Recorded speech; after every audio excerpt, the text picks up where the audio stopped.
but I have to stand here for the for the video. For the video. If you were here yesterday, not a lot of people stood. Yeah, but I'm supposed to. Yeah. And it should work. Yeah. Great. All right.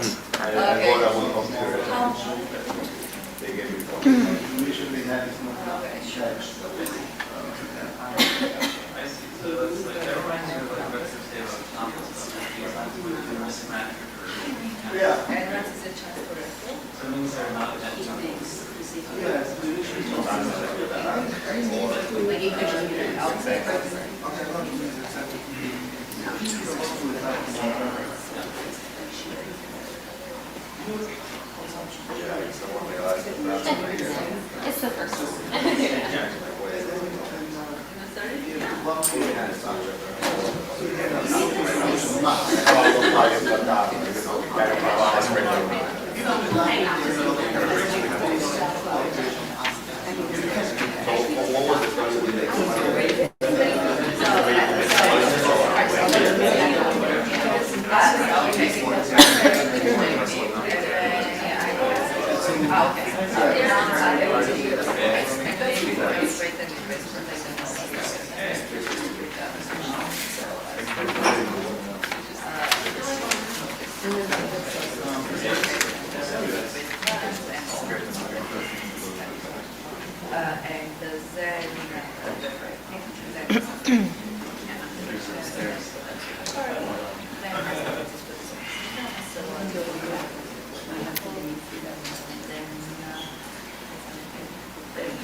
Okay, I think we're ready to start.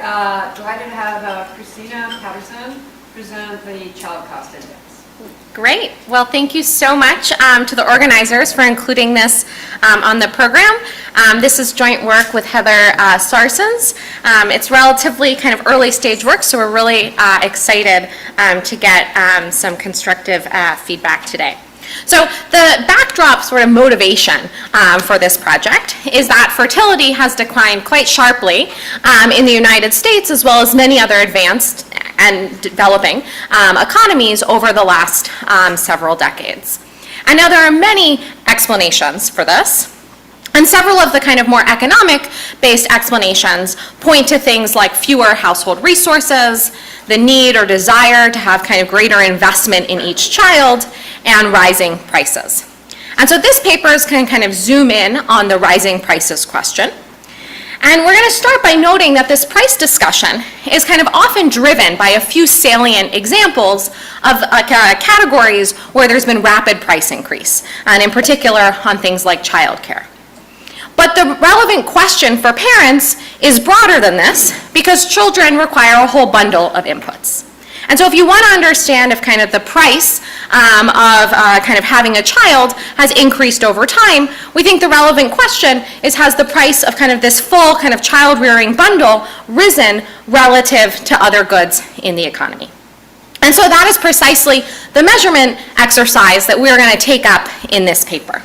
So in particular, we're going to construct what we term here as the Child Cost Index, or CCI as we'll term it here, which is going to be a CPI-style index for the price of kind of the full bundle of inputs that's needed or used to raise children.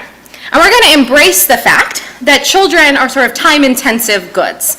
And we're going to think about the full input of goods needed for children as some combination of purchased goods and services, thinking, you know, you're buying your kids food and childcare, as well as parental time, which also has an opportunity cost and therefore a price.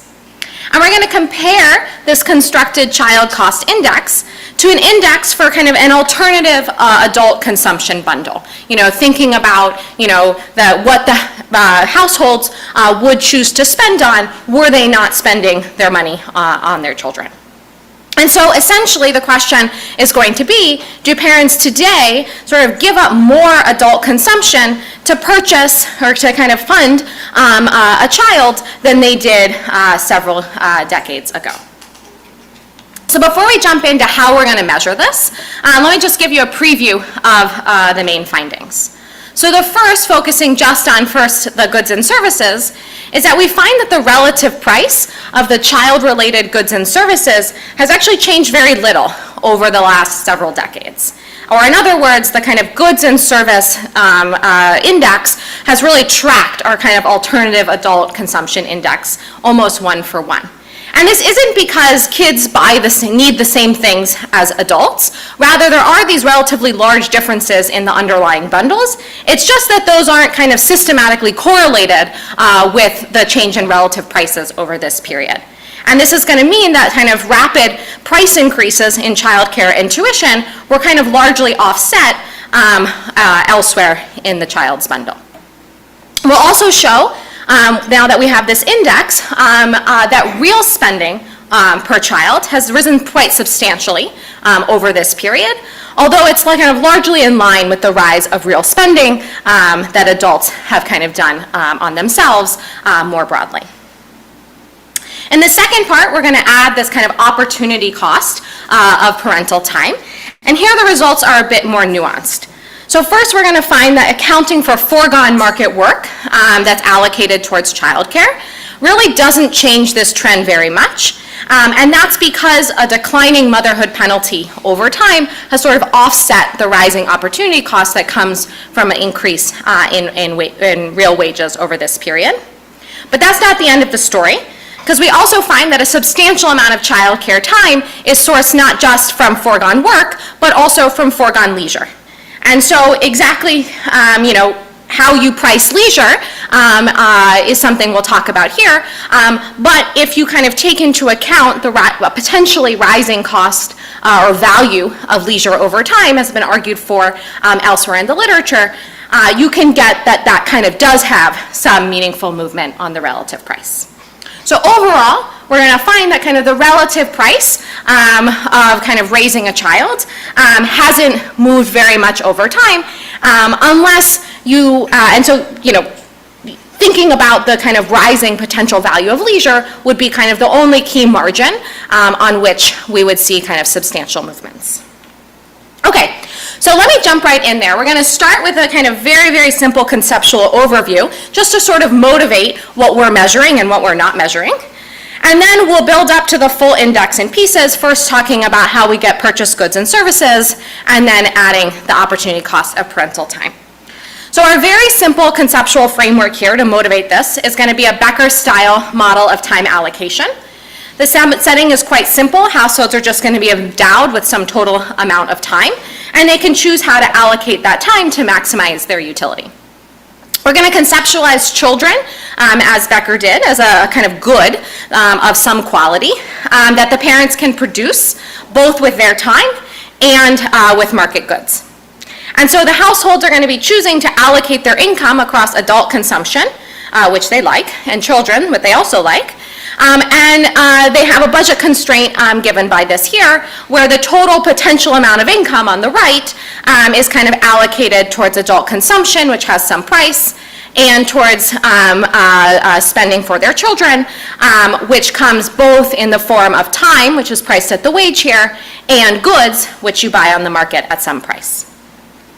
So what is the child cost index? Well, it's the cost of delivering a child of some fixed quality as the prices that the household's facing, those are the wage and the price of goods, is changing over time. And the quantities that are in here are kind of the cost minimizing choice of either goods or time given the prices that the households are facing. And so differentiating this gives the growth rate of this child cost index. If you're used to looking at CPI, this is going to look very familiar to you. What is it?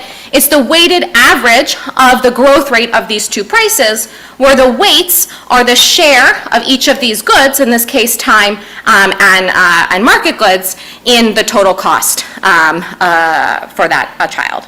Empirically, we're going to allow the weights to evolve over time as the spending mix shifts, although we'll show robustness to fixed weights as well.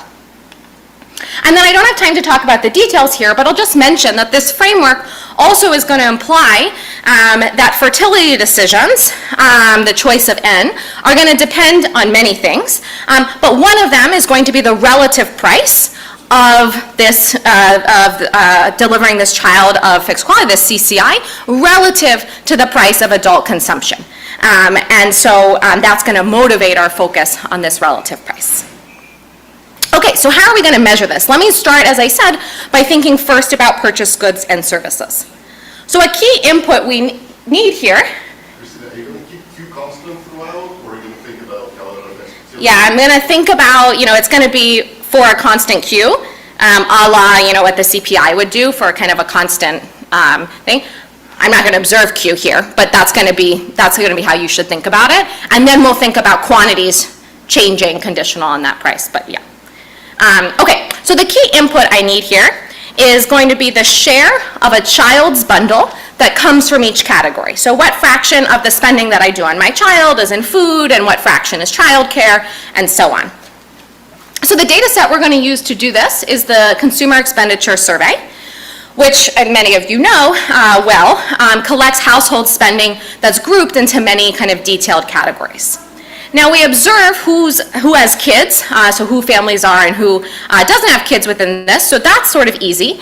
But the problem is that this is collected at the level of the household, and so our goal here is going to be to try to decompose total household spending into the spending that's done for the child and the spending that is done kind of for the parents. And so for some categories, this is relatively easy. They're reported directly. So for example, children's clothing is reported separately from adult clothing. Child care, we're going to assume, is kind of for the benefit of the child. So there are some categories where this is simple. Other categories, it's more complicated, like food. And there, we're going to adopt a survey-based allocation rules from a thing that was put out by the USDA, where they tried to measure expenditure on children and families. I don't have time to talk through the details of exactly how we do this in each category, but the basic idea kind of underlying this is that these are based on kind of surveys of households where in different categories, they try to elicit from the households what fraction of their total spending was kind of for the benefit of the child. So you can think about kind of they have medical expenditure surveys where they survey households of kind of what of their total medical spending was done on the kids versus the adults and things like that. And then they come up with allocation rules to allocate the spending based on the family size and the age of the children. And so that's what we're going to use here. The one category that I think does warrant some additional discussion is how we're going to think about housing. And that's because that's a big share of these household expenditures. So in our baseline here, we're going to conceptualize a child's need on housing as requiring one additional bedroom, where the rest of the housing is going to be allocated to the adults. And the idea is that the parents would otherwise have been consuming some housing, and when they have a child, what they need is an additional bedroom. And so we're going to estimate this using the observed spending in the CEX of households used to having different sizes of housing, and then allocate kind of some share of the household spending to the child based on the results of this. Now you might think this is kind of broadly reasonable. You might think it overstates it because children can share a room. You might think it understates it because maybe you had to, change more of your housing than just a marginal bedroom. So we're going to show robustness of our overall results to two alternative approaches here. One is just where we're going to estimate the difference in spending for households of different sizes. So how much are people spending on housing when they have 2 kids versus 3 kids, and we'll attach the marginal amount to the kind of what was needed for the 3rd kid. And the third, I think, is the kind of most kind of conservative approach here, which is just going to be a per capita allocation, where we divide all housing in the household equally among the members. We think this is probably an upper bound on the kind of total amount you spent for kind of the explicit benefit of the child, but nonetheless, we find relatively similar results overall. Okay, so as I said, what we're going to do is we're going to compare this bundle to the bundle of goods that the parents would otherwise have kind of spent their money on. Now this is not... Just a detail, sorry. Yeah. Are you allocating one bedroom to each child? One bed, in the first one bedroom to each child. Okay. Which is, Fine. Yeah, Fine. yeah, exactly. So if you have 3 kids, each kid is getting a bedroom. Not in Manhattan. Yeah, not in Manhattan, fair enough. Okay, so this is not going to be just the CPI, right? Well, that would be the easiest one. Why? Because the CPI is all families. That includes all the spending that's done on children. So how are we going to get kind of what parents would spend their money on if they weren't spending on children? Well, one simple way to think about it is to use the spending bundle of married couples without kids who are the same ages as the parents we observe in the sample. That seems reasonable, but you can also refine that by saying, that's average spending.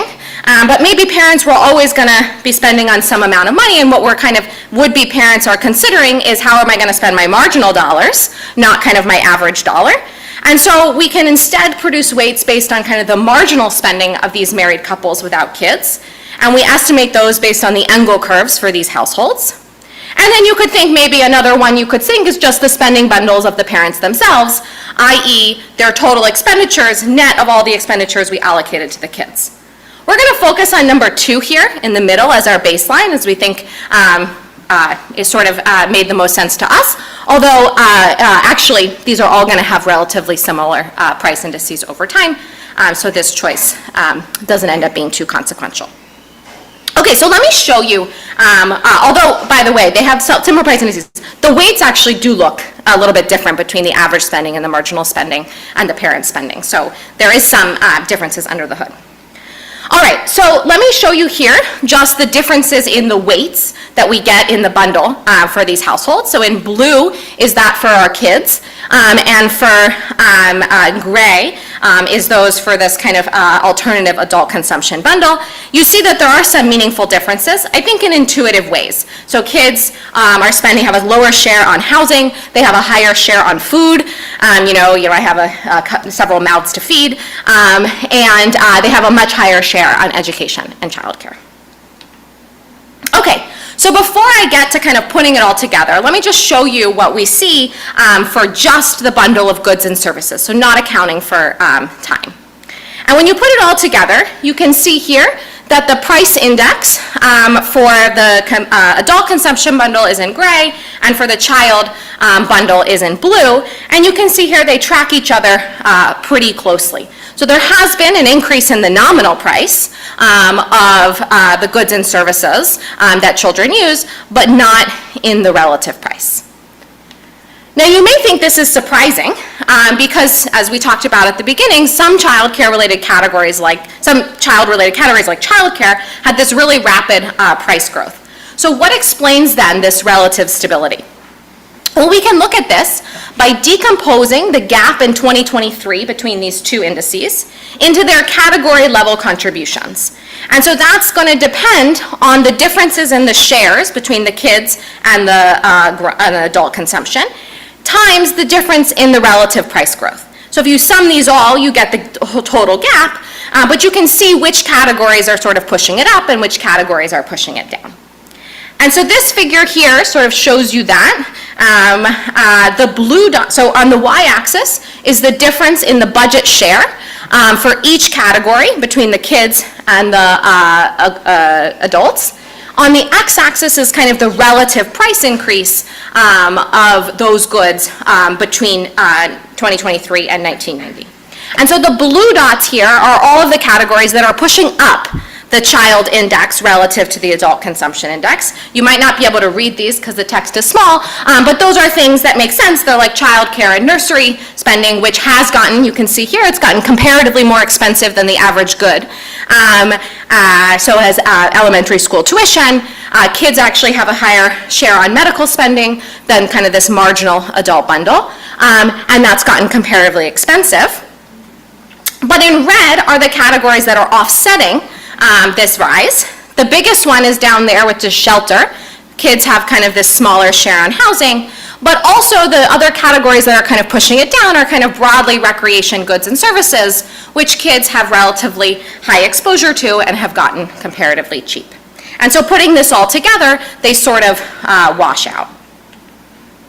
Okay, so that is for the average bundle, the average kind of child year in our data.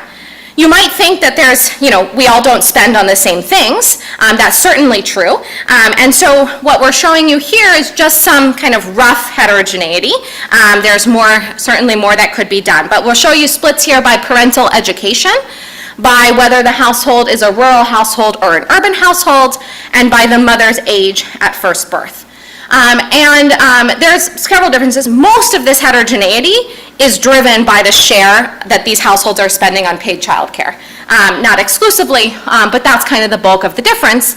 And you can see here that the kind of relative price has gone up more for more educated households, those that are urban and older mothers, although the differences are still kind of not substantial. And that would be like over the 3 decades, they have a 3%, it's gone up by 3% more than the adult bundle. And so overall, while this certainly doesn't rule out the importance of price pressures for kind of some individuals, we don't see that there's kind of these broad demographic groups that have had a meaningful different experience.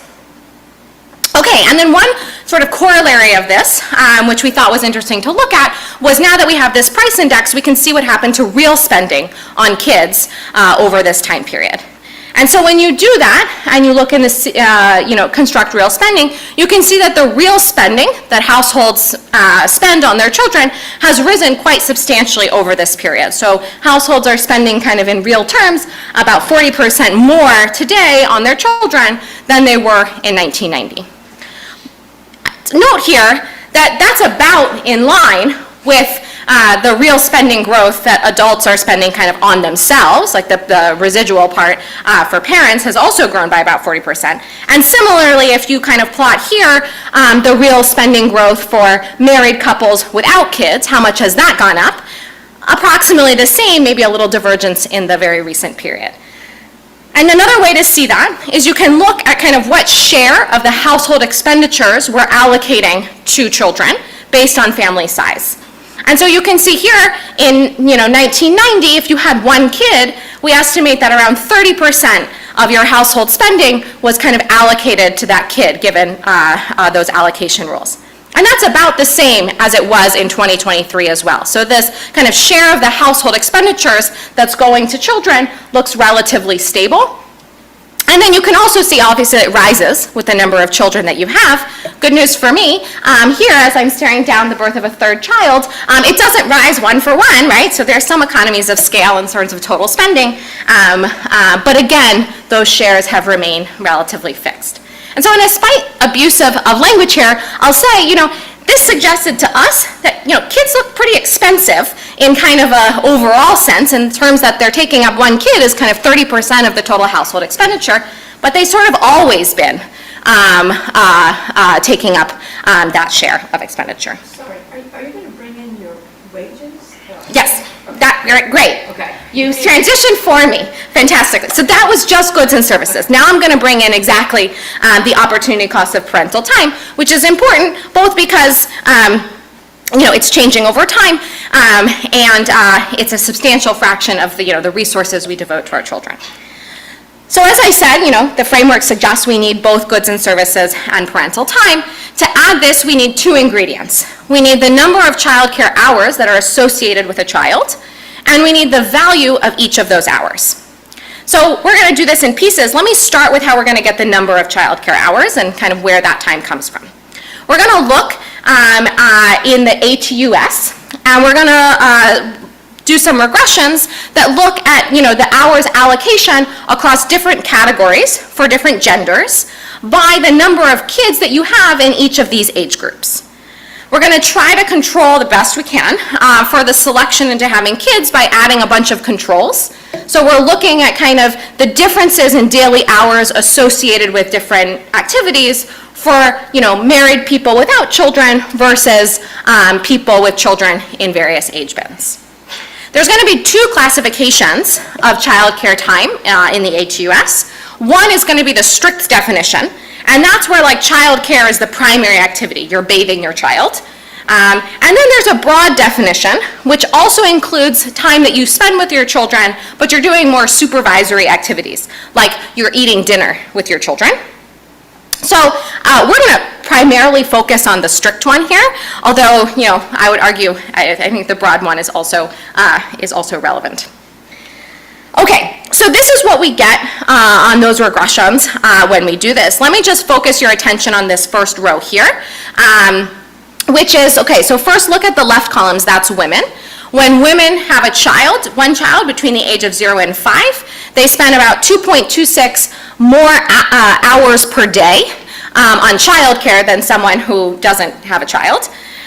Where does that time come from? It comes from two sources. Basically, it comes from a decline of work and it comes from a decline of leisure. For men, they also increase, they're also spending time on childcare, less than women, but for them, they don't have any change in their work hours when they have a child, and all of the time basically comes from leisure. So this is just the average. I've just shown you this for the average in the A2S sample from 2003 to 2023. But the time trend is going to matter also for our index. So just to give you a sense of what that looks like here, what I'm plotting for women on the left and men on the right is the change in their childcare hours when they have a kid in 2023 minus the same estimate going back to 1990. So a positive value here means that when women or men have children, they're spending around 200 more hours per year on childcare in 2023 than they were in 1990. So this is kind of the intensive parenting sort of idea. So are you going to think of this as an increase in the cost of a given quality, or are you going to think of this as increasing quality? I'm going to think about, I'm still going to use this as like there was some, it's going to go into the index in terms of, it's going to be the quantity in the bundle, so it's going to be for a child of kind of a given quality. And then we can think about how that interpretation goes. But yeah, I'm going to use it as the weight basically in the index. Okay, so where did that time come from that we're kind of now devoting more and more to our children? Well, it arose simultaneously with basically an increase in work time among parents. So women are still cutting back on their hours when they have children, but less so now than they were in 1990. And so where is all of this time coming from? Well, it's basically coming from a drop of leisure. And this is true for men and women, and it's true with this strict definition of childcare and when we include this kind of broader definition of childcare. Okay, so those are kind of the quantities of time we're going to be thinking about. Now, the time use estimates we just talked about revealed that childcare hours comes from two potentially distinct economic margins. One is displaced market work, and the other is displaced leisure. And so when we think about kind of how we're going to price that time, we'll think about them potentially being priced differently. So let me start with foregone market work. Now, as we saw, this foregone market work is really about women stepping back and devote from work when they have children. And so you think the first place to start would be like, what's happened to women wages over this period? So what I'm plotting you here in yellow is the adult benchmarks, basically inflation. And this is the index of wages of married women without children over time. And controlling for the fact that there's been changes in the age of first birth, so kind of fixing the age and education distribution in the initial period. And you can see here there has been a rise in real wages for women over this period. But that's not the end of the story, because this average wage misses the earnings losses that have been well documented for women who continue to work. So they don't only lose the marginal hours, but you also lose earnings on all the inframarginal hours if you had to, for all the reasons that the motherhood penalty literature has talked about. And so we're going to take that into account here, and we're going to estimate the annual earnings and work hours gap between using the CPS and the ACS here, between married women, kind of with and without children, by the age of the oldest child. And to give you a sense of what that looks like here, here's our estimates of basically the motherhood penalty, sort of the difference between women who are otherwise similar looking women who don't have children and those who do have children. And you can see here that the earnings penalty in 1990 was around 35%, which means they gave up 35% of their earnings relative to people without children. But that has fallen over time, and now it's around 20%. And this is keeping fixed, if not the full demographics, at least the age and education of mothers. If you allowed for the fact that women have gotten older at the age of first birth, this motherhood penalty would have fallen even more. Now, consistent with what we found in the A2US, the hours penalty has also fallen, right? So when women have child, they are working less, but the size of that has fallen over time. We note in the paper this decline is primarily driven by the intensive margin. So changes in participation rates have been, when women have children, have been relatively constant over time. And much of this is coming from changes in the hours worked or earnings conditional on remaining employed. And all these not causal, we're still kind of working on exactly honing all of this, but we find that the results are very similar to kind of pseudo-event study specifications, a la a recent paper by Clevin, and also, a battery of controls that we could sort of think about. Okay, so this is going to give us an effective price per foregone work hour, which is going to be the change in earnings divided by the change in hours when women have children. And when you do this, you get that this is kind of the effective price per hour. It's still rising over time, but it's rising much less slowly than the overall wage series because of this declining motherhood penalty. Okay, and then the last piece we need then is how do I think about valuing all of these leisure hours that parents are foregoing to devote to their child? That's a little harder to know. We don't have kind of a market price of leisure, so we're going to think about it in different ways, and this is where the paper gets a bit more speculative. But here, one way to think about it is to value leisure at the wage, right? That's what our standard sort of labor-leisure model would say, where the marginal value of an hour of leisure should equal the wage. Another option is to leave leisure unpriced. Maybe you think childcare is, also leisure. You still enjoy it in the same way. Maybe you think those hours, maybe you think those hours couldn't ever have been converted to work hours anyways. And the last is to, account for the fact that leisure is also, a time-intensive good, and it combines time with goods and services.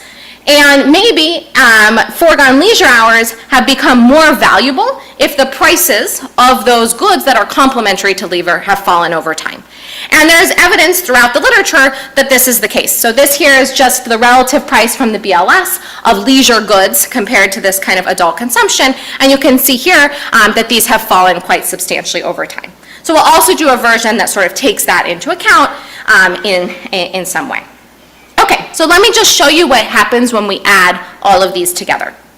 So the first is let's just think about adding foregone work hours. As you probably guessed from having seen that effective wage series, this is really not going to change the story very much.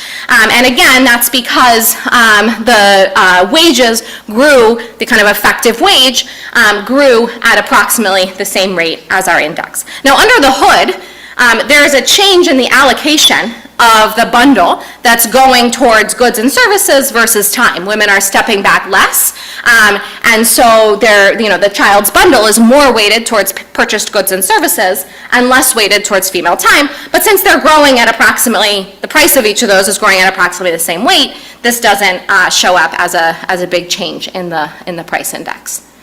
And the last piece is that adding foregone leisure could be kind of the more consequential time margin depending on how you think of valuing it. So this is what we would get in kind of I would put this a little bit more in the back of the envelope here, where you just value all of that leisure time from both men and women at their wages. And you can see here that does kind of increase the index, not hugely, but it does kind of bring it up.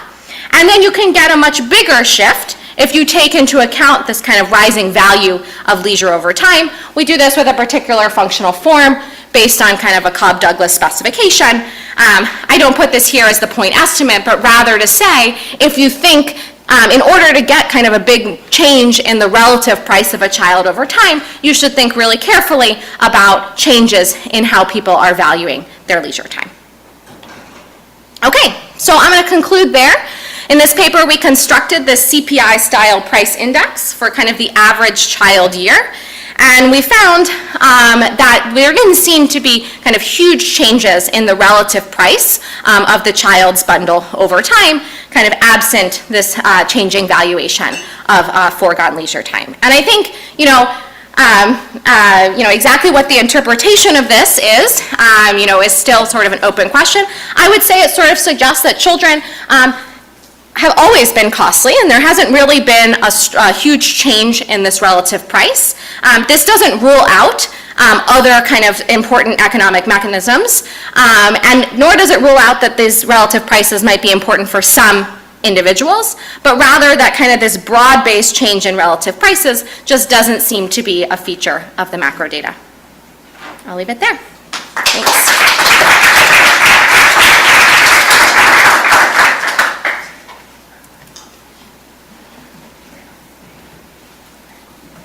Okay, Nega's going to be the discussant.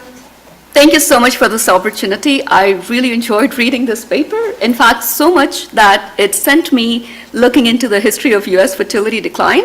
So let me first take you through this brief history of time in the US where fertility was declining, because I think the importance and the contribution of this paper sits somewhere within that history. So just to give you some perspective.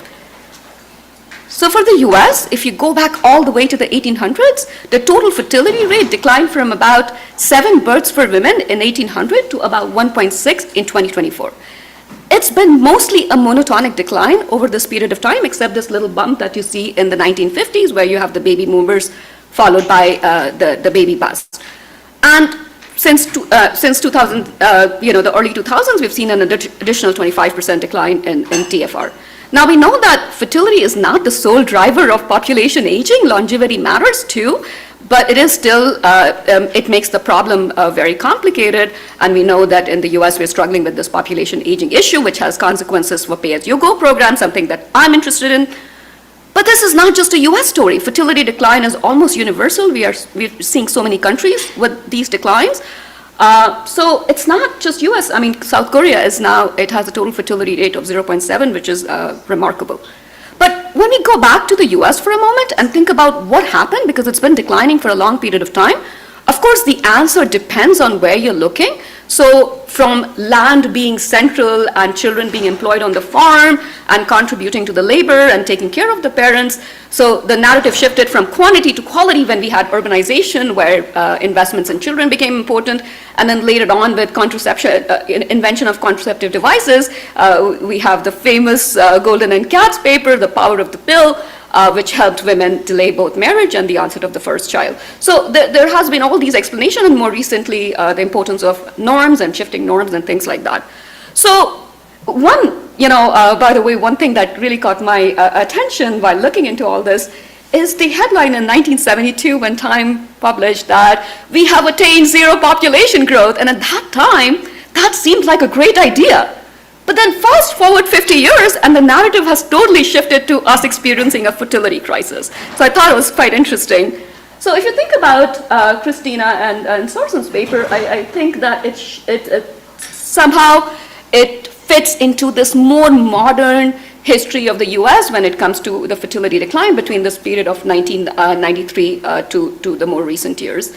And they take one explanation very, very seriously, which is have children become more expensive. And they do a very, very careful empirical measurement. And based on particular measurement, which I'll talk about, their answer is largely no, which to me was very striking because clearly there is a lot of conversation about children becoming more expensive and that being the driver.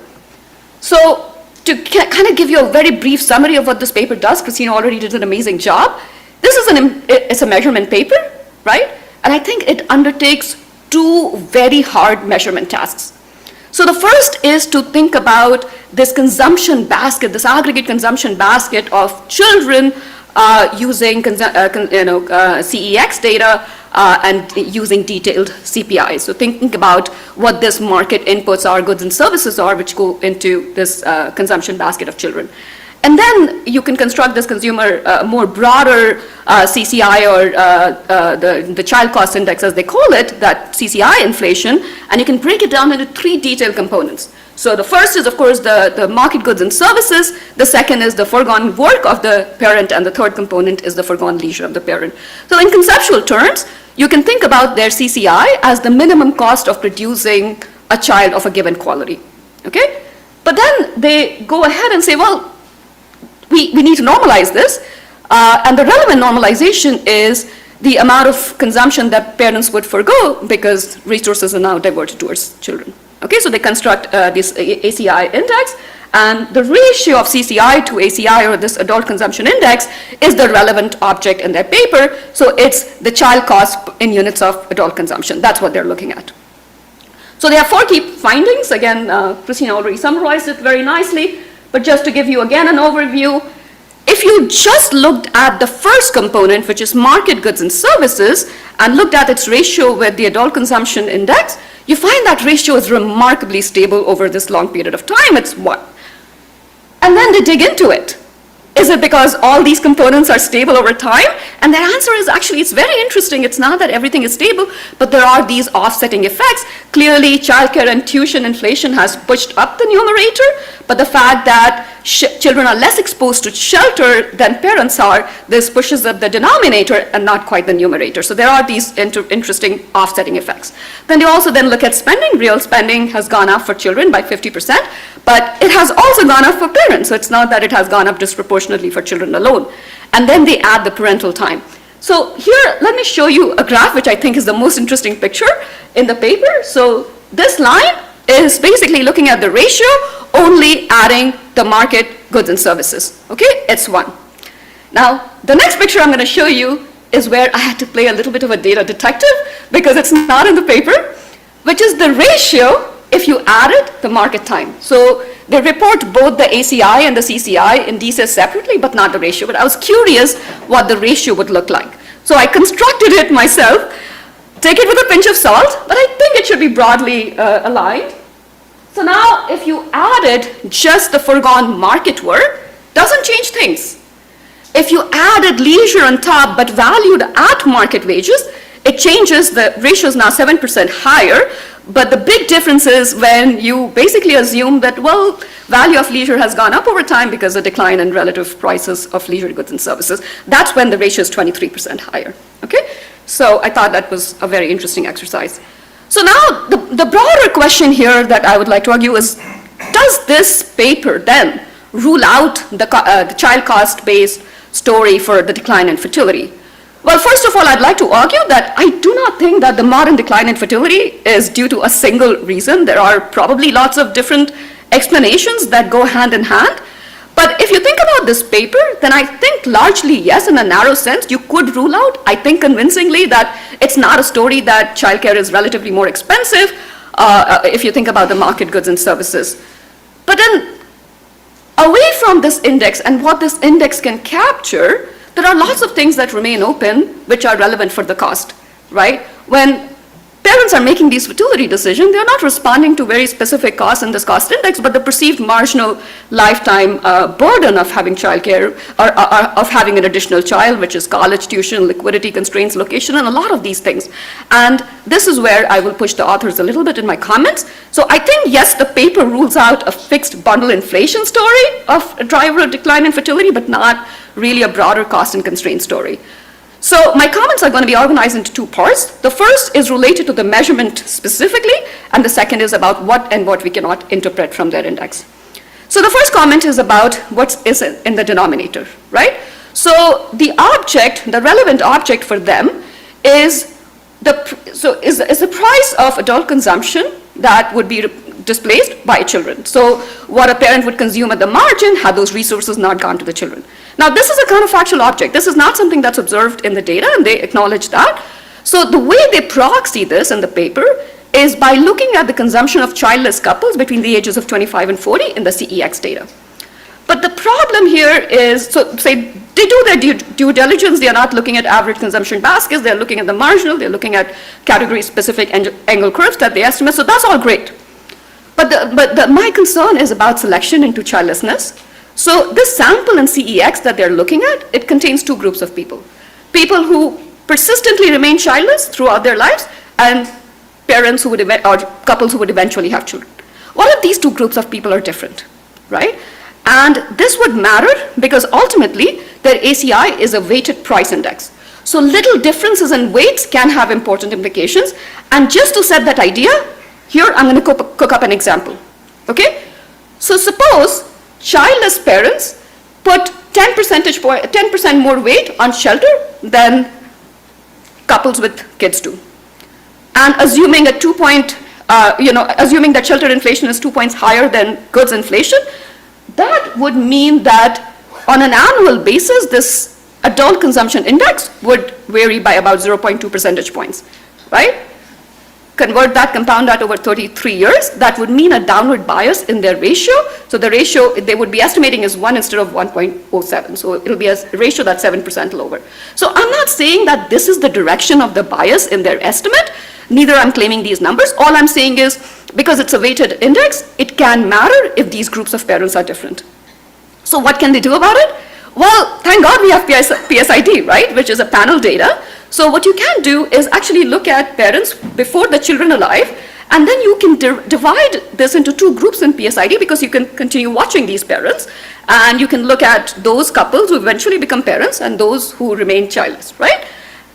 And PSID offers the same CEX style consumption measurements. So then you can construct these ACIs for these parents who do have children and those who remain childless, right? And you can compare whether these ACIs are similar or different. If they are similar, bingo, you're golden, because you don't have to worry about it. But if they are different, at least it gives you valuable information where these differences arise, what these weights are, and at least you can bound your ratios along that line. The second comment is about the housing. So I think it's very reasonable to think about the allocation of one extra bedroom for the child. In terms of floor space, I think that makes total sense. But I think with parenthood, it's not just about changing your floor plan, but it might also be changing the address, right? Because the parenting bundle comes with a floor space, and adding a floor space, adding school access, safety, amenities, and all those things, right? And I know the authors do their due diligence, they look at several allocation rules, but it's not about the allocating or allowing an extra bedroom to the kid. The idea is that there's a measurement error which is twofold, both in the weight and the price, right? Because we know that public tuition is free in the school, in the US, but what is not free is that access to that school boundary, right? So this matters for them because of this measurement issue which is there both in the weight and the price. So for example, if having a child means you have to change your location to get access to a better school, that would change the weight in the numerator, but not necessarily in the denominator that you put for shelter, for the child. And a generic shelter CPI might change in a very different way compared to the inflation that you would see for a shelter which has a good school access. So both these margins are kind of important. And again, here we could still think about the fixed quality school. So I'm not implying that, parents would move to a better quality. But even for a fixed quality school, access might be different to just a neighborhood with a generic, for a generic shelter access. So I would push, I don't have very concrete suggestions about what to do here, but I would push the authors to think a little bit about this, because for them, shelter is the largest force, which is offsetting inflation related to childcare and tuition. So given how important quantitatively it is, I would like to push them a little bit. Now, the two comments about interpretation. What can we use their measurement for in our dialogue about fertility decline? And I think there is an omission, which is college tuition here. They cut the child cost index at age 17, which I think for the measurement point of view, it's perfectly okay, 0 to 17, right?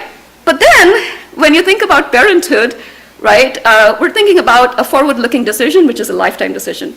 When your kid turns 18, your budget does not get a memo, hey, you're off the hook, right? Children are there forever. And so college tuition, I think, could be important. And even if, even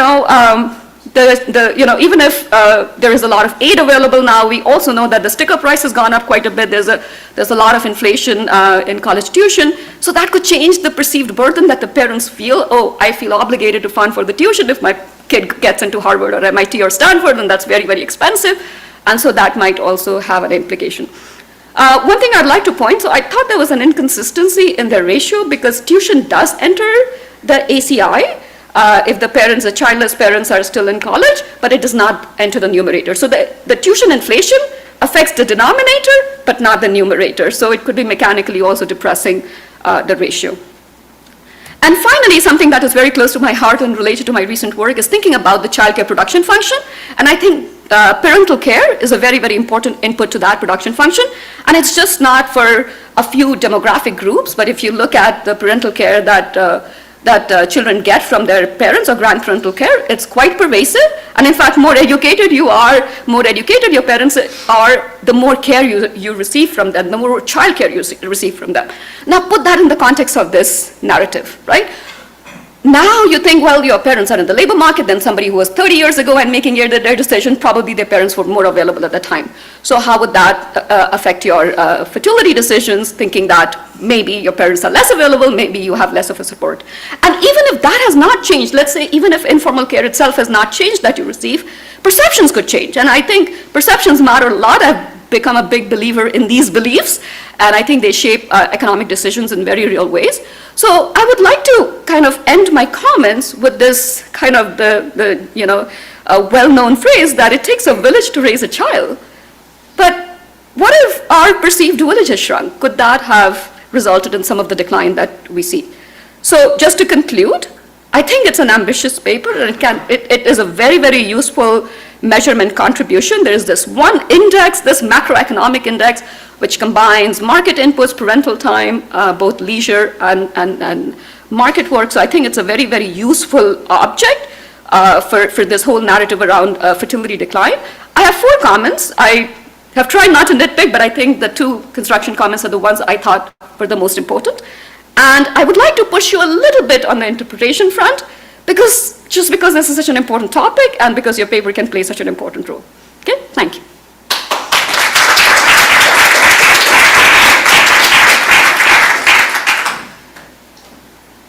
Questions?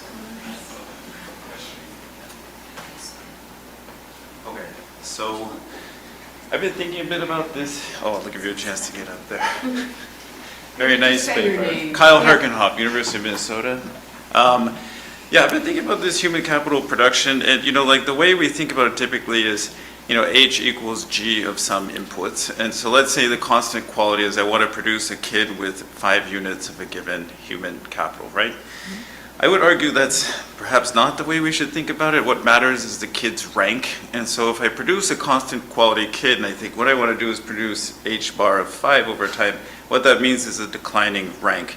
And maybe, you would match our sort of priors that the cost goes up. If you say, what is the rank constant price and cost for a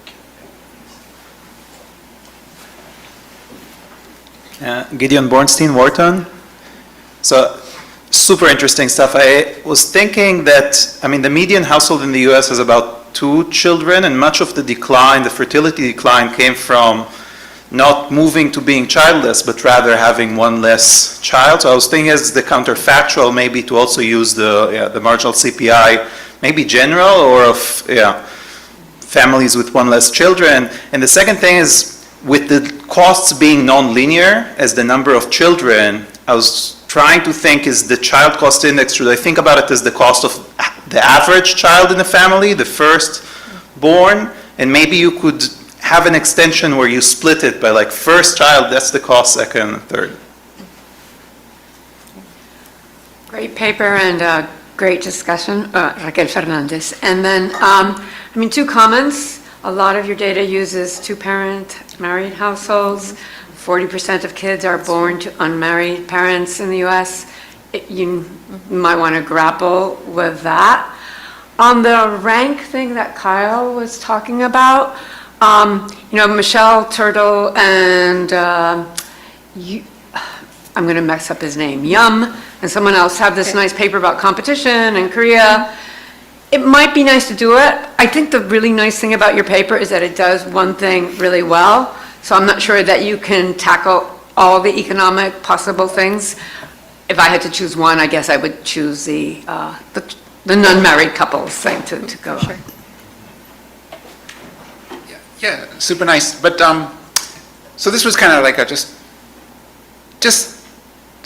your basic finding is the relative price hasn't changed that much. If you think about the technology, though, it feels like there hasn't been like any big increase in the productivity and the technology of raising kids. So sort of we do it more or less the same way we always did it. Whereas we've become way more productive at producing all sorts of other goods and services. So if you just think that relative prices should sort of reflect relative productivity growth from that basic perspective, you would sort of think the relative price ought to have gone up. But, you don't find that, so I'm just trying to think of why that. Great. So I'll go ahead and maybe I'll start and then I'll pass it to Heather. So thanks for all the really fantastic comments and suggestions. Many of them we take fully on board. Thinking about college and how that might factor in is something we kind of left for an extension.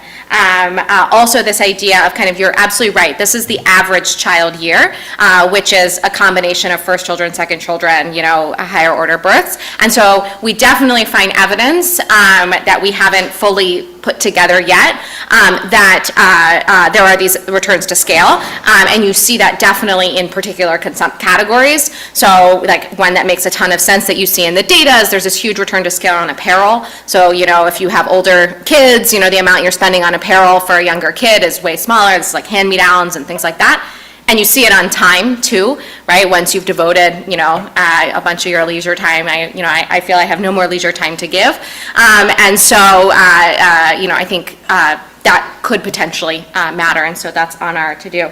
So the question, multiple, single, absolutely. That's been kind of on our to-do list. And I think differences there could actually be quite interesting. You might think the time versus goods thing could look different, and digging into that, I think, great suggestion that's been on our to-do list. To the question that came up, so, where our priors sort of came from, I was surprised when I found this result. We actually sat on it for a couple months because we thought this doesn't seem right. And I had this intuition that, there was sort of this kind of Baumol's cost sort of idea, which is that kids are very labor intensive. It's a double whammy because they buy labor intensive goods and services and they take parental time. And so, they're going to be exposed to these kind of rise in real wages on both of those dimensions. And that's going to probably push up the price of children over time. And it turns out that our best kind of conclusion of putting it all together there is on the goods and services, is that we're all kind of been somewhat subject to Baumol's cost disease, and kind of the overall inflation is also incorporating that we're all kind of buying more services, which are relatively labor intensive. And it turns out that force is relatively weak of kids compared to others because of these offsetting things like toys and clothes and other things that I buy for my kids have gotten comparatively cheap. So I think that was kind of the prior we had for why, differences in share would have been systematically correlated with prices, and it just turned out in the data that looked weaker. And to the rank question, I have to think a little bit more about kind of what it means to have kind of a fixed quality. If you're thinking about quality, as I understood your comment to be a relative quality as opposed to kind of a fixed quality. So we can kind of think a little bit more about that. I put that in the broad space, and maybe we can talk a little more offline of what this fixed quality kind of index thing assumes is sort of some fixed technology of kind of how I kind of turn to these inputs into quality. And maybe your comment is something that's kind of a broader sense of maybe that sort of technology with which I can produce a certain kind of quality in a relative sense has sort of changed over time, and we can think a little more about that. So, yeah. I have one other quick question that I wanted to add. Something I'm still grappling with, which is pretty counterintuitive by your results, is, I've often seen housing and the higher cost of housing as a causal driver of the decline in fertility or the cost of having a child. Well, in your guys' case, actually the fact that children are less housing intensive than the rest of parent consumption sort of drives things other ways. And so I'm hoping still for maybe a little more of a comment on that and how you think about reconciling those two different views on the change in the cost of housing. Yeah, I think, this is something we've thought a bit about, although more to be done. My best guess on, what might be going with the common narrative versus the other pieces. So first of all, the empirical evidence that's looked at the effect of house prices on fertility has actually found quite a small overall elasticity is non-zero, but it's quite small. Maybe that's because there are other things that are offsetting it at the same time, or maybe it's just that the behavioral elasticity is small. I also think in the background, sort of outside of our exact framework, although maybe important and interesting to study on its own, is I think some of that discussion is about the cost of housing being so high, it's sort of preventing household formation. And so that's sort of, something that, a la the comment that we're looking at kind of people who are already sort of married, maybe there's something kind of broader going on that we're not quite capturing. I don't know, Heather, if you had other thoughts. No, I think that's exactly right. I think like there's another story, which is that people have a perception of what they need to start a family and get married and so on. And we're not kind of capturing that margin, but as Christine said, the empirical literature on this finds like a non-zero but small elasticity there. Yeah.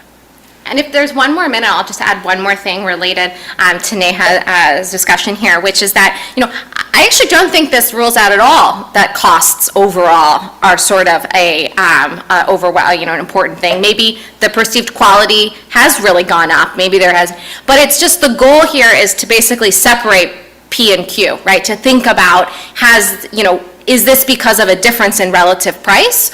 And if not, then maybe it's these other forces, and many of which seem incredibly reasonable. Maybe it's something about, we've thought of, liquidity constraints, where some of these are upfront lump sum costs. Maybe there's something about salience, which makes, so I think there are many other potential. I don't think this by any means rules out cost stories. I think it kind of rules out a very kind of just this price component, which, you do see kind of discussed in the popular literature as well. Thank you very much. Great. We reconvene at 10:15.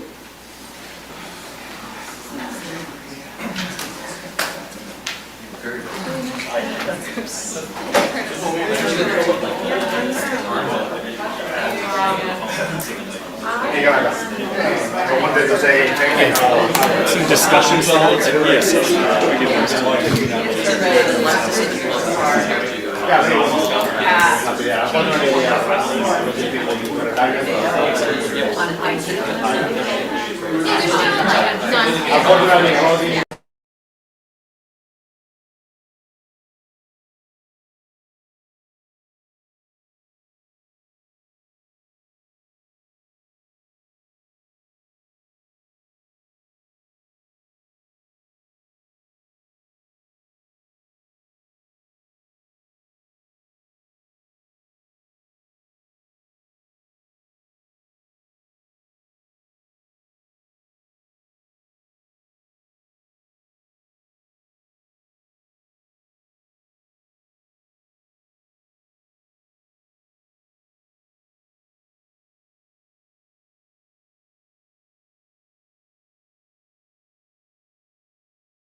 is what it, you know, it says that it's a very, I don't know if you've it's a simple exercise. But like, I don't really know what it has done. And it turns out it's a little hard to do, but it's not easy, but it's conceptually very simple. Well, thank you so much. Thank you so much. I really appreciate it. I saw you had another piece with fertility on Latin America. The Latin America, it is fascinating. It's just fascinating. Yeah. But it's fascinating. Like, wow. Yeah. And it could be the same story everywhere, but it's just At or more or less everywhere. everywhere because it's everywhere all at once. That's huge. Yeah. But it's not the main piece, absolutely. It's not the main piece. You know, that's exactly right. And it's not just, oh, we've delayed it and then we're going to catch up. I mean, no. In Chicago. Yes. Yeah. Oh, okay, fantastic. Heather's going to present this. Okay. Yeah. Sorry. All right. Yeah. I'll have to do your first. Thank you. I really, really appreciate it. Thanks so much. Where's Jonathan? John.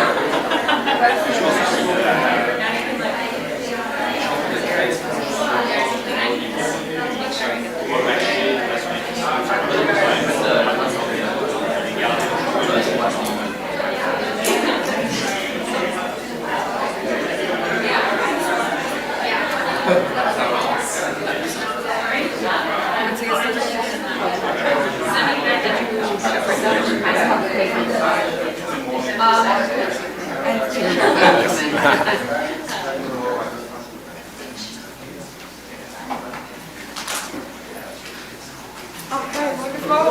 We're really happy to have optimal public debt distribution, Matthias Bias. Pronounced correctly? Yes. Okay, thanks a lot to the organizers for putting the paper in the program. I'm very excited to be here. I've learned a lot, and this is a paper on optimal public debt with redistribution. So the motivation for this paper is kind of these ongoing debates on how public debt and progressive income taxes should be used. So as you may be aware, like some economists have argued that when interest rates are low, governments can and perhaps should borrow more. At the same time, progressive income taxes are seen by many as a tool to address the recent increase in sort of income and wealth inequality. Right? And sort of while we have sort of large literatures studying each of these instruments in isolation, sort of there's less work exploring the connection between the two. Right? So we know relatively little about how the two should be set together. Right? But if you sort of actually think about the incomplete markets models that we tend to write down, the two are actually connected, right? So in particular, they can play a role when it comes to insurance. Right, so here I'm putting the paper by variant, so there's this whole idea that a progressive income tax, by transferring resources from the lucky to the unlucky, acts as a form of social insurance, right? And in sort of these same kind of environments, public debt can contribute to the supply of safe assets and also help agents self-insure against this risk, right? So maybe related to sort of this sort of insurance view, the two sort of in common discussions tend to be packaged together, right? So a larger government that taxes more, transfers more, also kind of is seen as borrowing more, right? And maybe sort of this makes sense if there's this sort of higher demand for insurance, right? So the government should do more of both, right? But on the other hand, right, the interest rate at which the government borrows is going to depend in equilibrium on how much insurance the tax system provides. Right, so because of this, a progressive tax system may reduce the demand for safe assets, increase the cost of borrowing, and weaken or lower the incentive to issue public debt. Right, so the question I'm sort of want to answer today is what really is this optimal mix of debt and progressivity, and in particular focus on how it depends on the social preferences for redistribution. Okay, so with that in mind, let me give you a bit more details about what I actually do in this paper. So at a high level, I'm going to compute the optimal mix of debt and redistributive taxation in sort of standard off-the-shelf heterogeneous agent models. Right? So these are models where agents are going to face uninsurable idiosyncratic income risk, and they're going to self-insure by holding safe assets subject to some borrowing constraints. Right? And so the main result of the paper is that in the long run, A planner that has stronger preferences for redistribution is going to implement a more progressive tax system, as you would expect, but maybe surprisingly, is going to favor a relatively lower level of public debt. Okay, so I'm trying to illustrate this result here in this figure. So what I'm plotting here is the optimal set in the space of debt to GDP and progressivity, right? So in the bottom right, you have the planners that are highly averse to inequality, and you can see that they favor a relatively low level of public debt, but a very progressive tax system. Right? Whereas on the other hand, you have on the other extreme, you have the planners that don't care so much about inequality, and they're going to put a very regressive tax system and just flood the economy with lots of assets. Okay? Now, I showed that this sort of property of the long-run mix is driven by what I call an interest rate channel of progressivity, and I'm going to sort of expand on this throughout the talk and make it super clear once I lay down the model, but the basic idea is very intuitive, right? So a progressive income tax is going to mean that there's more insurance going on through the tax system, right? So there's going to be less of a need to hold safe assets, right? It's going to reduce your precautionary motive, right? And this now I'm going to have to offer you a higher interest rate in order to induce you to hold a given supply of safe assets, right? So this is going to sort of increase the cost of borrowing and reduce the optimal level of public debt. This is sort of very related to a sort of mechanism or force that came out in the talk yesterday, so I'm going to talk about that later on. Now, in the final part of the paper, I showed that this sort of same channel also shapes the optimal transition towards the Ramsey steady state, right? So there I'm going to compute how we go from the status quo to this long-run optimum, and there I find that the planner initially is going to flatten the tax schedule, right? So progressivity falls, the average level of taxes is going to fall, and this sort of, because of this sort of interest rate channel, but now operating in reverse, interest rates are going to fall and sort of increasing the premium public debt. And this is going to sort of generate some fiscal space that's going to help the government finance the reform and sustain a higher level of consumption and output in the short run. Okay? So this is clear. Let me now just give you sort of quickly the related literature. In the interest of time, I'm going to go quickly. But broadly, I'm contributing to a literature on optimal fiscal policy within complete markets that a lot of people in this room have spoken to. And the sort of the focus here, or what I'm bringing to the table, is this focus on redistributive taxation and the fully dynamic optimal policy analysis. Okay?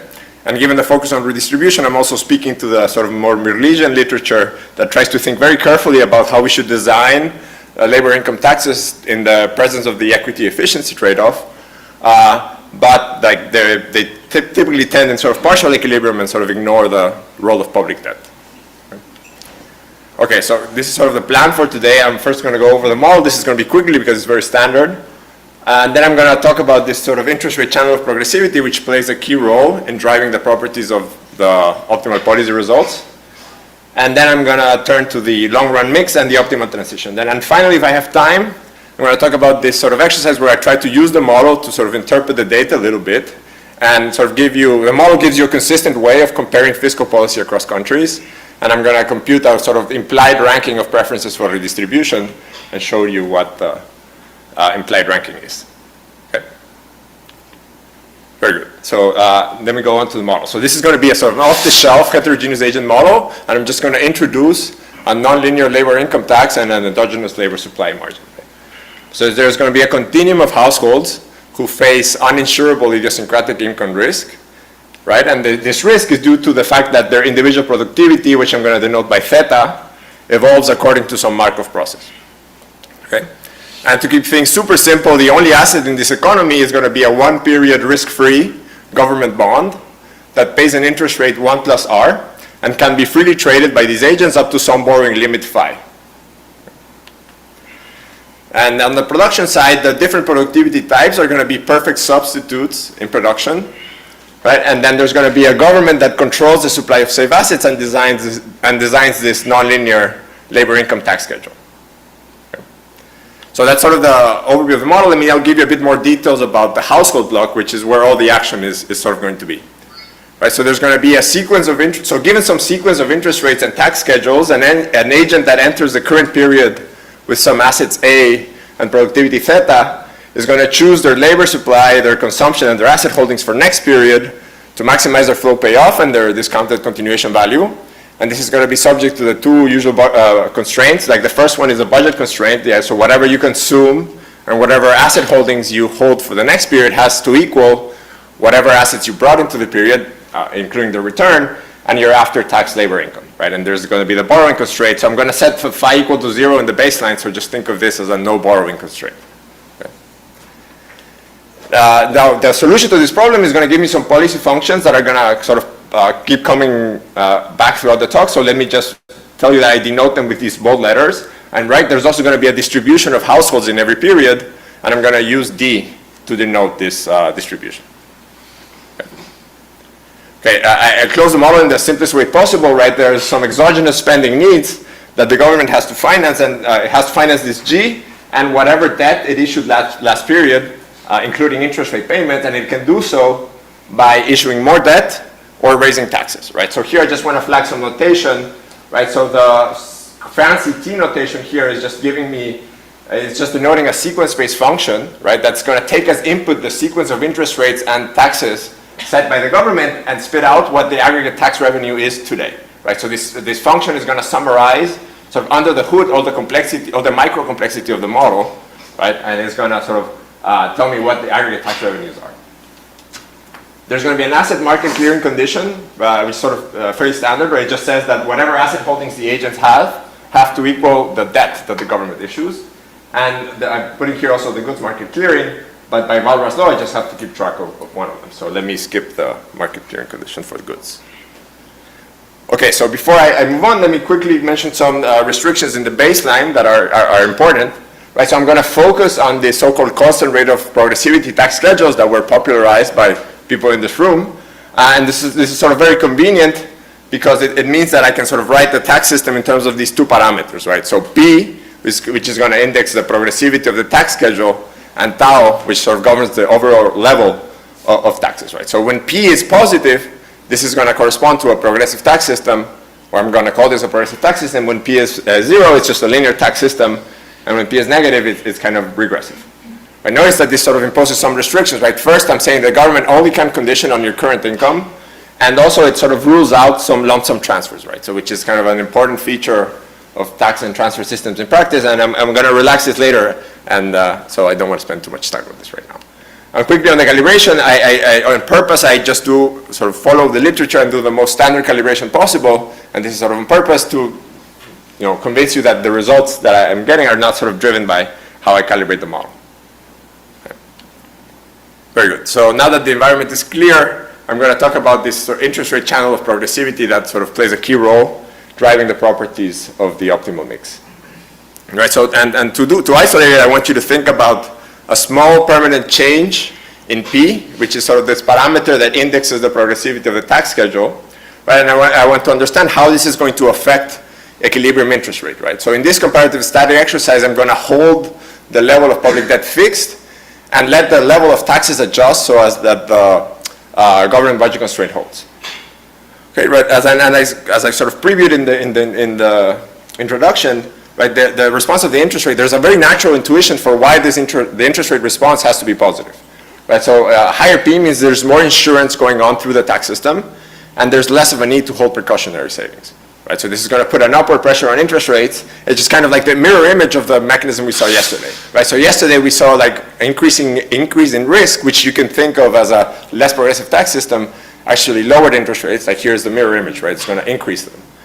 Right, so to make this even more concrete, I'm going to illustrate it with a figure. Right, so here I'm plotting the asset demand curve. The solid black line is the asset demand curve before the reform. Okay. Now this gray line is the supply of debt, which is inelastically supplied by the government and is held fixed. Right, so the intersection between these two lines gives me the interest rate before the reform.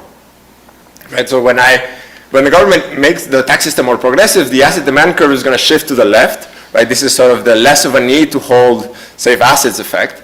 Right, and because I hold the level of debt fixed, the intersection of the original gray line with this new dashed blue line is going to give me the interest rate after the reform. So this gap between the two dotted lines is what I call the interest rate channel of progressivity. Now, of course, the strength of this channel is going to depend on lots of things, like mainly the sensitivity of asset demand to changes in the interest rate. Okay? So ideally, I would like to discipline this with sort of direct evidence on how interest rates changes in response to progressivity. And I don't think we have evidence on this, or I'm not aware of it. If anyone has, please let me know. But we do have a lot of evidence on how interest rates change when the level of debt changes, right? So me and Sufi and Straub sort of review the evidence, and then so that's sort of indirectly telling you a bit how elastic the asset demand response is in this model. So I can compute that elasticity in the model and then compare it to the estimate surveyed by me and Sufi and Straub, and it's kind of in the range of estimates that they discuss. Right, so I think this sort of indirectly at least tells you that the strength of this channel kind of in line with the empirical estimates. So it's not like a crazy strength that is driving the response. Okay, very good. So in the paper I also showed that because of this, you might actually have some unintended effects of progressive tax reforms. Right, so by this I mean is that the people that are actually going to end up benefiting from the progressive tax reform in GE are going to be the people that have a lot of assets, right? The asset rich, because they are the ones that benefit from the increase in interest rate. Right? Anyway, in the interest of time, let me move on here and now go on to optimal policy and explain how this channel is going to shape the properties of the long run mix and the shape of the transition. Okay? Sorry, you do have endogenous capital, obviously, right? And so what's happening to wages? Very good. No, so remember, so in this simple model, I'm saying the only asset is debt. So there's no capital. Oh. Right, so wage, if you want the real pre-tax wage is fixed. So that's just to isolate this. But of course, you're right that in like a richer model with some supply, like this is not going to be perfectly elastic and the interest rate response is going to be dampened, right? But then you have an effect through wages, which, actually pushes in the opposite direction. Yeah. I'm a bit confused with that channel, so I would think that the main reason for less asset demand would be also efficiency, raise progressivity, increase the marginal tax rate. People work and save less. That would be my main intuition for why asset demand would fall. No, so here, like, remember, it's all about risk, right? So you hold assets because of this precautionary reason.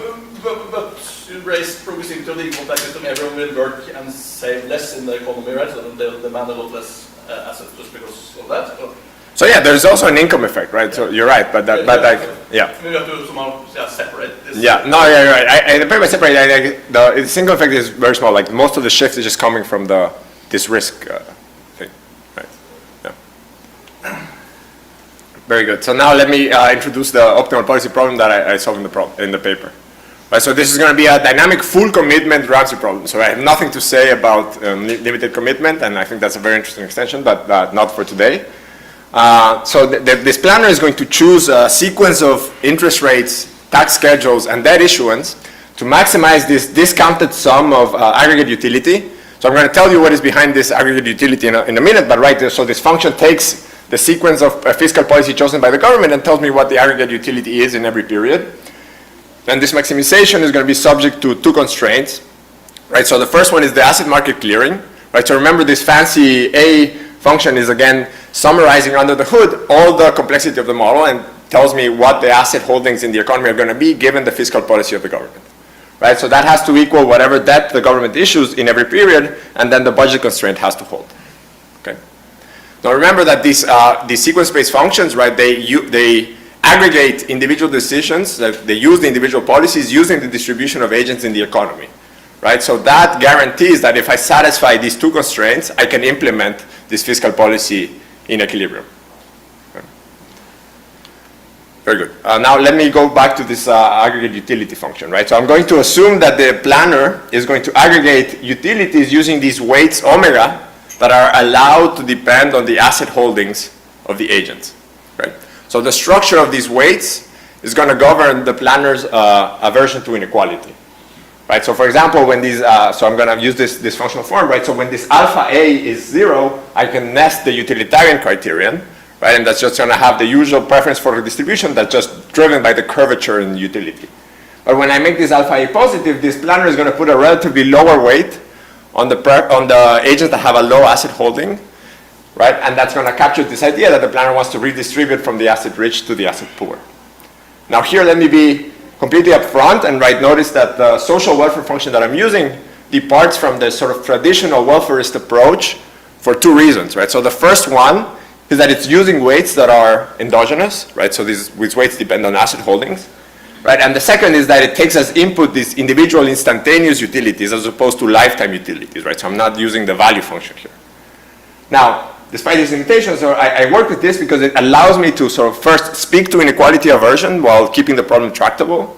And second, it's sort of, this is a bit more of a nerdy comment, it allows me to sort of sidestep some of the issues that the literature has faced when trying to compute the optimal plan in the utilitarian benchmark, right? So what I show in the paper is that by making alpha A positive, like some epsilon, like just not equal to 0, I can sidestep all these issues, and I'm happy to talk about that more later, but in the interest of time, let me not go into more of those details, okay? Anyway, okay, I hope that is clear. And now let me tell you how I solve this problem. So I'm going to rely on a set of sort of first-order conditions that I obtain by perturbing the optimal plan, right? So here I want you to fix some period u, and then consider what's going to happen if I just change the amount of debt that I issue by some small amount in that period, okay?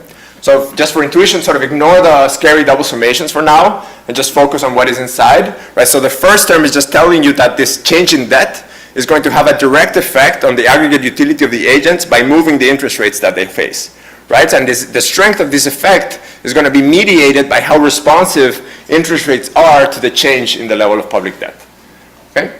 The second one is sort of an income effect due to taxes, right? Due to changes in the interest rate, right? So that would be completely absent in an economy with, for example, GHH preferences. So let me sort of ignore it for now and shut it down. Right, the other terms are coming from the government budget constraint, right? So issuing a little bit more of that in period u is going to relax the budget at time u, and the value of relaxing that budget is given by this Lagrange multiplier lambda u. Of course, I'm going to have to repay that period and that debt in the next period, and net of it, including interest rate, right? So that explains the beta lambda u 1 plus ru. And then finally, because interest rates are endogenous in this model, by changing this debt issuance in a given period, I'm going to change the entire path of interest rates on the existing debt, okay? Now, the sort of scary double summations are there because this is a forward-backward economy, right? So individuals are forward-looking, and the changes in the distribution propagate slowly, right? So welfare, utility, and sort of tax revenues and the interest rate are going to depend on the entire sequence. Now, what is actually quite nice is that in the steady state, this condition simplifies quite nicely, right? So what I'm going to do here is I'm going to take u to infinity, right? And then what you can show is that this sort of complicated double summations reduce to sort of a appropriately defined discounted long-run response. So for those of you that are familiar with these models, right, this is nothing more than just taking a discounted sum of the far out column of one of these sequence-based Jacobians of the model, okay? Right, so this is sort of telling you that I can write the optimality condition for the long-run choice of debt in the steady state in terms of these sort of three key sufficient statistics. But before you go there, yes. How strong is if in the proposition? Because that's the paper by Straub, right? No, exactly. So this RS is like basically a commiseration in most of the cases. Yeah, so this goes back to the point I was making about the welfare function I'm using, right? So that's why if I play with this alpha A, so as long as I allow an alpha A positive, I can verify numerically that a solution to this condition exists. Yeah. And generically or for some subset of? No, I have verified numerically, so I can't prove analytically anything. But for the planners I consider and the calibration I consider, it's well defined. Okay, very good. So now, going back to the sort of three key sufficient statistics, right? So the first one is what I call the marginal social value of public debt, right? And this is just whatever the marginal private value is, which is just the discounted long-run response of aggregate utility, right? So this curly E notation is just showing this discounted response, right? And this is in dollar terms, and the government is just going to add whatever response I have to the tax revenue to that, right? That's the marginal social value of public debt. Then the second one is this premium of public debt, the gap between the discount rate and the interest rate in the economy, and this arises due to the incomplete markets, right? And then finally, there's this sensitivity of interest rates to changes in the level of public debt, right? So how does the path of interest rates change when I move debt in the long run? Okay, so together these sort of three forces are going to determine the level of debt in the long run, right? And I hope they sort of help understand the forces at play here. Yeah. Very good. So I'm going to solve this condition for some varying various degrees of aversion to inequality. And as I mentioned, right, so as long as I allow for a departure from a utilitarian criterion, there is no issue of the non-existence.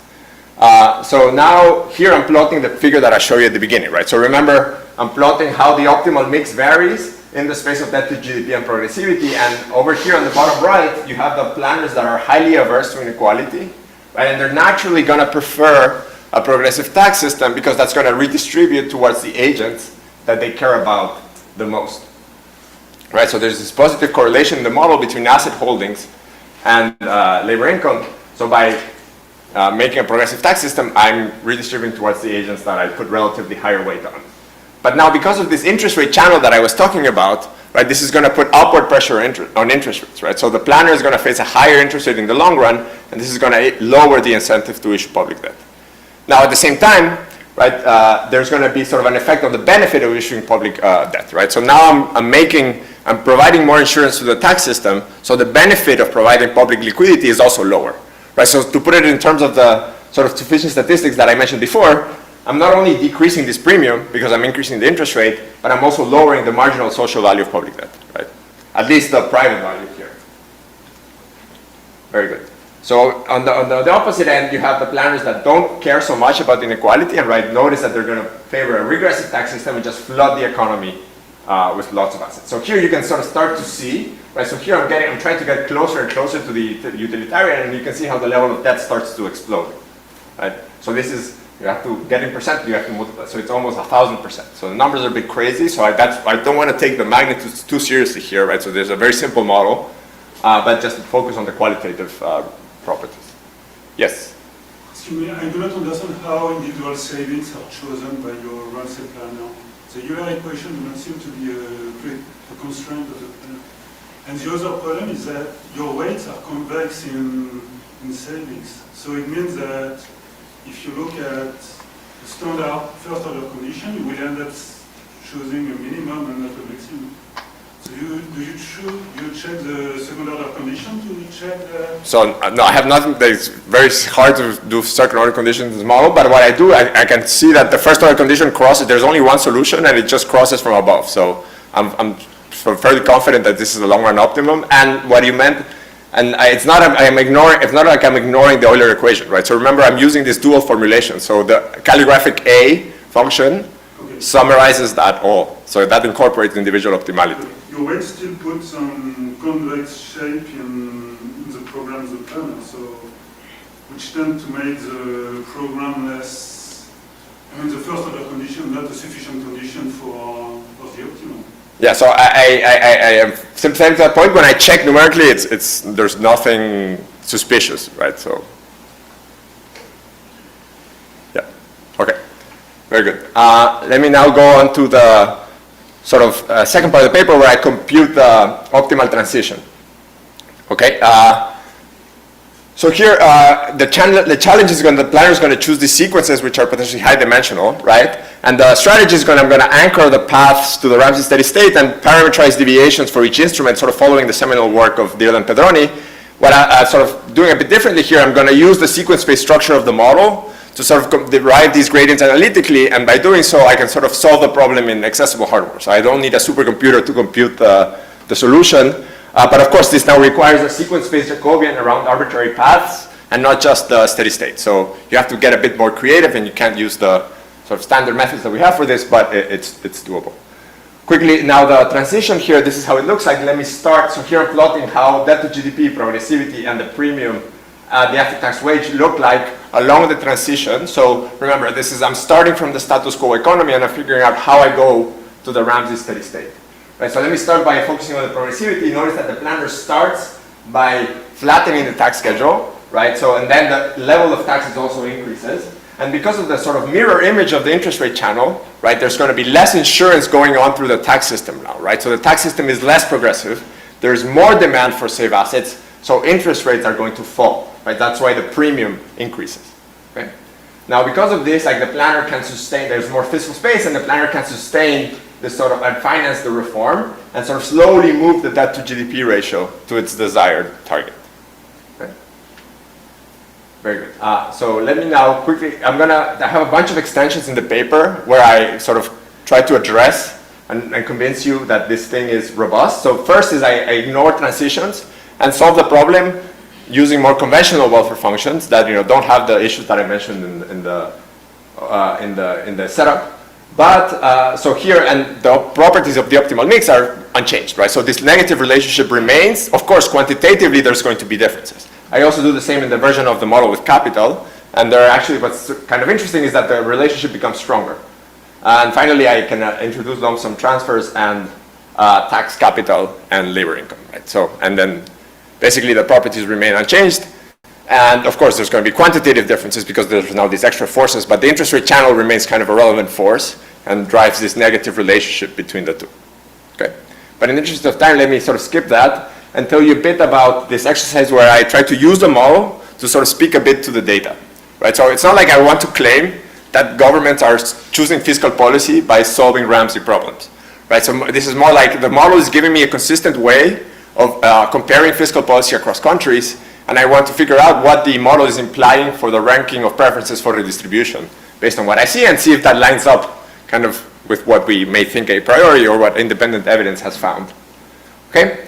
So before I go there, let me quickly say something about what happens in the utilitarian benchmark. So for here, I want you to think about the problem that ignores transitions because the utilitarian benchmark is not well defined in the problem with transitions, but there actually what I find is that if I compare what the utilitarian planner would do to what the US fiscal policy is doing right now, the answer actually depends on what happens if I fix the debt margin or not, right? So this is kind of bringing home the point that it's important to think of these two instruments together, right? So if I fix the level of debt, the optimal progressivity of the tax system is actually well above the one that has been estimated for the US. And this is sort of consistent with what other papers have found that have sort of abstracted from the debt margin and focused on the optimal progressivity of the tax system. Now when I do the joint optimum, so when I let the planner optimize over both, the optimal level of progressivity actually goes a lot closer to the one estimated by the US. But now, of course, the level of debt, as you were seeing, is way above it, okay? So now what I want to do is ask what preferences for redistribution are actually going to allow me to rationalize this observed mix of debt and progressivity, okay?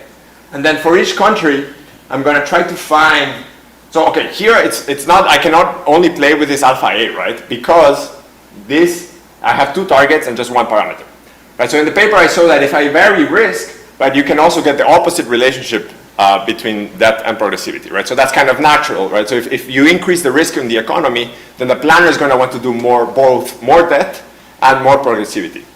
So now the name of the game is I'm going to find the amount of idiosyncratic income risk and the preferences for redistribution that sort of give me a solution that is consistent with what I observe for both the US economy and a collection of advanced economies. Okay, so here, basically, I'm saying most of these advanced economies are kind of close to the US. I'm not going to vary any primitives. I'm just going to change the risk and the planner's preferences for redistribution. Okay? And then I want to look at the ranking of preferences that are implied by the observed mix. Okay, so here I'm plotting what comes out of this exercise, right? So I think at least it sort of lines up kind of well with my prior about what the preferences for redistribution are in these countries. Now, of course, this is a very simple model, so I don't want you to take the results too seriously, but if you think about sort of the US as being towards the closer to what, and the liberal economies being like sort of less willing to redistribute, whereas the sort of Nordic economies over here have a stronger preference for redistribution, and I think it sort of lines up well with what the independent evidence that we have on like sort of preferences for redistribution in these economies. Right, so despite all the sort of simple model, I think sort of what comes out sort of in line with what we expect. Okay, very good. So now let me conclude. I hope I convince you that an inequality averse planner should favor a more progressive tax system and a relatively lower level of public debt, and this is sort of driven by an interest rate channel of progressivity. I didn't have time to go over the extensions, but this is robust to a number of variants that you can consider, right? So I can allow for multiple safe assets, more flexible tax schedules, and different social welfare functions in the steady state version of the problem. And the same channel is also going to shape the optimal transition, right? So, and this is maybe useful, the way I tackle the problem is maybe useful for other people working on this. If you use these sequence-based gradients, it's kind of relatively easy to run. Now, inverting the optimum finally delivers this kind of ranking for preferences for redistribution that I think is quite intuitive and also stable across specifications. So I didn't have time to talk about this today, but if I do the inversion in the model with multiple safe assets, it's kind of, the ranking doesn't change. Of course, the numbers change, but the correlation remains close to 1. And finally, as I mentioned when I set up the problem, right, this is completely abstracts from commitment issues. And I think this is a very important issue for future work, but you know, not for this paper. Thank you very much. Yeah. Discussant is Mateo Peroni.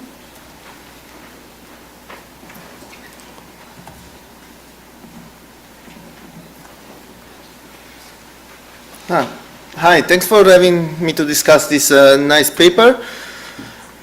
So the idea is that the government fiscal policy consists of the progressivity of the tax system and the amount of government debt. How are these two related? In the paper is that both provide insurance against household idiosyncratic risk. So what the paper finds is that in an IRGARI setting, the planner's preferences for the distribution lead to a negative correlation between the progressivity and the level of debt. And planners that care more about redistribution favors lower level of public debt. So this is the paper. I think it's a brilliant paper. It was very intellectually stimulating. There is deep ideas and also methodological contribution, because actually it's not easy to find the solution to this problem. So great paper. And let me start to summarize how I view the mechanism. The idea revolves around the insurance premium. The idea is that households are willing to forego some returns to hold bonds as an insurance. And this insurance premium is equal to the rate that you will prevail without risk minus the equilibrium interest rate. So you can solve the model for different level of public debt. And here I'm plotting on the y-axis the insurance premium. So when the public debt is low, you're willing to pay a lot to buy insurance. It's kind of, you have a lot of risk, and now you'll pay a lot to get insurance. If the public debt is very high, now you have a lot of insurance, why would you pay to have more insurance? And so the bond insurance premium, which is this, goes down.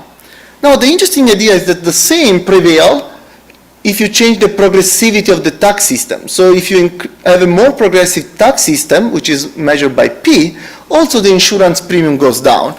And this is how these two are related. So if the insurance premium is high, then it's optimal for the government to inject more debt. It's cheap to issue more debt. But now if you increase debt, the insurance premium is going to go down, returns are going to go up. And so what they find is that asset holders, if you hold an asset and now the returns are high, you're going to benefit from that. So a planner that cares about inequality will have more progressive taxation, because for sure progressive taxation benefit income poor and asset poor, but by reducing the amount of debt, instead you reduce the benefit of asset holders. And so this is how I see the mechanism. You have a higher progressivity, now you reduce the insurance premium, and so that's why you don't want to issue more debt. So my first comment is that the type of risk matters.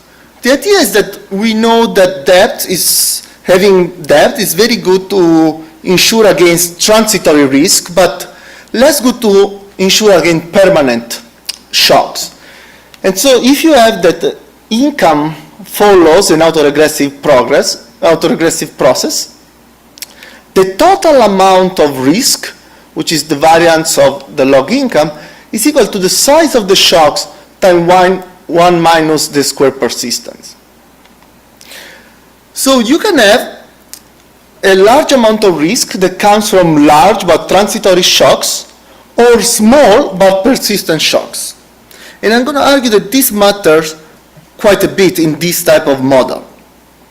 So here I'm plotting again the insurance premium is the same figure as below for public debt, and here for different amount of risk. So I keep rho, the autocorrelation fixed, and I increase the amount of standard deviation, as you can see that as you increase the risk in the economy, the bond premium goes up. So if you have more risk, you want to insure more. But now let's do another exercise, and let's say that we take the total amount of risk fixed, but we reduce the rho. So we reduce the persistence of risk. Now you see the premium goes down. So if you have more persistent shocks in the economy, you are not going to be willing to pay much for insurance because it's not very useful for you. And so now we can solve for the optimal steady state under different amount of rho. This is the exercise it then showed, which is like the easier part. There is no transition. And here you can show the optimal amount of debt given different amount of rho, different amount of persistence. And so you can see if in an economy where shocks are more transitory, with low rho, you may want to issue a lot of debt. But once the shocks become quite persistent, and I'm arguing this is not a crazy number, actually the amount of debt becomes zero. So basically, when income shocks are persistent, it's saying that debt is basically a useless object to insure against people risk, and so the only useful tool is actually using progressivity. So as the persistence goes up, then you want to use more progressive taxation because that's the unique tool that is going to allow to insure households. Now, in this type of model, households are ex-ante identical. So all the risks are all persistent. So you can use also like very high amount of autocorrelation. So I'm taking this number from government restricted income profile. So you have a rho of almost 0.99. And if you look in the literature, 0.91 is like, which is used in the paper, is on the lower side. But usually people have used higher number. And now here I'm plotting has the optimal amount of debt change with the persistence of the income shocks. And you see that it matters quite a lot. It goes from 400% to 0. And actually you see that it's very sensitive. Once you go past 0.9, your optimal amount of debt goes from 3.5, so 350% to 0. And so if you want to, suggest what to do to the government, you will change between 400% to 0 just for small number of rho. So my point is that rho is going to be a super important parameter for you to decide whether you want to do some type of policy. Now, I try to use a OLG setting. What I mean by OLG is that I solve for a life cycle income profile with retirement and pension, a standard model with bequest, similar income process taxes, and I clear the market in the same way as IAGARI. And now you see that in this type of model, actually the optimal amount of debt is more stable, and so it may make more sense if you want to take to the data a quantitative exercise, it may have more sense. So here I'm comparing the swing in the standard model versus this OLG model. And you see that you have a large swing while here is more stable.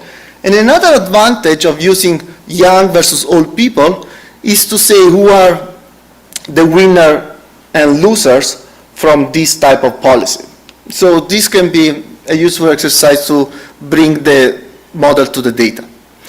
Why I think it's also important to distinguish old versus young people, because it matters whether asset owner benefit or lose from low interest rates. So in this paper, the idea is the following. So let's say you are an household and you are in the last period of your consumption. So you're about to die. And you're about to die, and so you consume all you have left. So at time C, you consume the asset you have in the previous period times 1 plus the interest rate. And so here, it's normal that consumption increase in R, which is what they find in the paper. But now let's suppose you have a long duration asset, such as in annuities. Now the consumption is the amount of annuities you have times the price of the annuities. And so the price of annuities is just 1 over R. So now, at higher interest rate, this reduces the market value of annuities. So if you now introduce long duration assets in your model, it's going to go the complete opposite way of what you find, that low interest rate benefit asset owner. So the idea is that short duration versus long duration asset are going to change completely how people benefit or lose from low interest rate. And the idea is that here you have a short-term consumption plan, which is 1 period, and you have a long duration asset, so you have a duration mismatch. So now why it matters? So here again I'm plotting the interest rate, again the consumption, and you see it is increasing if you have short-term asset. Instead, consumption is decreasing when interest rate goes up if you have long-term assets. So completely changed the results. Now this matters because here I'm plotting household portfolio duration, so how much duration people have in their portfolio, depending whether they are poor or rich. And so what you see is that richer households have a much higher duration than poor households. So rich people, by having high duration, they tend to benefit from low interest rate rather than high interest rate. And so this goes in the opposite direction.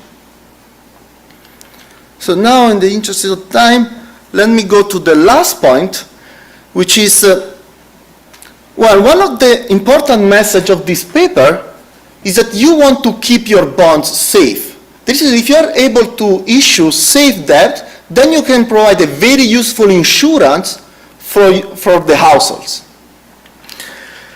One of the Ramsey optimality conditions suggests, well, you may want to raise debt to 300%. But can it be possible?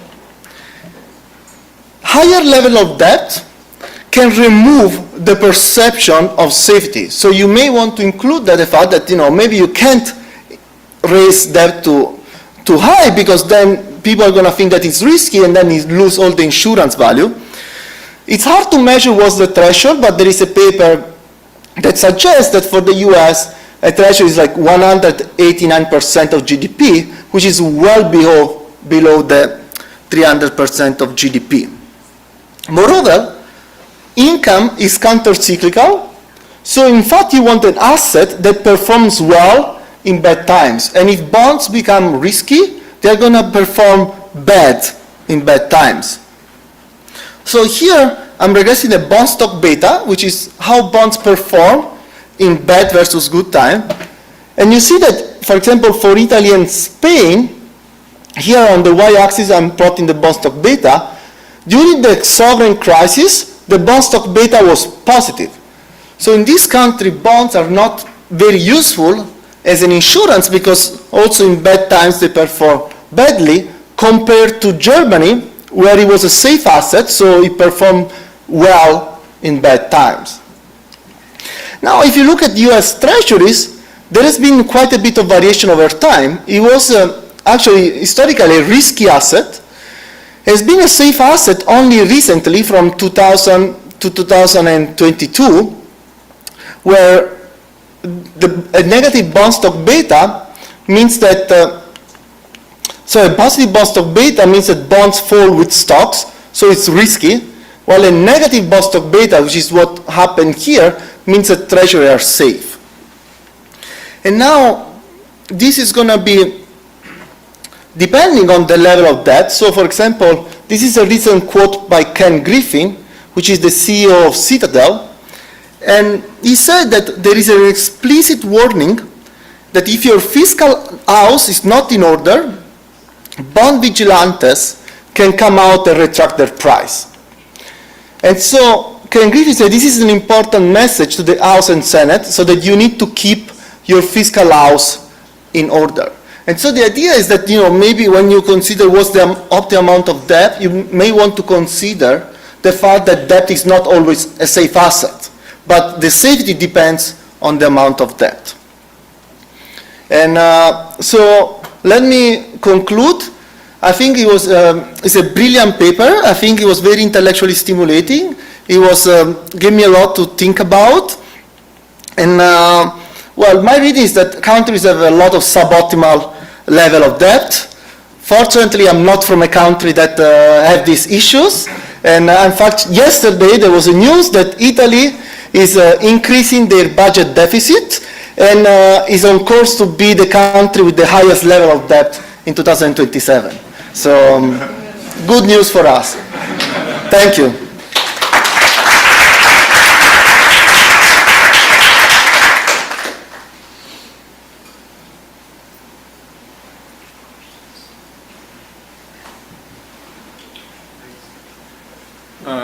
Ralf Lütteke, University of Tübingen. So quick question about the multiple asset extension that you have. So do you also consider imperfect substitutes? So typically capital is seen as more risky because it's illiquid and so on. That typically has a large effect on the interest rate elasticity of government debt. And also when you take out risk from the income process, I might be willing to invest in risky capital. And so there would be a positive effect on wages and tax revenues.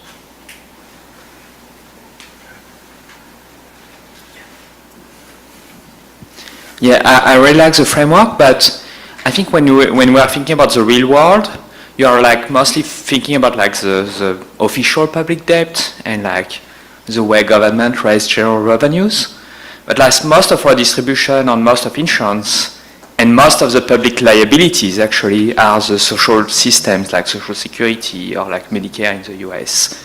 That would, like thinking about those maybe would also like help you match the magnitude because I don't know if you take Italy for example, I guess like the public debt is around 100%, but if you add pension and so on, it's probably 500 or 600%. So that would actually be closer to your predictions. Okay. Well, first let me thank the discussant. Thank you. I agree with most of with all of your points, and I think some of the stuff you mentioned actually I think. Actually helps isolate the channel even better than what I did in the paper. So I tried to do some extensions with an open economy in the paper, but I think your raw thing is actually the better one, right? So I just want to reiterate, I don't want to take the magnitudes of this model too seriously, right? So it's a very simple model, and it's sort of just meant to illustrate more of these like negative literature. That's what I see more as the main takeaway, more than like actually trying to give a recommendation with this model. And I think if I would like to do so, I would probably use a framework like the one you suggested, like with the OLG structure of finite lives, where it incorporates a lot more of the sort of motives for saving that are in this model. And sort of on the question about the capital extension, right? So there's no aggregate risk here. So there's both of them are perfect substitutes, right? So of course that's a limitation, and I would be very excited or interested in solving that problem. I just don't know how to solve it yet. So with aggregate risk and the optimal policy, it kind of, even the positive model is already kind of complicated to solve. But maybe that's sort of something I can try in the next project. Right? So I'm very sympathetic to the point that it's very important to think more carefully about the aggregate risk. And this also connects to the point that the discussant made about okay, in this model there's no risk of default, right? So but if we actually speak about aggregate risk, then that actually becomes a more relevant consideration, and I think that would actually help the model, perhaps because of the usual sort of, if you think about the incomplete markets literature, studying the optimal policy problem with a representative agent, right? So there you have the precautionary reason for saving for the government as well, right? And I think if you put that force into the model, then of course the levels of debt are also going to go down. But in general, thank you very much. And,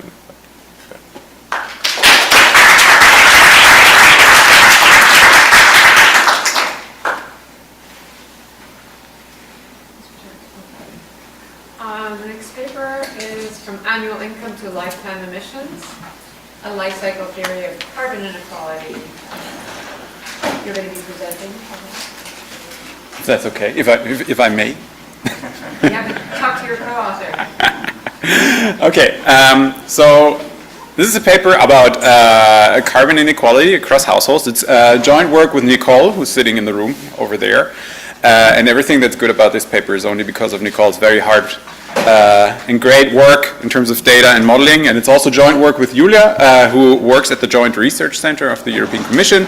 And because that is so, the usual disclaimer applies that this is not the views of the EU, but of the authors. Okay, so when it comes to greenhouse gas emissions, right, and you look at worldwide data, then private household consumption is associated with about 60% of global greenhouse gas emissions. Right? And we know this is a concern, and we know we want to potentially, especially in the EU, do some more environmental policy. And if we do that, some of the central questions are related to how these greenhouse gas emissions are actually distributed at the household level. Right, so there's multiple questions involved here. So one will be, one important question is how much of this inequality across households is between and within country inequality, right? If you think about the EU cohesion, this is a central point. But also within country, central questions are related to how income and carbon footprints are related in the cross-section, because that will talk a lot about the regressivity, for example, of carbon pricing.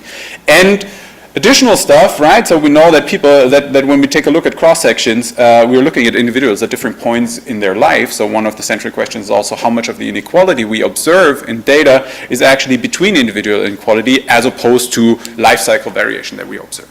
Okay, and in this paper, we want to study inequality in household level carbon footprints, and therefore we generate a new detailed internationally comparable data set of the 27 EU countries and household level carbon footprints in all those 27 EU countries. Right, so I'm going to speak a bit more about how we actually do this, but from this data set we're going to derive 3 central stylized facts that we think are important when it comes to studying household level carbon footprints. One, that's not so super surprising, I think, for people who've thought a lot about carbon emissions, is that almost 70% of the household carbon footprint actually arises from the consumption of food, housing, including its energy and transportation. Right?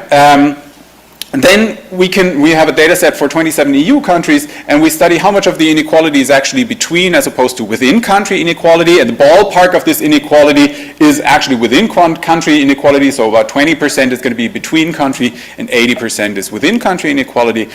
And then we're going to take a look at the relationship between income and carbon emissions, which is sort of a central statistics or a central element of thinking about carbon pricing and the consequences of carbon pricing. And we're going to find that household net income is only a relatively weak predictor of the individual carbon footprint. And why is that so? Right? There are several things that come to mind, right? One of the classics when you think about consumption and income is that people are sort of, when you observe people in a cross-section, they are at different points in their life cycle. Right? So people save when young, they dissave when old. So income is not necessarily a good predictor of consumption in the first place, right? This would be one thing. But then there are other things that are important, especially when it comes to the individual carbon footprint, and that's going to be the consumption basket, right? So the consumption basket might change quite a bit with along the income distribution of households. People might have different tastes for goods that are just unrelated to income, right? Some people might just like, I don't know, steaks, and other people might just like vegetarian food, for example, right? And then even for all of these, after all of these things, people might have different emission intensities for similar goods, right? You might have bought a car recently and it's an electric vehicle, or others might ride, I don't know, a pickup truck, and those things also create heterogeneity across households in terms of their carbon footprint. And the central aim of this paper is to estimate the importance of all of these elements, and then to also provide a life cycle assessment of the individual carbon footprint as opposed to what we see in the cross-section of the data. For this, because we only have cross-sectional data, we need to use a quantitative model. Okay? And to give you just a glimpse at the central findings of this paper, so when you evaluate the relation between income and greenhouse gas emissions on a life cycle basis, right, those are much more closely related than in the cross-section. When you take a look at the elasticity of greenhouse gas emissions with respect to net income, when you estimate it in the cross-section, it's going to be something like 0.5 to 0.6. But when you estimate it from a life cycle perspective, this elasticity raises to almost 1, so it raises to 0.91 to 0.93, up to 0.93. If you want to put numbers to that, those findings mean that from a life cycle perspective, a 1,000 euro increase in life cycle earnings leads to about a 550 kilogram increase in annual greenhouse gas emissions per household. Okay, and then the second thing we can do is, next to this life cycle assessment of how elastic greenhouse gas emissions are with respect to net income, we can also quantify how much of the cross-sectional variation in incomes we see is actually between country. I already told you it's about 20%, but then also what is between or within individual variation and what is between individual variation. And within this, within individual variation, this is about a quarter of the entire cross-sectional variation we see in the data. So when you only take, the pitch in this is, when you only take cross-sectional measurements of the relationship between income and carbon emissions, right, then you might seriously overstate how regressive carbon taxes actually are. Okay, good. So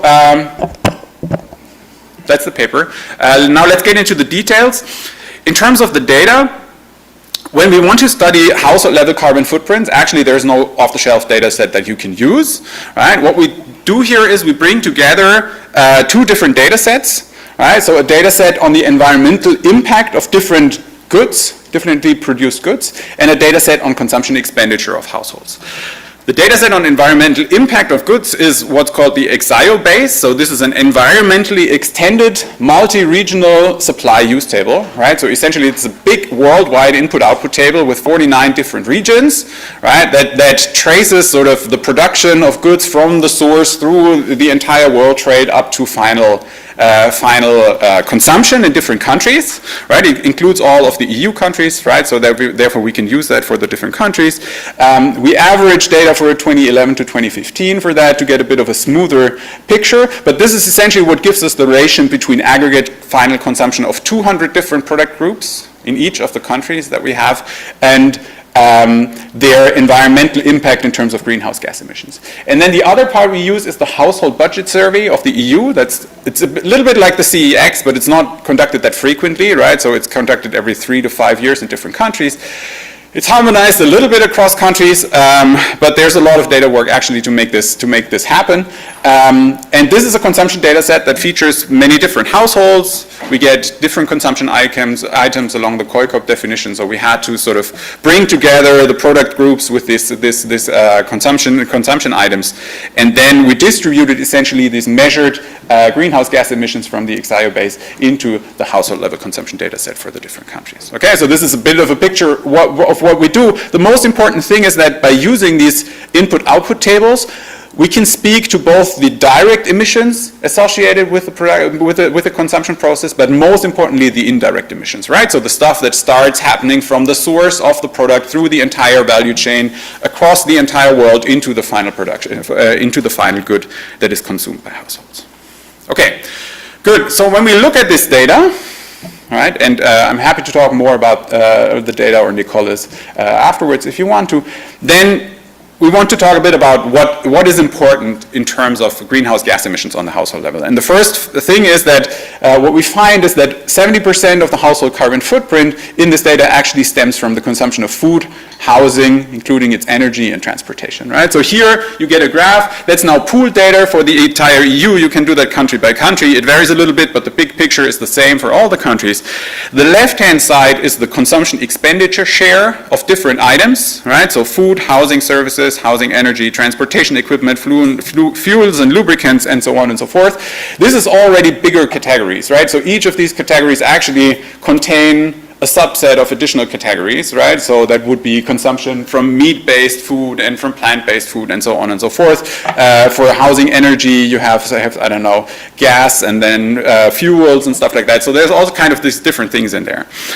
Right, so in terms of the expenditure, right, the most important item is housing, services, and food. But when you then take a look at the greenhouse gas emissions associated with this, right, what's striking that a lot of that is actually stuff like housing, energy, and transport equipment, and those things take a larger share in the household carbon footprint as opposed to how much you spend on them, actually. And when you add up sort of these first lines, right, so food, housing, and energy, and transportation, this accounts for about 70% of the household carbon footprint. Good. Then carbon inequality, right? So one of the central questions in EU policy when you do pricing schemes is always a question of how much do we tackle different countries as opposed to different individuals in countries, right? So what we did was a decomposition of inequality into within and between country shares. Using the Gini index for that is a bit painful because it's not so easy to decompose, but there's an index called generalized entropy index. It follows kind of the same rules as the Gini index, but it's easily decomposable into different groups, right? So within and between country inequality, and here you can see that the share of within country inequality is quite large. For total emissions, it's 86%. It varies a bit across goods categories, right? So it's large for food and for transportation. It's less for housing services and housing energy. But on the total, it's about 85% of the variation in the total carbon footprint is within country variation. And finally, we find that net income is not a very good predictor of this household carbon footprint. Okay, and that's the point where we sort of want to start thinking about where does this relationship come from and what does this tell us about a model. So here we just ran a simple regression of, so we take the data and then we do PPP adjustment and everything to make it comparable across countries, and then we run a regression with country fixed effect of income of carbon emissions on income. You can do this with quadratic terms and cubic terms and so on and so forth. The main message you find is when you take a look at the variation in carbon footprints explained by income, this variation is relatively small. Okay. So where does that come from? If you want to understand where this comes from, for us, it was a useful idea to actually try to understand where this household carbon footprint is actually coming from. So the household carbon footprint comes from the consumption from the footprints associated with the consumption of different goods, right? And you can decompose that in a useful way, right? So if you look at this type of decomposition, what does that actually mean? So the household carbon footprint is a function of your income, right? So how much you have to spend. Then how much you consume out of that income, right? The consumption-income relationship. Then of your consumption basket, what are the different consumption items that you have relative to your total consumption, and then sort of the environmental impact of your different consumption items, right? So these different consumption items have different emissions intensities. And all of these three things together make the individual carbon footprint. And we want to speak to all three of them, right? So the first thing we did was take a look at the consumption-income relationship. So here you see on the x-axis net income of households, again, price level adjusted, and taken out some country specifics. And on the y-axis you see consumption, right? The dashed line is the 45-degree line. That's the actual relationship between consumption and income in the data. It's not 45 degrees, right? So people at the bottom end, they consume more than they have in terms of income. At the top end, you don't. So people who study dynamic models, right? I mean, that's the idea. Now you see that their savings must play a role here in that.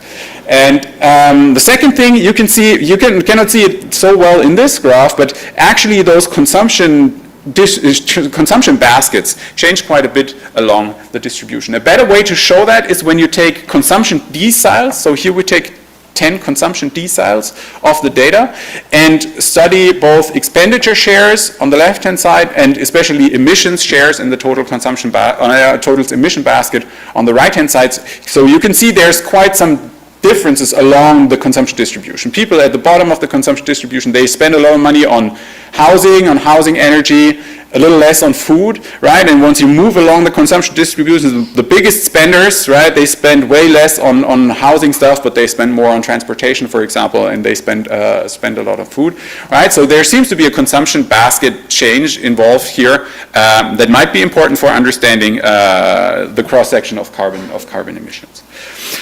And then even beyond that, right, when you take a look at variation within these deciles, there's also a lot of variation, right? So here you see the coefficient of variation of consumption within these deciles, right? And you can see that most of these consumption items, they also have a lot of variation within deciles, both in terms of consumption and also in terms of emissions. And for some categories, right, especially for heat energy, the variation in emissions is much larger still than the variation in consumption, which speaks to the fact that households use for example, different kinds of housing energy. Right? Even if they consume the same, they spend the same money on this housing energy using, I don't know, a wood-fired oven or using, I don't know, green electricity or stuff like that, that makes a difference. Okay, so that's the different features that we find in the data, right? So there's a non-proportional consumption-income relationship, there's variation in consumption baskets, both across the consumption distribution, but then also within consumption deciles, and there's additional variation in emissions intensities, right? And what we want to do, we want to use this to actually discipline a quantitative model, in which we can account for all this heterogeneity and want to then sort of try and start studying, okay, how much of that cross-sectional variation that we see is actually due to within individual inequality, and we also want to see which of these channels is actually important. So now if we take a look at a quantitative model, this is going to be a life cycle model with a non-homothetic CES type consumption function that comes from the growth literature, where people have studied what happens along the growth process and how sort of demand for changes from, I don't know, agriculture to industry to services. So the basic of that is a relatively standard, simple life cycle framework where people live for J periods and they retire at a certain point.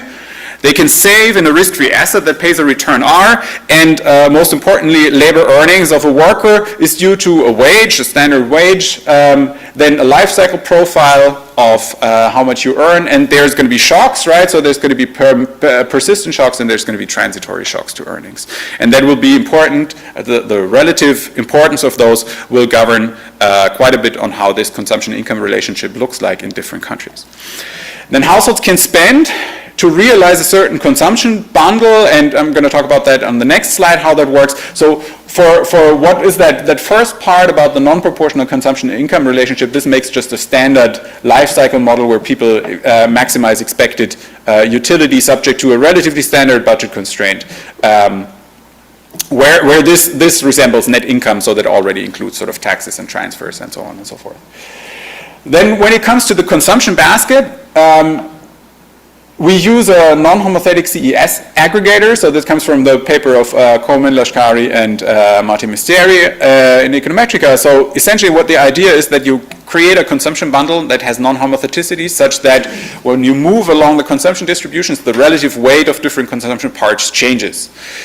Within that setup, this is essentially given by these epsilons here, right? So if these epsilons are, such an epsilon is smaller than 0, you get a lot of curvature initially, so people would want to consume that type of good when they have few consumption, and the good fades out when consumption gets larger. When the epsilon is greater than 1, this is going to be exactly the opposite. When all the epsilons were equal to 1, you would just have a standard CES aggregator, right? So the expenditure shares would always be the same along the entire consumption distributions. And what is important here is these non-homotheticities, but also sort of these shares. This is just standard weights, how important is each of the goods in the consumption bundle. And because we're studying different countries, right, this is going to make a difference because, I don't know, in Malta you don't need that much heating as opposed to Finland, for example, right?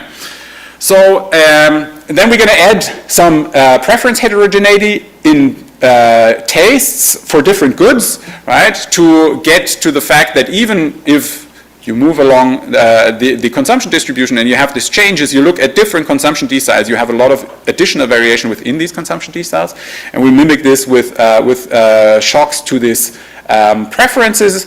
And then in the end, emissions are going to be driven by the product of the emission intensity of a different good and how much you consume from this good, and also we're going to have some heterogeneity in this emission intensities, capturing sort of the residual variation we get beyond just simple consumption levels in households. Okay, so we're going to take this model and we're going to study 26 actually different countries. I'm sorry, we're losing Italy in this because Italy doesn't have any income data in this consumption data set. I don't know exactly why, but I discussed with somebody else before, and it might be that when you tell how much income you have, you might actually be used to pay taxes in the end, and therefore this might not be the nicest question to ask. Anyway, right, so 26 countries.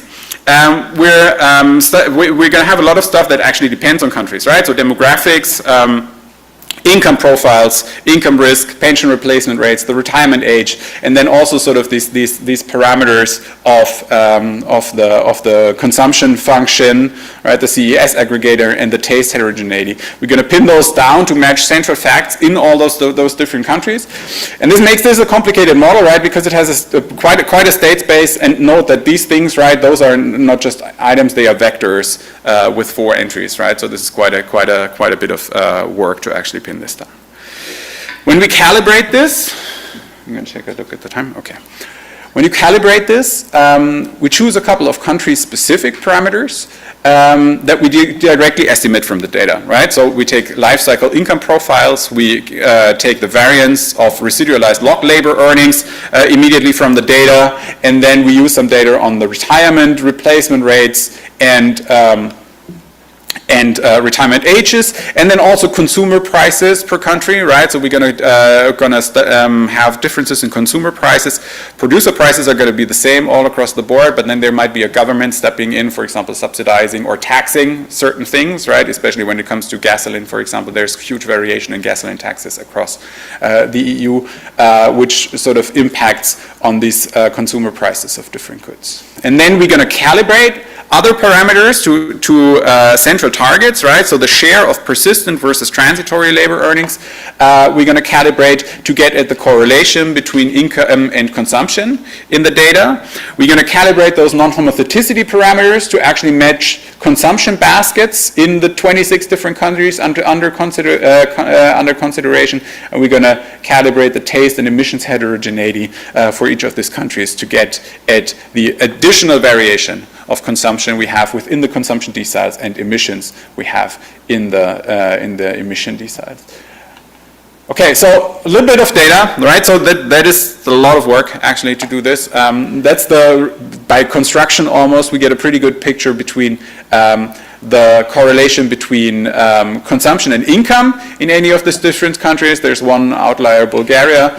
Other than that, we match this pretty well. And now it gets small pictures, right? So you can go in details here. This is the consumption baskets in all the different countries that we have. On the left, it's the data. On the right, it's the model, right? We can target this, and we get a pretty good picture actually of this with this non-homothetic CES preferences.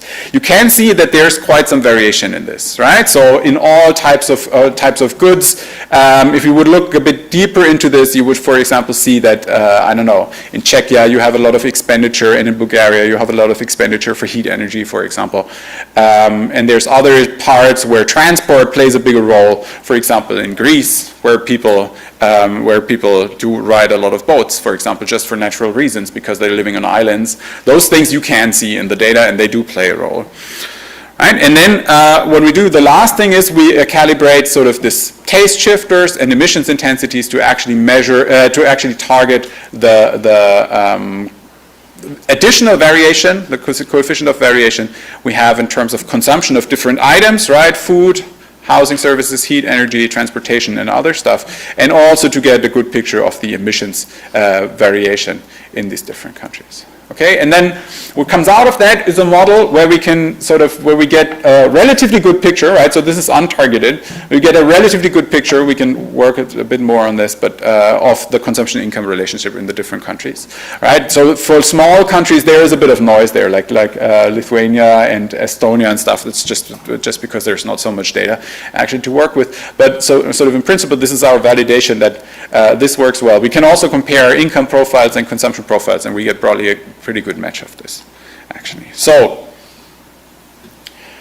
what are we now doing with that? So what we want to do is to provide a life cycle assessment of the individual carbon footprint, right? And the first thing you can do is, that's what I showed you sort of in the cross section, right? So that's the relation between net income and consumption, that's the orange line, and then we also put here carbon emissions and the different sources of carbon emissions. That's what we see in the cross section. If we take a life cycle perspective, there's two things you see, right? So it gets much more linear, right? Because I mean, from a life cycle perspective, it's kind of clear that you have a present value budget constraint that needs to hold, right?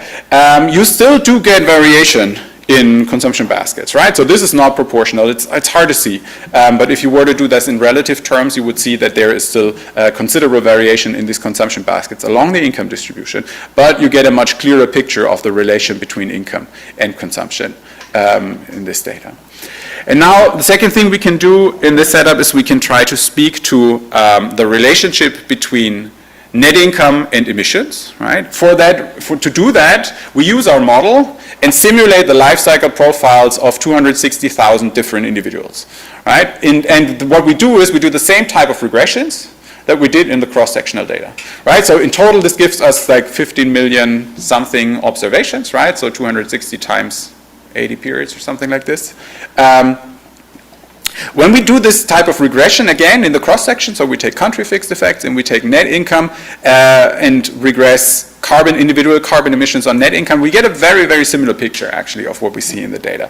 We get a bit larger R square in terms of how much income explains carbon emissions, but it's still small, right? So it's still something like 33%. And if you evaluate sort of these coefficients here at the mean of income and carbon emissions of a household, you're going to get these types of elasticities, right? So when you do a simple linear regression, your elasticity is something like 0.5, and when you include additional higher order terms, your elasticity increases to something like 0.6 in the cross section.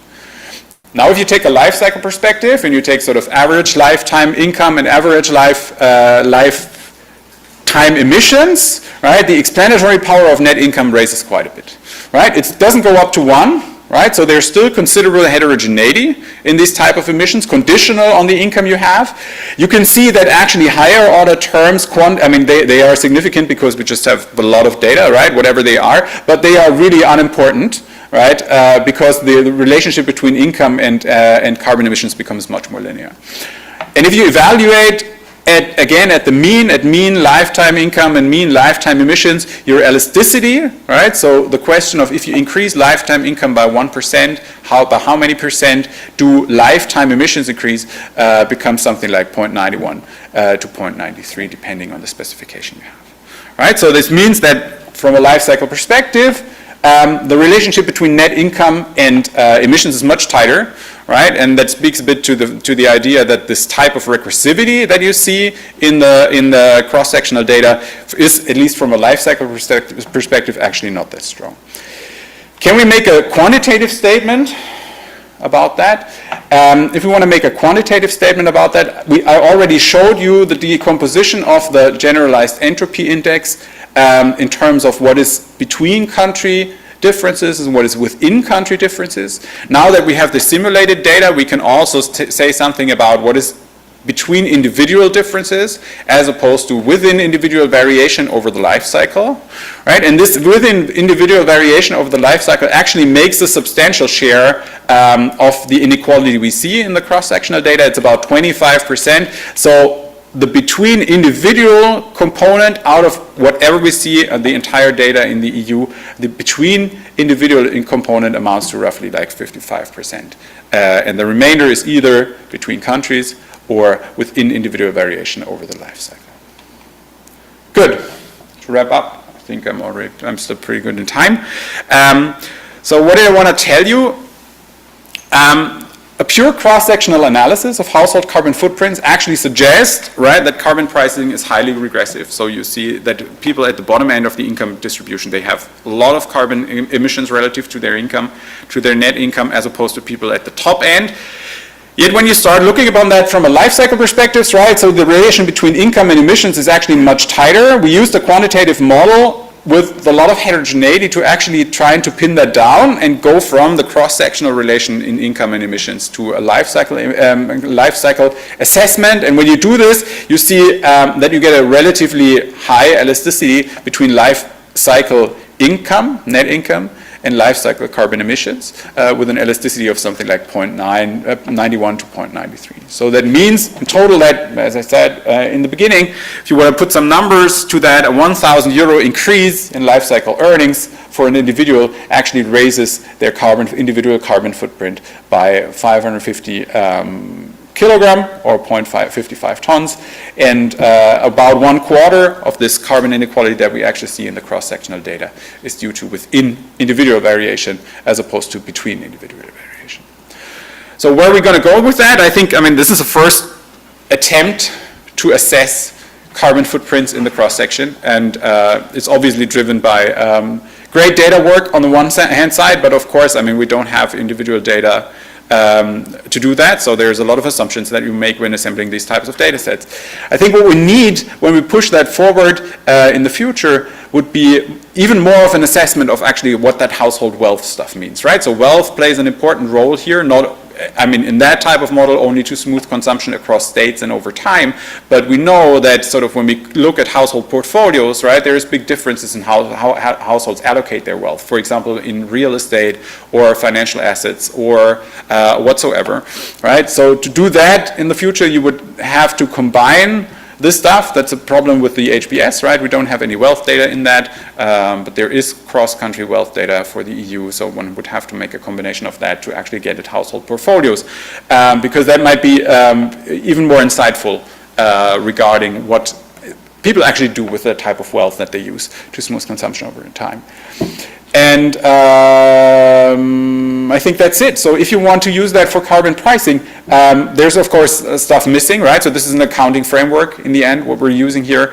If you want to talk that forward into what are the consequences of carbon pricing, I think what is still missing is thinking about abatement technologies, which would be sort of the most important thing here, and thinking about geographical circumstances. But I think that's it. Thanks for listening, and I'm looking forward to the discussion.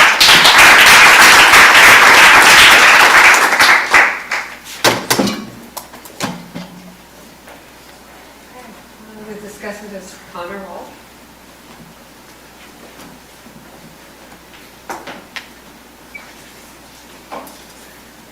Cool. Thanks so much for having me on the program to discuss this. This was super interesting work. I learned a lot.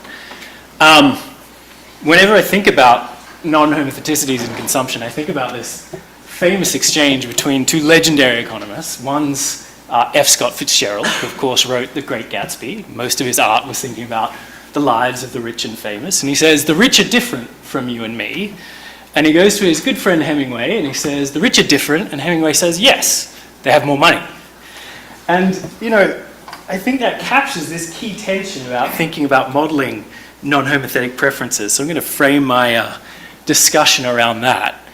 But yeah, so I thought Fabian did a great job of saying what's in the paper, so I won't say much. But really, you can think about this as the first harmonized picture of household carbon footprints across the EU. So crossing data on emissions by good, essentially, through input-output tables with household budgets for 27 countries and large numbers of individuals. And I think that, you know, the headline result that comes out of that is current income is really only a weak predictor of carbon footprints, an elasticity of 0.5, or call it relatively weak. So you really want to go to a life cycle model to think about what rich and poor should mean in this context. So they do a big OLG model with income risk and smoothing, and they have these non-homothetic CES preferences, which give you rich income elasticities across goods. They match the cross-section, and then they try and follow these same households over their whole lives within the lens of their model. And then once you do that, you get this result that actually emissions track lifetime resources pretty well. So the elasticity goes from 0.5 to 0.9, and that should sort of change how you think about the regressivity of carbon taxes. Because with an elasticity of 0.5, what that sort of means is that the emissions per unit of income is falling as you get richer, and so levying a carbon tax is going to be quite regressive proportionally and fall on the poor. But actually, if it tracks lifetime income, a carbon tax is kind of doesn't really have the same distributional impact at all. And I think the data set alone, you know, Fabian didn't go into it too much, but there's a huge amount of work involved in putting this together. I think it's a clear public good. It's very careful, and I think it's going to be widely used in this sort of area. You know, somewhat self-servingly, I don't think discussants should do too much, so I'm going to only make 2 points. I'm going to think about, you know, what can you really learn about non-homotheticity from cross-sectional data I'll kick the tires a bit on that. And then say, well, is it so easy to go from the cross-section to the life cycle like they do? So just to recap on this question, are the rich just you and me with more money? What they use are these nice non-homothetic CES preferences from Daniel Lashkari's paper with Diego Komen, Marty Mestieri, and Fabian explained this, but you've got this implicit CES aggregator that's defined implicitly from the solution to that equation, and you've got individually heterogeneous income elasticities that are governed by these epsilons. So in the Lashkari paper, you can turn this into an estimating equation and get these epsilons from relative expenditure shares, and you have some goods level taste shifters, these omegas. You regress that on prices or price indices for these goods, and then the aggregate or the individual level consumption. That allows you to back out what these expenditure elasticities should be. I guess one thing to say is, to get the sigma, you really need relative price variation, which you can't do off a signal cross-section like they have. You really need a panel or repeated cross-sections, but that's okay. I'll show you in a sec, it's relatively easy to get that. So what they do is they really take the sigma 0.3 from the Komen paper. It's not great, the Komen paper has manufacturers, agriculture, and services, and this paper really has lots more things, transportation, energy, and food. But yeah, it's not hard to get this if you just use repeated cross-sections. You've got to assume, though, that the taste shocks are just mean zero and orthogonal to income, so you're loading every systematic rich-poor difference on the income effects. That's completely harmless for accounting, so the model's just going to match the cross-section that it was fit to.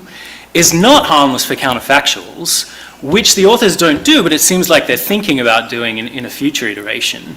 So if you're doing transfers, rebates for carbon taxes, the lifetime aggregation as well, they're all moving households along common angle curves. And I wanted to think about, well, how robust is that assumption? So I don't have the data that the authors have, but I do have the CEX, which I've worked with for other projects. And there you've got repeated cross-sections from 1990 to 2020. You've got quarterly spending, all kinds of rich, let's call it 24 CPI categories. So shelter, fuel, motor fuel, vehicles, all that sort of stuff. And yeah, if you do this same estimation in the CEX, you'll get a sigma of about 0.22 over these categories. So maybe not that different, actually, to the 0.3 that they use. So one thing I wanted to check, well, if you're just using one cross-section, how stable is that over time? So in the CEX, you can just pick random years and compare the income elasticities you'd get from doing that. And yeah, it works pretty well, honestly. The rank correlation is about 0.85. Things kind of move together, whether you do it in 95 or 2019.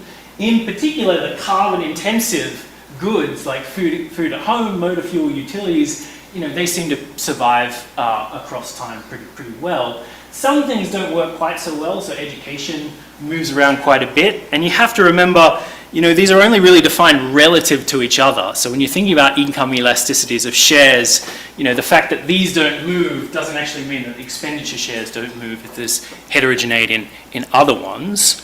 But I think that works pretty well. Then I started to think, well, okay, one thing you can do to test whether the rich are actually different is you can divide up the cross-section into rich and poor and do the estimation on subsamples. So what I'll do is I'll get the bottom income quartile and I'll get the top income quartile and then look at the estimated epsilons. And there you see, the rich are actually a little different. So these carbon elasticities are a little different. The poor, spend more on motor fuel. That declines more than you would think with income. Things like public transport and recreation, also quite different. Public transport, why is that so different? Well, the poor take the bus, and that in the CEX, and that decays very quickly with income. The rich actually take a lot of planes, and that's counted as public transport in the CEX, so that goes up a lot with income. So I think, one ask for you would be to just estimate this by income segment and see how much heterogeneity you're getting from subsamples. And you can also do synthetic cohorts across the HBS waves, and you'll get the sigma for free by doing that. I thought it was kind of interesting, what actually explains differences in the in the expenditure baskets across the income distribution. So one thing you could do is just say, well, suppose I fit those taste shifters, the omega, for the poor, and then I just give them the rich budget. So I keep their estimated preference system the same, and I just move them into the top income quartile. Their expenditure actually doesn't really change very much. It's, the income elasticities are not really explaining much of the variation when you go from poor to rich. Really what that's about is well, it's a couple of things. One is that the taste shifters change a lot, and another is that the income elasticities change quite a bit. If you look at the income elasticities, we'll take the poor, give them their taste shifters, and then change the income elasticities. That helps you a bit to move from poor to rich, but it's particularly helping with the food shares, food away from home and food at home. But to really get all the way to the rich basket, actually about 80% of those is those taste shifters in omega. So there's a lot of unmodeled variation that's explaining top expenditure shares for rich people. And that's really where, F. Scott Fitzgerald lives. That's the theory of Great Gatsby is really about these taste shifters, not income elasticities. And the other thing I thought, well, okay, you're doing this life cycle aggregation. Are the preferences actually stable over the life cycle? And I think that here, the answer is kind of a resounding yes. So you could just split the sample up into young people, say below 40, and old people above 40 and do the same estimation. They line up pretty much 1 for 1. So preferences, income elasticities don't, in the CX at least, don't really seem to be changing very much over the life cycle. And you really need this for the life cycle model to work. So I think that's a nice check, easy to do, you can do it in your data. Education, yeah, it's way off, and trying to figure out what this would be again, but it's probably something about you pay your own tuition maybe when you're young, you pay your kids' college degrees when you're old, and that is very different, at least in the US, very different income elasticities. 60 is a new 40. Yeah, right, okay. Yeah, maybe I should think about that. Yeah, so I mean, similar sort of exercise, the young and the old baskets are actually a little different. You can look at under 40 versus over 40 for the bottom quartile and the top quartile. Age is really reshuffling about 6 to 7 percentage points total within a quartile. Income is doing about 15 to 17. So, I think this is another way of saying the levels agree with the slopes, the life cycle is kind of safe, but income, yeah, maybe not. Broader lessons, for accounting, you don't really need a preference system at all. The demand system only matters when you move households to budgets you don't observe, but I think these things are pretty easy to deal with in the cross-sectional data that they have. You can estimate taste shifters separately by age, match age-specific baseline shares. Was that, I'm out of time? Or? No, you got 5. Oh, I have 5 minutes. Oh, well, I'll say one more thing. And then on this link from income to consumption, so Fabian showed this nice graph, and the first thing I thought, well, that's just progressive taxation in Europe, but of course it's not. That's net income after taxes. And so what's really happening is, as you get more income, of course we know this, your savings rate tends to rise a lot, but that's actually not the life cycle doing that in the data. So in the life cycle alone, they do this decomposition, gives you about 0.98 of the correlation. Once you add persistent risk, that goes down to 0.87. Actually, you need these transitory shocks that they have are really quite important in getting all the way down to the 0.63 correlation from the data. So that's kind of weird, and I'm not an expert on this, but that made me think that something's missing there. One thing that's maybe even more important is that the tight lifetime link that goes from consumption to income is really an artifact of the intertemporal budget constraint holding, that the present value of consumption has to be equal to the present value of lifetime income. Of course, we know that's not quite true. There's a huge literature on the retirement savings puzzle. In the US, at least, the rich die pretty rich. So, I've done some work on this. If you're a bachelor-educated individual, you die with about $1 million worth of wealth. So where's that all going? And I think that's also true in the EU as well. There's a retirement savings puzzle for the EU. So I think you want to be a little careful about maybe bequests or trying to, you said you're going to do more work with wealth. I think there's a link there that needs to be made to the model that is currently just enforced brute force that I don't think is quite true. And of course, yeah, if you die with a lot of wealth, unconsumed riches would be unconsumed carbon. Now that has to aggregate somehow, that money is going somewhere, but where is it going, I think is important. Cool, so I think that's all I've got. Fascinating paper on life cycle emissions in the EU, very careful accounting, beautiful data set, and this is the accounting you need to do to get carbon policy design right. Are carbon taxes regressive? You need to think about lifetime versus cross-sectional stuff. So great.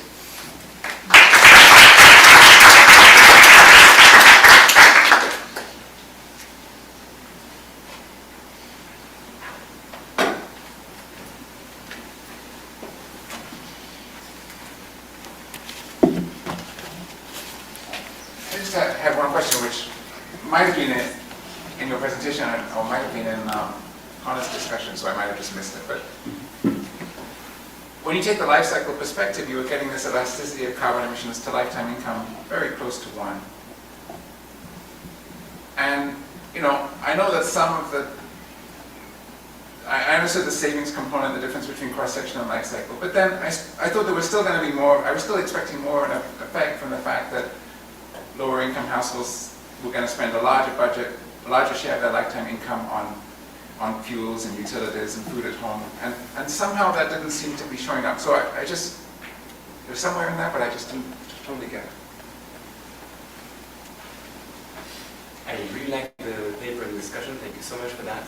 I just wanted to ask about, so it's a bit nitty-gritty details, and I've done work recently on within income heterogeneity in carbon emissions. So what I found is that, so as in your framework, income still explains 30% of variation in emissions. So if you do things by income decile, usually you capture in the variation a lot of the within decile income correlation in emissions.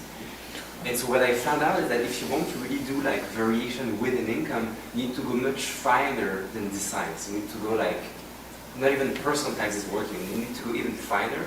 And so one check that I did to that was that check that the covariance between emissions and income within the bin that you choose is actually 0, to make sure that you capture really something that's conditioning out income. And so I was wondering, did you do that, and how to do that in the nitty-gritty? But I think that's important to tease out the effect of income versus other things. Thanks again.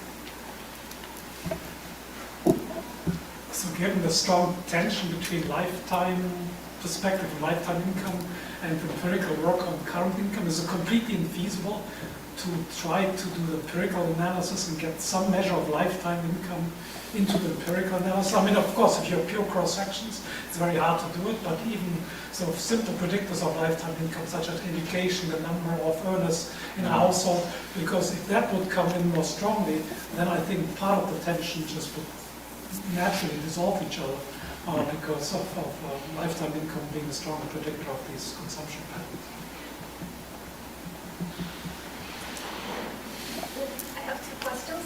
First one is regarding the policy implication. Specifically, you assume that cumulative emissions are discounted at the market interest rate. However, it is known that carbon damages are convex and cumulative, so damages or emissions today creates different magnitudes of damages. So I think that's something that should affect your policy implications, and how do you think that will affect? And the other one is about the common maximum lifespan assumption you make. There's some empirical literature that shows that income and lifespan, longevity are correlated. So I think that could also be a good component of the heterogeneity to incorporate.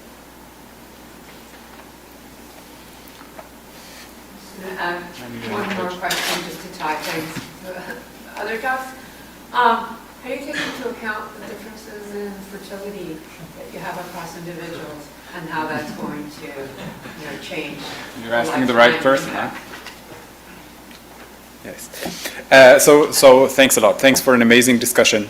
I think there's a lot of stuff in there that we can actually use and can replicate in the data. Super, super helpful. Yes. So I mean, one of Connor's point, of course, is well taken in terms of which also relates, I don't know, to lifespans and then also in a way to fertility, right? So that the demographics we model here is relatively simple, but I think in fact it would be straightforward to include like Maria Christina's sort of luxury good type wealth profiles.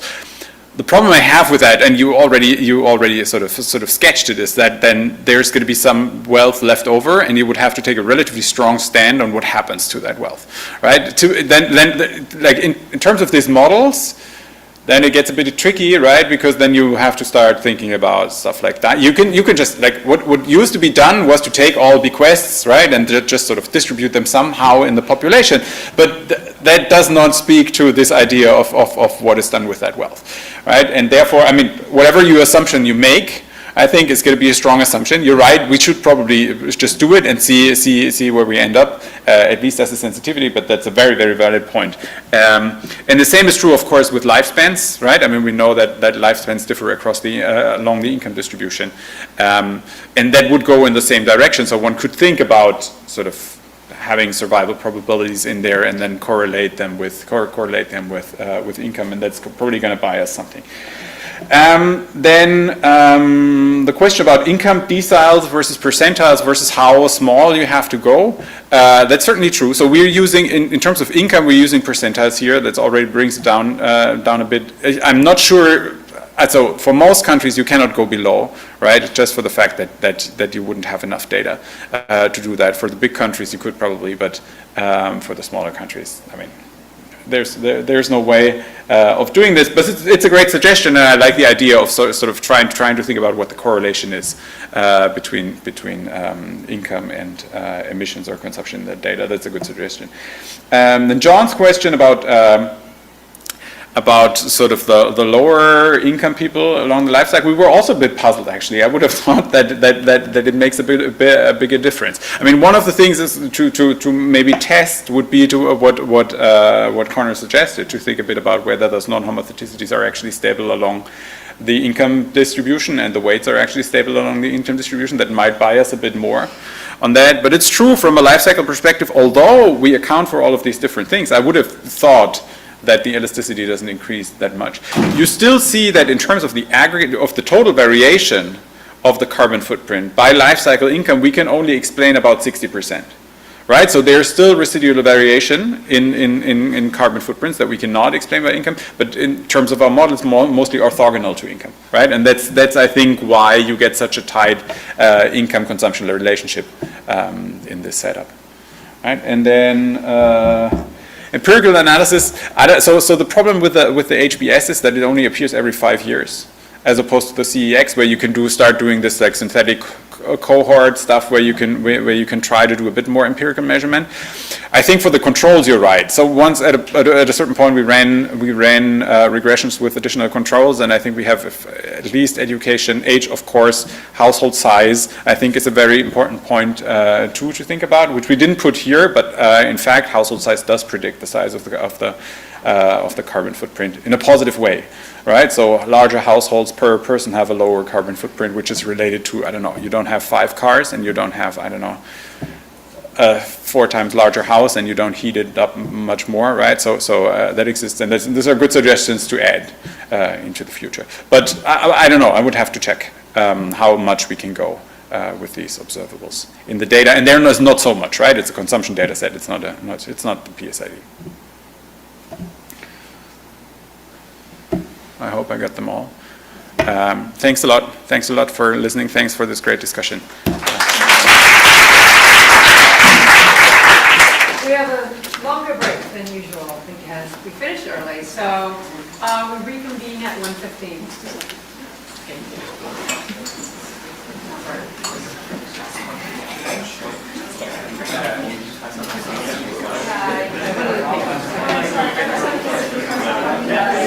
Oh, hi,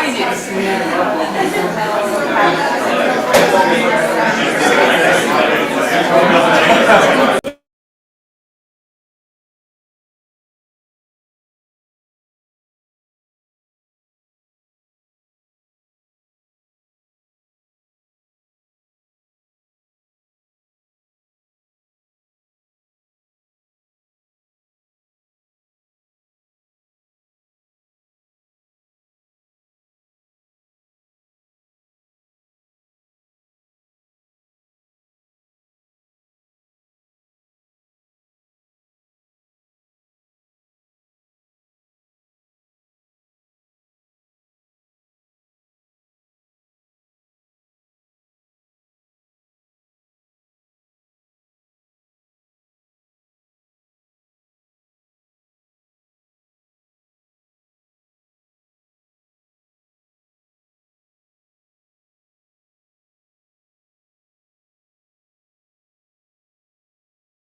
can try it out.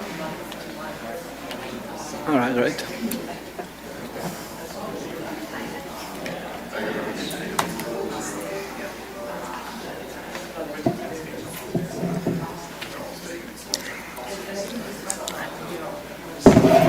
I'll unplug this. Okay.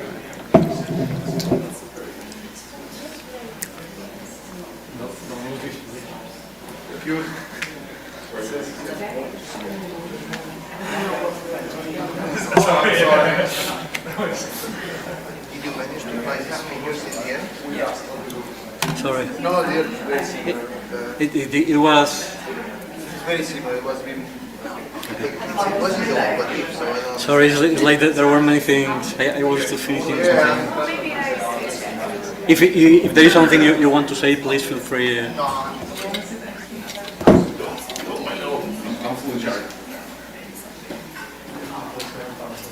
Sí, por supuesto,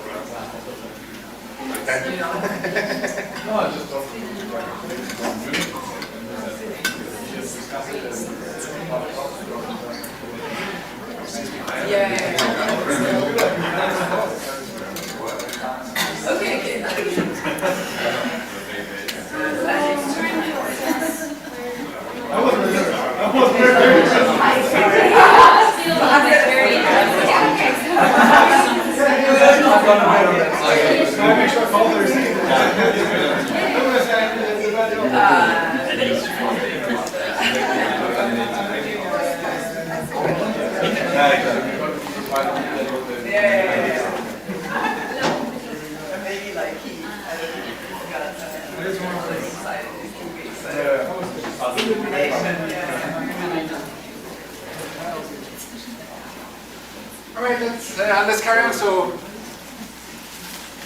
happy to have Paolo Belda, who's going to talk about learning to be rich.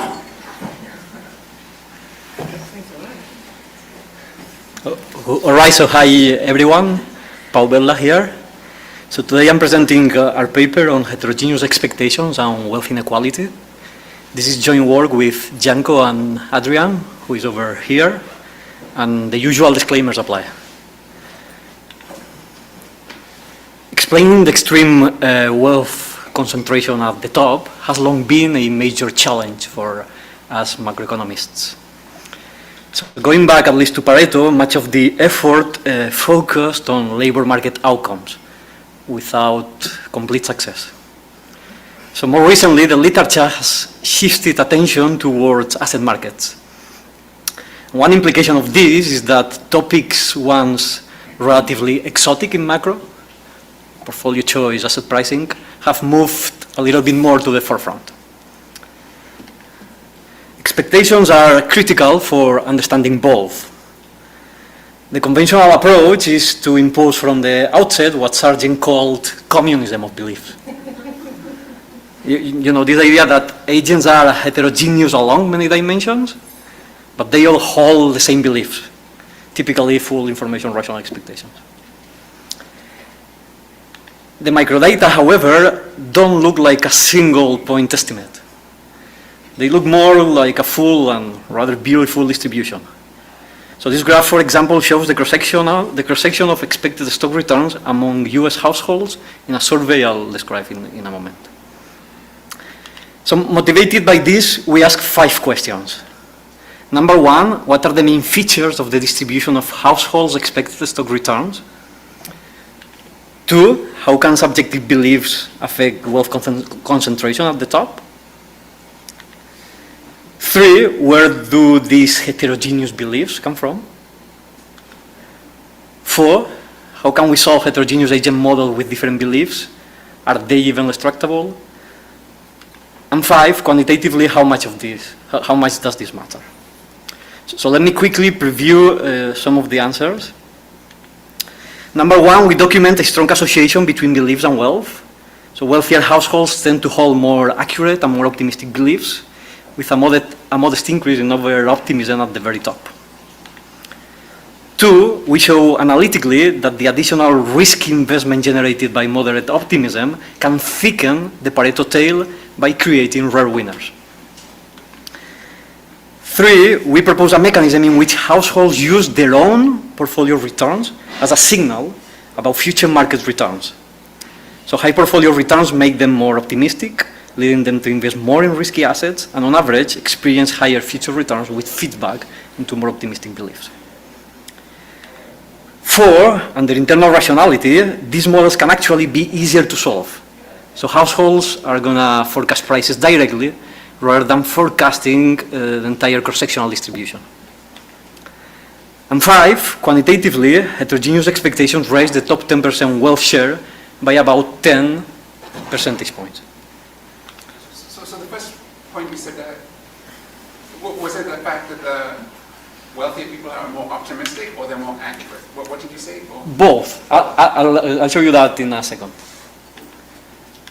So let me go to the survey. I'm going to start with these facts about the distribution of beliefs. So we use the RAND American Life Panel, which is a representative survey of US households. It covers 2008 to 2017 with 61 waves and roughly 3,000 participants. So the key advantage of RAND is that it is the only available data set that contains data on wealth and questions about expected stock returns. In fact, we are only aware of another data set that contains this information, but it's the private Vanguard data, and it's not really representative of the whole US population. So in the survey, households report the probability that the stock market will fall by more than 20%, fall somewhat by less than 20%, rise a little bit by less than 20%, or rise a lot by more than 20%. So for every household and date, we observe a raw subjective probability distribution of 1 year ahead returns. So first, we wanted to validate the data set by running standard tests in the literature about expectation formation. The bottom line is that the data displayed two familiar departures from full information rational expectations.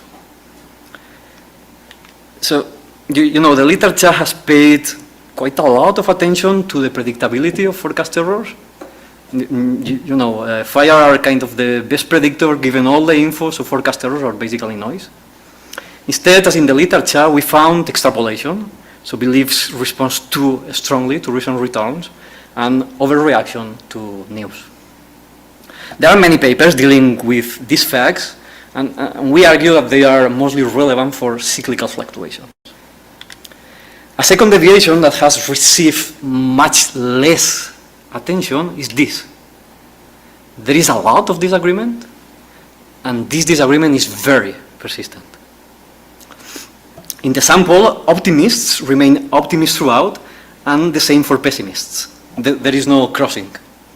So formally, we test this, run the same regression as Giglio and co-authors, and we replicate basically the results. Like individual fixed effects explain most of the panel variation. As I said, this fact was already pointed out by Giglio and co-authors. Their main dataset was Vanguard, but in the appendix, they also run the same regression for RAND. So here we simply replicate the thing. The idea is that we think that this persistent disagreement is particularly relevant for wealth inequality. Like, you know, fact one, these temporary belief errors might matter for fluctuations, but these persistent differences, we conjecture that might shape savings and portfolio choices over the long run. Giglio and co-authors found no relationship between these individual fixed effects and many of the observables that they have in their Vanguard dataset, in particular income and wealth. In RAND, we found something very different. So this is what we do. For each of the 4 return intervals, we estimate a separate fractional logic controlling for everything we have, income, age, and so on. So in this table, you can see the average change in probability when wealth double and when the risky share increases by 10 percentage points. The main result is that wealth is associated with more accurate and more optimistic beliefs. So both. Let me unpack that a little bit. So for instance, when wealth doubles, households assign less probability to negative returns and more probability to positive returns. Because realized stock returns were generally positive over this sample, this shift makes wealthier households more accurate on average. At the same time, wealth also modestly increases the probability assigned to very high returns, so there is some over-optimism at the top. Portfolio composition displays the same pattern. So households with larger risky share also report more optimistic beliefs. So this is basically it. So basically the empirical picture is relatively clear in these data sets. Beliefs are highly dispersed, this disagreement is persistent, and expectations are strongly associated with both wealth and risk investments. So the next question is, whether a model can reproduce these patterns and tell us how much these matter for understanding wealth inequality. Just a quick question on the Please. risky share. I guess that should shift up, higher expected return. We could also get more volatility in returns. Do you see the volatility expectation, or is it just No, we unfortunately we only see first moments. That would have been great. I agree.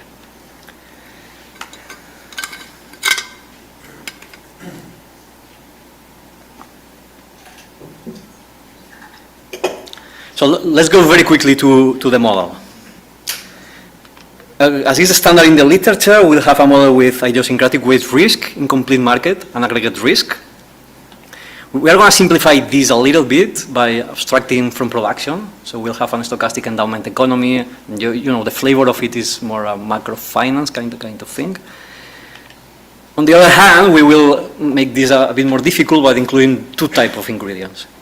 First, we'll have portfolio choice between safe and risky assets.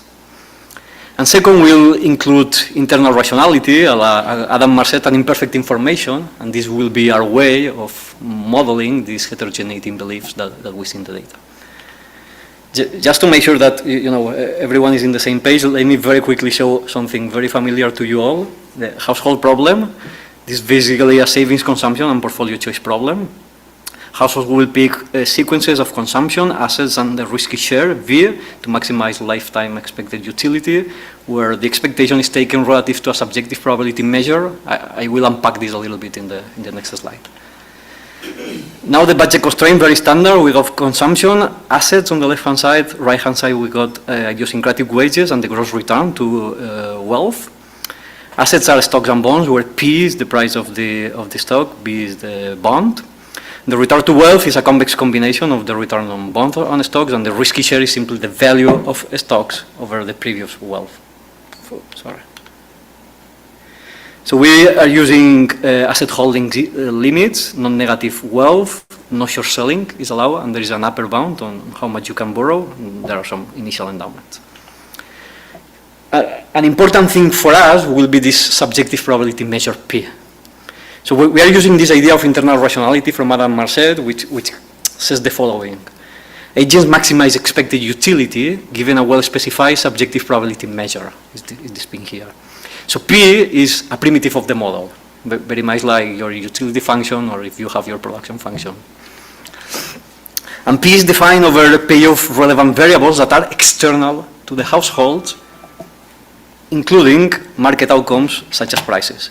So a typical element in the state space would not only include dividends, wages, but also prices of stocks and bonds. Rational expectation is a particular case of this, when we impose on top of rationality full information. And therefore I just know the true law of motion. But this is not very interesting for us. We want to explicitly deviate from FIRE to model heterogeneous beliefs. So we will retain full information about income processes, but we will, relax that information requirements by assuming imperfect market knowledge that prevents agents from deducing the equilibrium stochastic processes for asset prices. So this is the basic setup of the model. Then the basic idea is that agents will use subjective models for asset prices, and I'm going to specify two versions of this. I'm going to start with an analytical part of the paper and explain how differences in beliefs can affect wealth concentration at the top. The purpose of this section is not... Beliefs dogmatically don't learn from realizations of prices.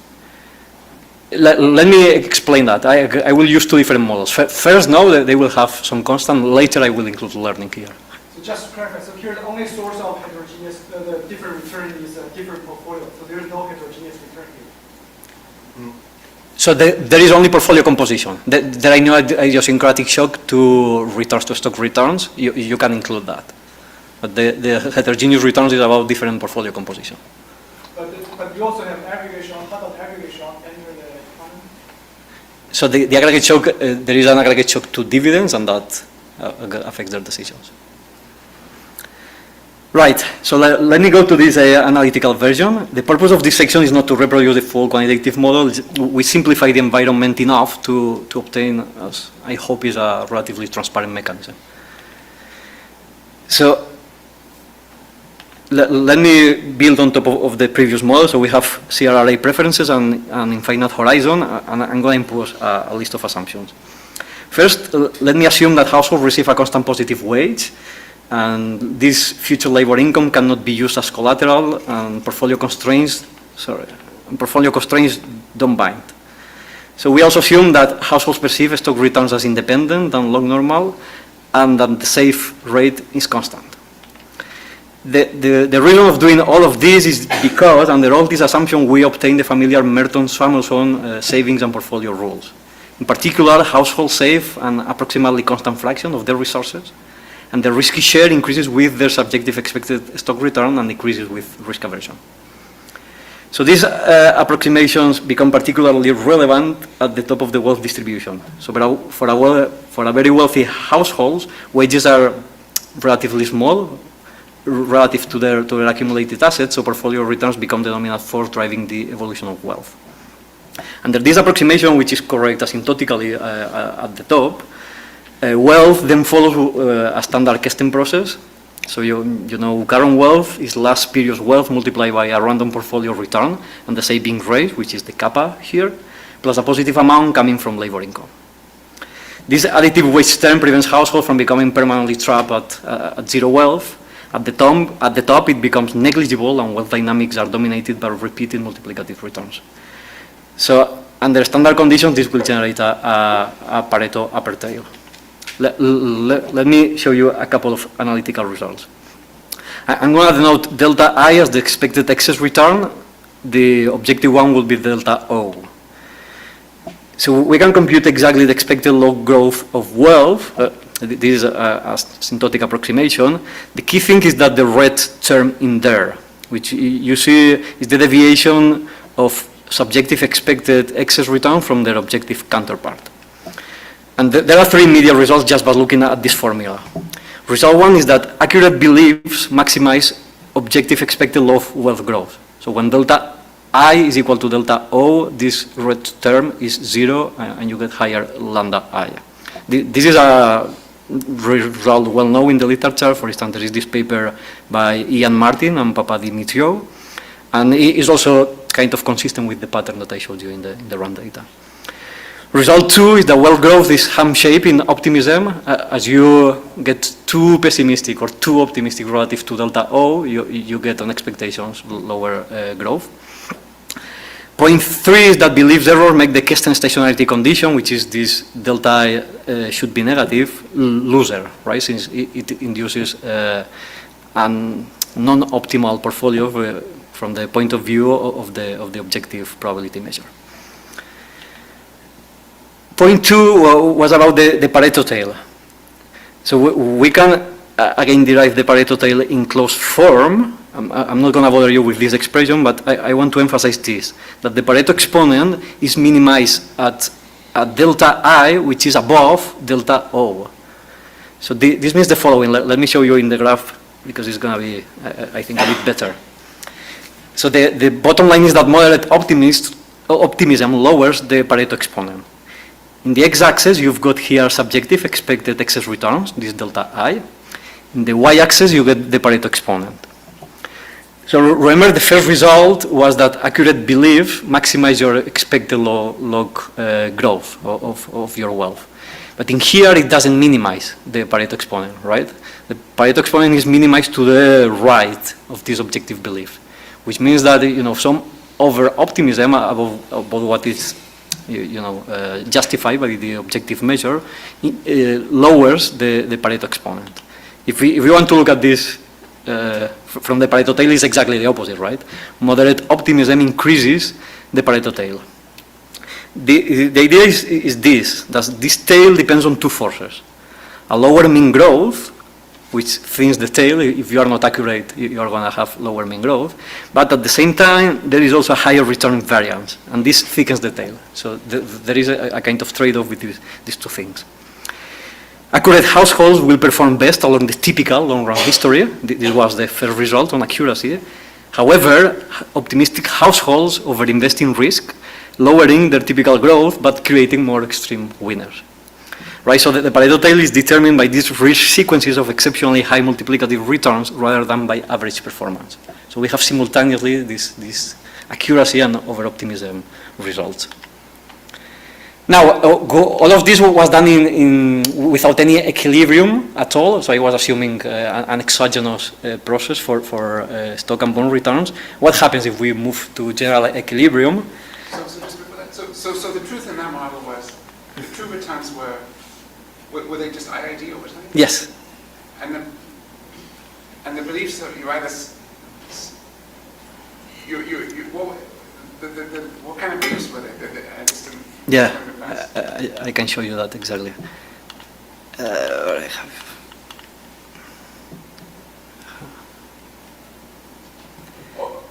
So we have this belief model. They are going to be IID, and there is a subjective mean, which is this theta I, which is high for you and low for me, the other way around. So people just have different mean beliefs. Exactly. And there's a distribution around. Exactly. And that's that you can calibrate that to match what we see in RAND, and this is what generates all these results. But the realized returns are the same percent, right? Yes, exactly. So now let me go to general equilibrium. So one point is this: more optimism is going to raise risky demand, right? It's going to increase your V here, conditional on the return on bond. So we can show analytically that, again, conditional on RTB, the equilibrium stock price looks like this. And from here you can infer that higher optimism is going to increase the V's, and this is going to increase P, and therefore the objective expected stock returns are going to be lower. Sorry, can I just ask a clarifying question? Please. I mean, this is momentary. In other words, they get to the extreme tail for a little while. But then, keeping that optimistic beliefs, they will fall back. So you're not talking about lifetime or expected value income, right? They should be falling back. Just to make sure I'm understanding. Yes. Yeah. Okay, so this is like, it's like if I win the lottery and I always play the lottery, yes, one day I'm a billionaire. And then I keep on playing the lottery over an infinite amount of time, I'm going to lose all my money in the end and expected value. But on average, you're going to get higher realized returns, right? So you will get higher returns on your wealth, and that will keep you in the upper part of the distribution. Only for a moment in time, but maybe it'll become clear now as we get. Okay. I thought it's only for a moment in time. That time you will have higher, but it's IID. You're going to go back. So you're not maximizing your growth. But maybe you can ask. Maybe I'm asking something related. Suppose I'm consistently optimistic, and I always put a very large share of my wealth into stocks, and the stock returns are volatile. I mean, that's part of your mechanism, but on average, the stock returns are higher than the bond returns, right? So what is the force, if I keep putting all my money in stocks, what is the force that lowers my expected return over time? It's actually not the same question as mine, no. But okay, let's go. So therefore you make eventually losses. If you are extremely optimistic and you overinvest a lot in the stock market, so sometimes you will be unlucky and you will get down because you will realize losses, right? But you will go down, on average, you should end up lower over an infinite amount of time than someone who had accurate beliefs. I mean, that's my statement. Then I understand. Otherwise, okay. So we kept track of individuals. It wouldn't explain why some individuals are permanently on the right-hand side. It would explain why some individuals temporarily are richer. I just want to make sure that that's what I'm understanding. Yeah, to be honest, it's a lottery. When it's a lottery, he thinks you should always play the lottery. I think this is correct. We didn't pay enough attention to mobility in this version, but I think it's a very pertinent question, and we'll think about it. Right. So let me. How am I doing in terms of time?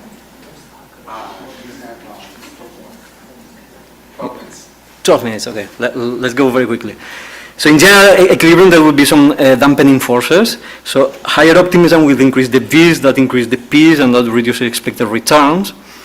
With bonds in zero net supply and common risk aversion, we can recover this expression in here. And this is basically telling you that bond returns are going to increase, right? So when everybody wants to invest in the stock market, if you want somebody holding bonds, you need to pay them a bit more. So these two forces together are going to reduce the expected excess returns, and therefore they are going to dampen a little bit the partial equilibrium tail amplification. However, we haven't been able to prove a general property here, because general equilibrium also changes the V's and the kappas, and even wealth growth risk. So the net effect is quantitative, and we'll go to the quantitative model. So question 4: where do this heterogeneous expectation come from? I wanted to take kind of a step back in here and discuss a little bit something of this ex-ante heterogeneity. So in this analytical benchmark, we have imposed persistent fixed effect in households, subjective models of prices.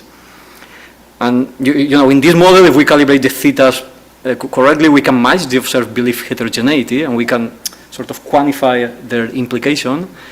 But this leaves the origins unexplained, right? So taken at face value, some households are simply endowed with optimism and become rich partly because of it.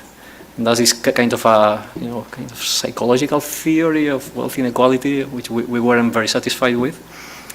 And this similar criticism arises when persistent heterogeneity. You have this heterogeneity in discount factors, risk aversions, things like that people use.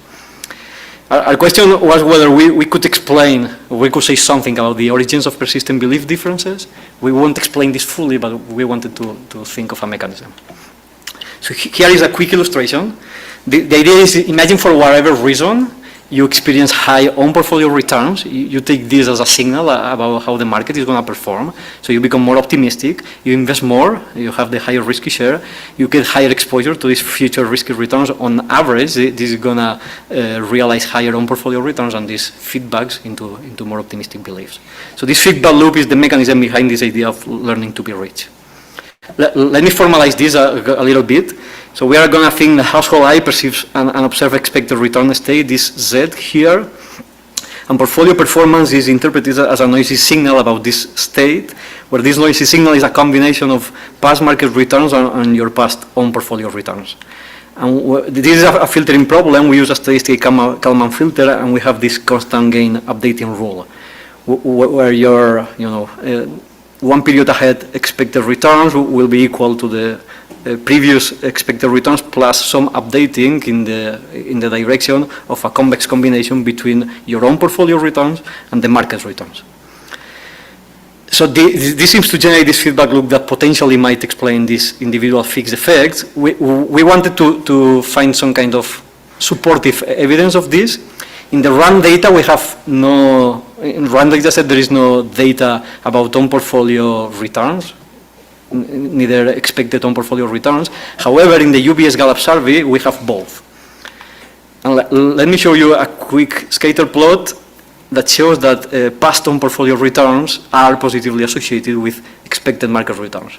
Right? When you had better experiences, you are a bit relatively more optimistic about how the aggregate market is going to perform. So we run the standard regression with controls and so on, and this is a relatively robust fact. Right, so now let me go to the quantitative model. We were asking whether solving these models was more or less tractable. Our idea is that it's simpler, and the reason is this. I'm going to cover this very quickly, but I know there are some friends in the audience that are very interested, so please ask questions later if you want. I can explain more. So the idea in a nutshell is this. In equilibrium, prices depend on the cross-sectional distribution, this capital gamma here, right? So P is the price of the stock, Q is the price of the bond, DT contains the aggregate shock in here. And the rational expectation, households know this little p here, this pricing function. And therefore the distribution is part of their perceived state, right? This gamma is part of the state, and therefore they must forecast a high dimensional object in order to forecast prices. And this is the core difficulty in heterogeneous HS macro, right? Instead, under internal rationality, where we relax this information assumption, households condition directly on observed prices on their subjective belief state. So in the state vector, you will have P, you will have Q, and you will have this theta IT. And the distribution determines equilibrium prices, of course, but doesn't enter the household problem. And as a result, we can solve this in two stages, two separate stages.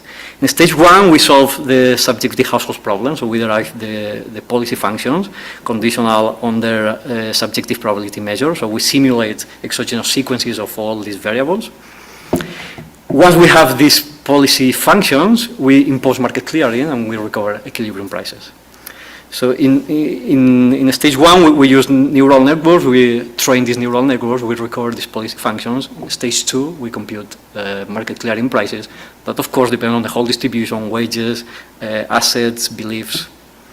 We call this two-stage deep learning algorithm. I'm going to skip the details, but again, feel free to ask later. So now very quickly the calibration. To obtain quantitative inputs and targets from RAND, we are going to do two things. First, we are going to convert RAND coarse probability distribution into expected returns following the literature. And second, we are going to match RAND to the SCF 2016. So the idea is to get some relationships like this, right? When we input expectations in the SCF, we get this kind of graph. You have return expectations in the x-axis, net worth in the y-axis. So this is simply a projection of the results in RAND to the SCF, but this gives us some quantitative targets. Right. Okay, I need to go back.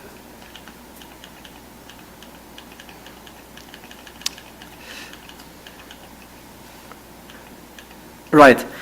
Then the calibration, we're going to calibrate dividend growth to match US stock market data. We will borrow the labor income process from the paper by Jesus Fernandez Villaverde and Levinthal.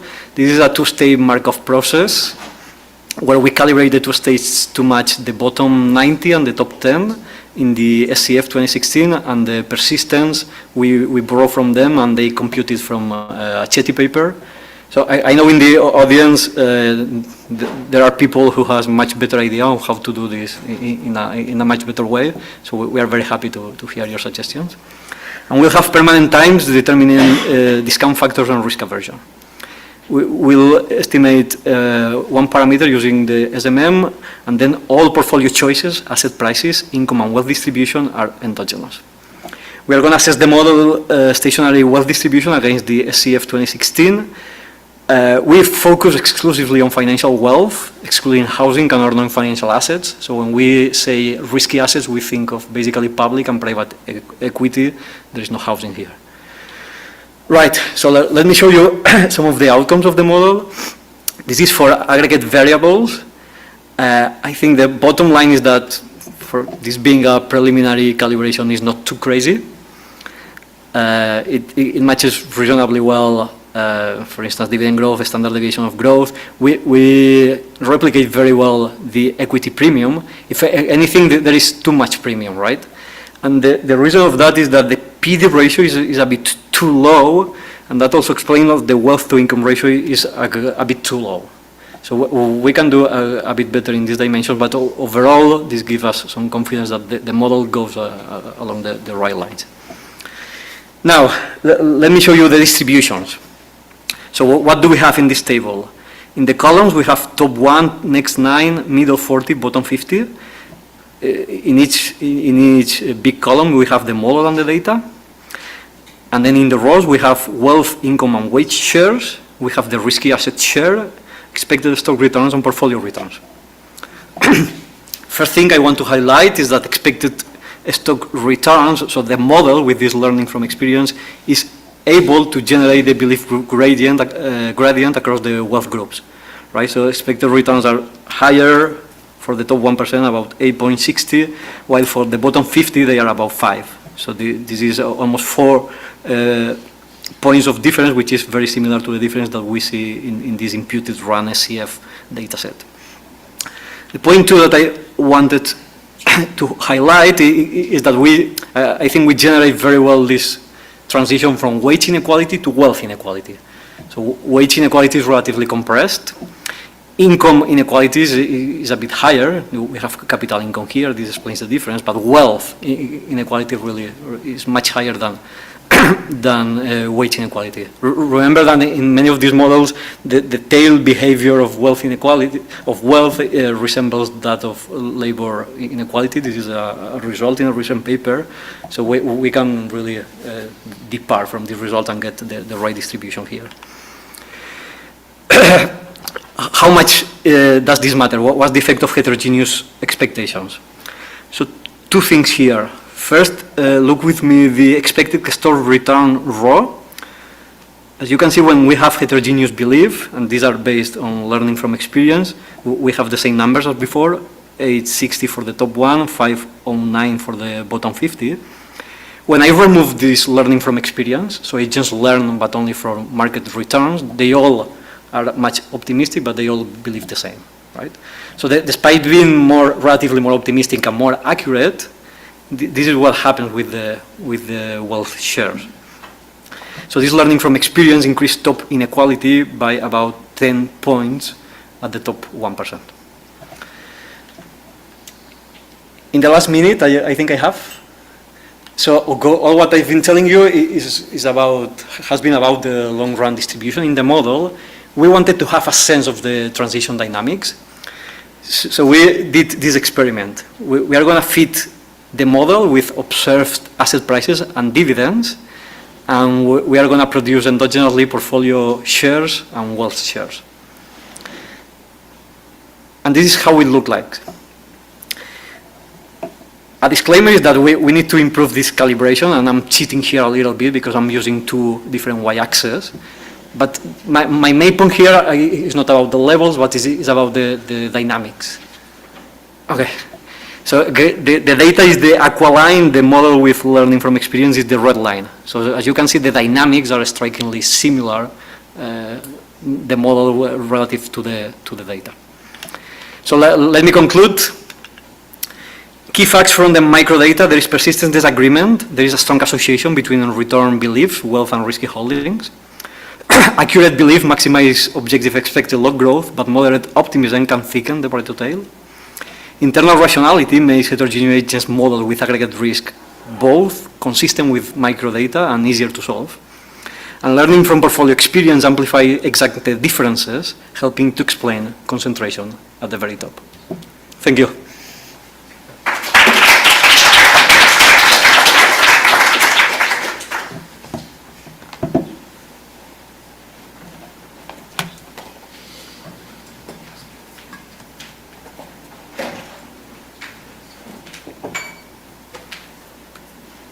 Should I change it here? Yeah, you can. Okay. Should I stand here? Okay. First of all, thank you for inviting me to discuss this paper. I genuinely enjoyed reading it, and this presentation will only reflect my views. Okay, so first a caveat is that the authors did a lot of work on the paper after sending me the draft. So a lot of it has changed. In particular in the model calibration and in the model solution. Also the details, like the whole discussion about the thickness of the Pareto tail, how it depends on beliefs, that all is new. So I'm not going to talk much about that today. But so this paper, what I do like is, so it's related to the whole literature that accepted by now that models of income inequality or labor income inequality cannot generate enough wealth dispersion at the top as much as we observe in the data. And it's mostly related to the subsequent literature on return heterogeneity and that mechanism as a way of explaining why wealth is so much more concentrated than labor income. So that literature has generally found evidence of both heterogeneity in portfolios across households, as well as heterogeneity in returns, even within broad asset classes. So this paper is going to be about the different portfolio story, that margin. And essentially what they're going to argue is that heterogeneous beliefs about stock market returns is going to make households hold very different portfolios, namely with different exposure to stocks, and then ex post, this is going to generate wealth dispersion and wealth concentration at the top. Okay, so then they use data from this RAND panel. They document a bunch of facts about stock market beliefs, and then they include that heterogeneity of beliefs in a model, and that they argue that this raises the top 10%, top 1% wealth share.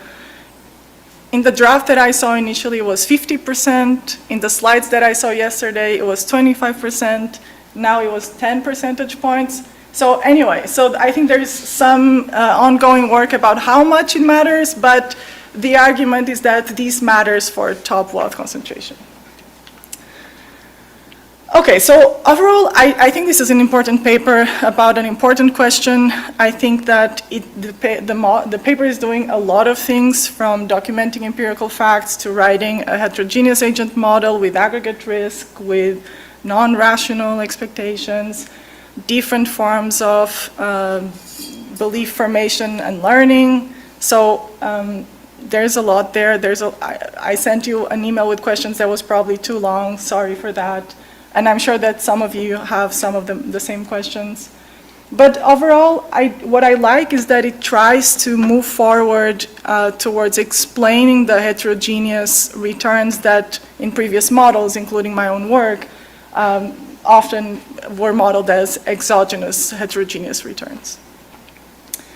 And I think it's a plausible mechanism for why people hold different portfolios. Maybe they have different expectations about future returns, and so these naturally could explain some of the heterogeneity in portfolios. Okay, so I did like the paper, and today I have 3 main comments, and I think overall the kind of the key takeaway would be, I think the mechanism is plausible. I think the quantitative exercise, I think, might be very inflated or somewhat inflated, and so let me explain why. Okay, so starting with the empirical section, so the paper documents a lot of facts about beliefs in this RAND panel data set.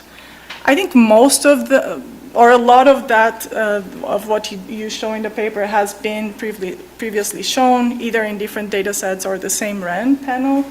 But so the biggest novelty is in this correlation between beliefs and wealth. So arguing that wealthier households have more optimistic beliefs about the stock market, and then you're going to introduce this in the model, and this is going to generate wealth dispersion. So just one note is that in the RAND panel, wealth is essentially housing and retirement accounts. So it's a somewhat limited measure of wealth.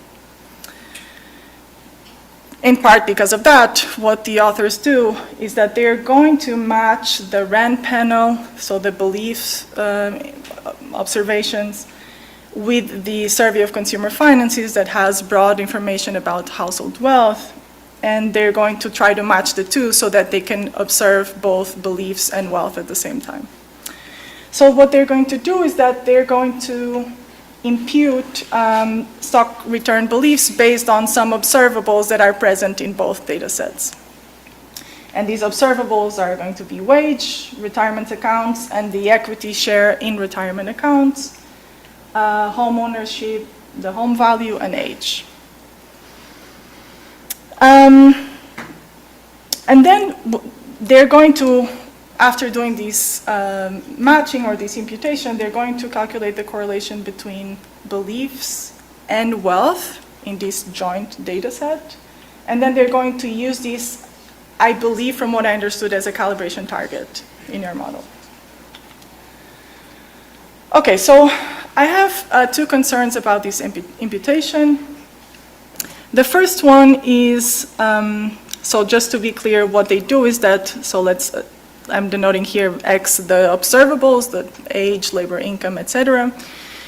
And they're going to assign these imputed beliefs based on those observables in the SCF. So the first thing to note, and this is recognized by the authors, is that this imputation is going to be unbiased only if the residual amount of beliefs that is not explained by the observables, only if that is not correlated or systematically correlated with the remaining wealth components that appear in the SCF but do not appear in rent. So this just to say that would not be the case, for example, if you have two households with the same observable, so same wage, same retirement account, maybe similar housing, but very different beliefs about stock returns, and then according to your mechanism, different direct holdings of stocks, then this relationship here would be positive. So that's just the first point. I think it might be a strong assumption, but even sidestepping from that, even if this was not, if he wasn't biased, I think there's another issue, is that, so in the model, so what you do after imputing these beliefs in the SCF, you calculate the correlation between these imputed beliefs and wealth in the SCF, and use that as a calibration target. And that correlation is very high. So at least in the model, in the paper that I saw, it was 0.67 for across households, or if you put households across wealth bins, that correlation, and so eliminating the within wealth bin variation, then that correlation was even higher. It was 0.95. So really a strong correlation between beliefs and wealth. But what that is ignoring is that, from what I understood also from your paper, is that these observables only explain a small share of the variation in beliefs. So you showed there that fixed effects explain the majority of, or a big chunk of the variation in beliefs, and that these fixed effects were not explained by observables. So I deduced that this R squared from this first regression is relatively small. And so I think you need to adjust. The true correlation would be the correlation between imputed beliefs and wealth in the SCF adjusted by whatever that R squared is.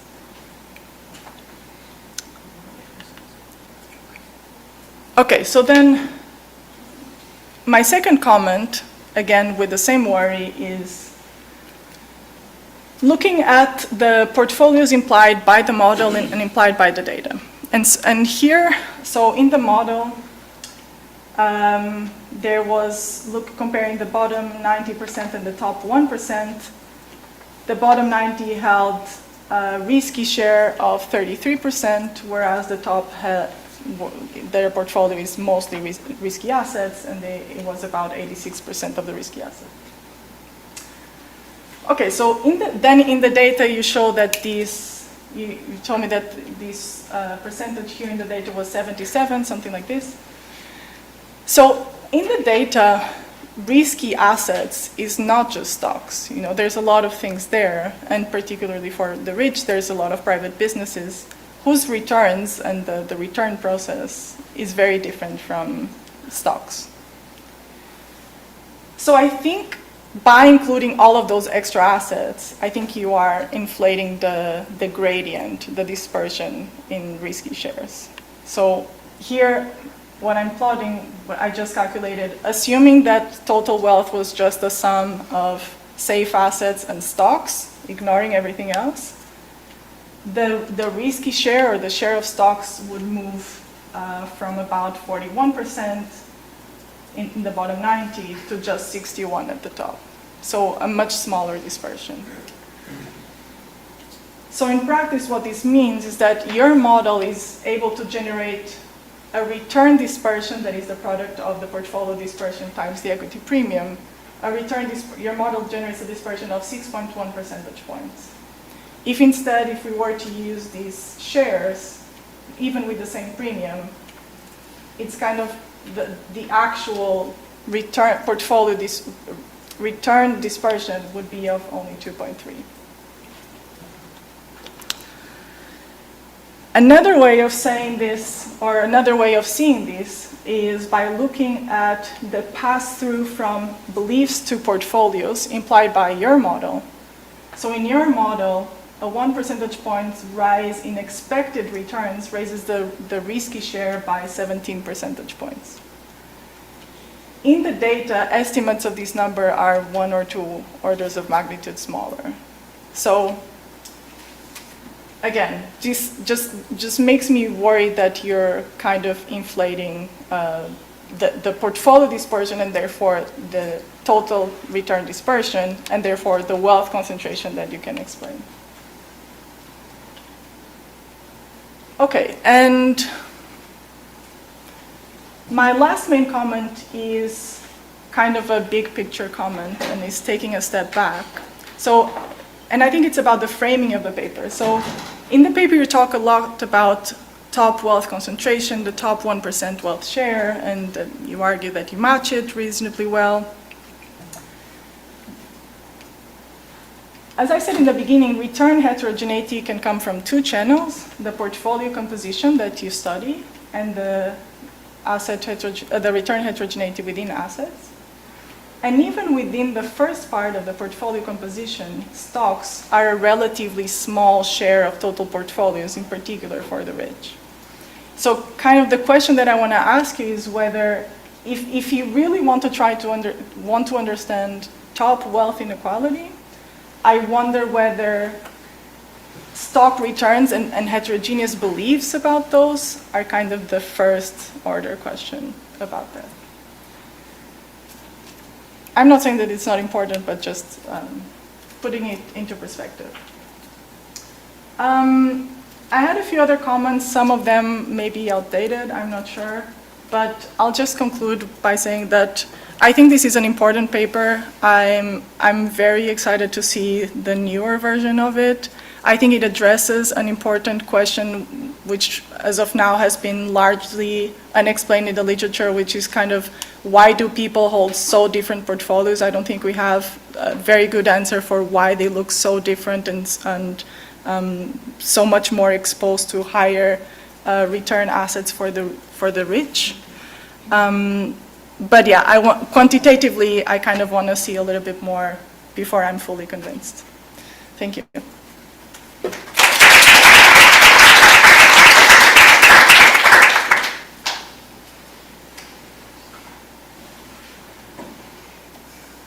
Questions?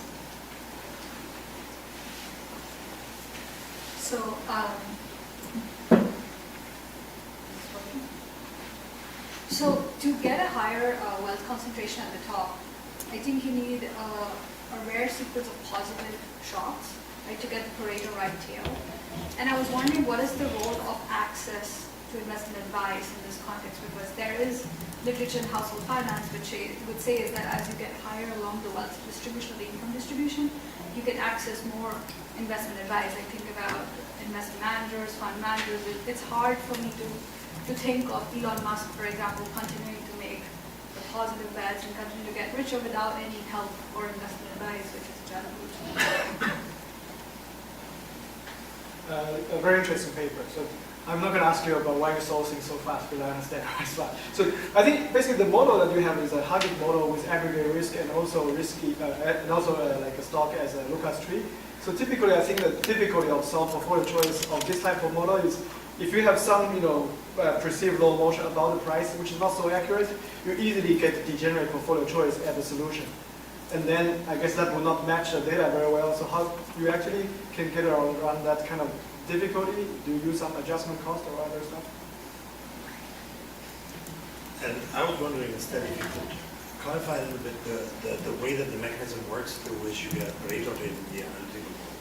Because given that asset returns are the same across all households, then you wouldn't get amplification of the tail on that. So I was wondering if you get it from beliefs, so from these heterogeneity in beliefs, which turns into heterogeneity either in portfolio choice and savings or through some other.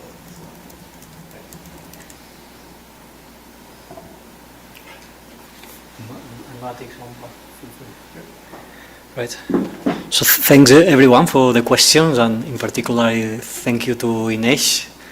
So I'm aware we've sent the latest version very late, so she's done a great effort in incorporating the latest things to the discussion.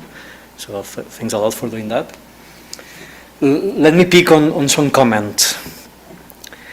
So regarding the SCF run matching, I think what Ines pointed out is of course correct, but I don't think it's a problem given the exercise that we conduct.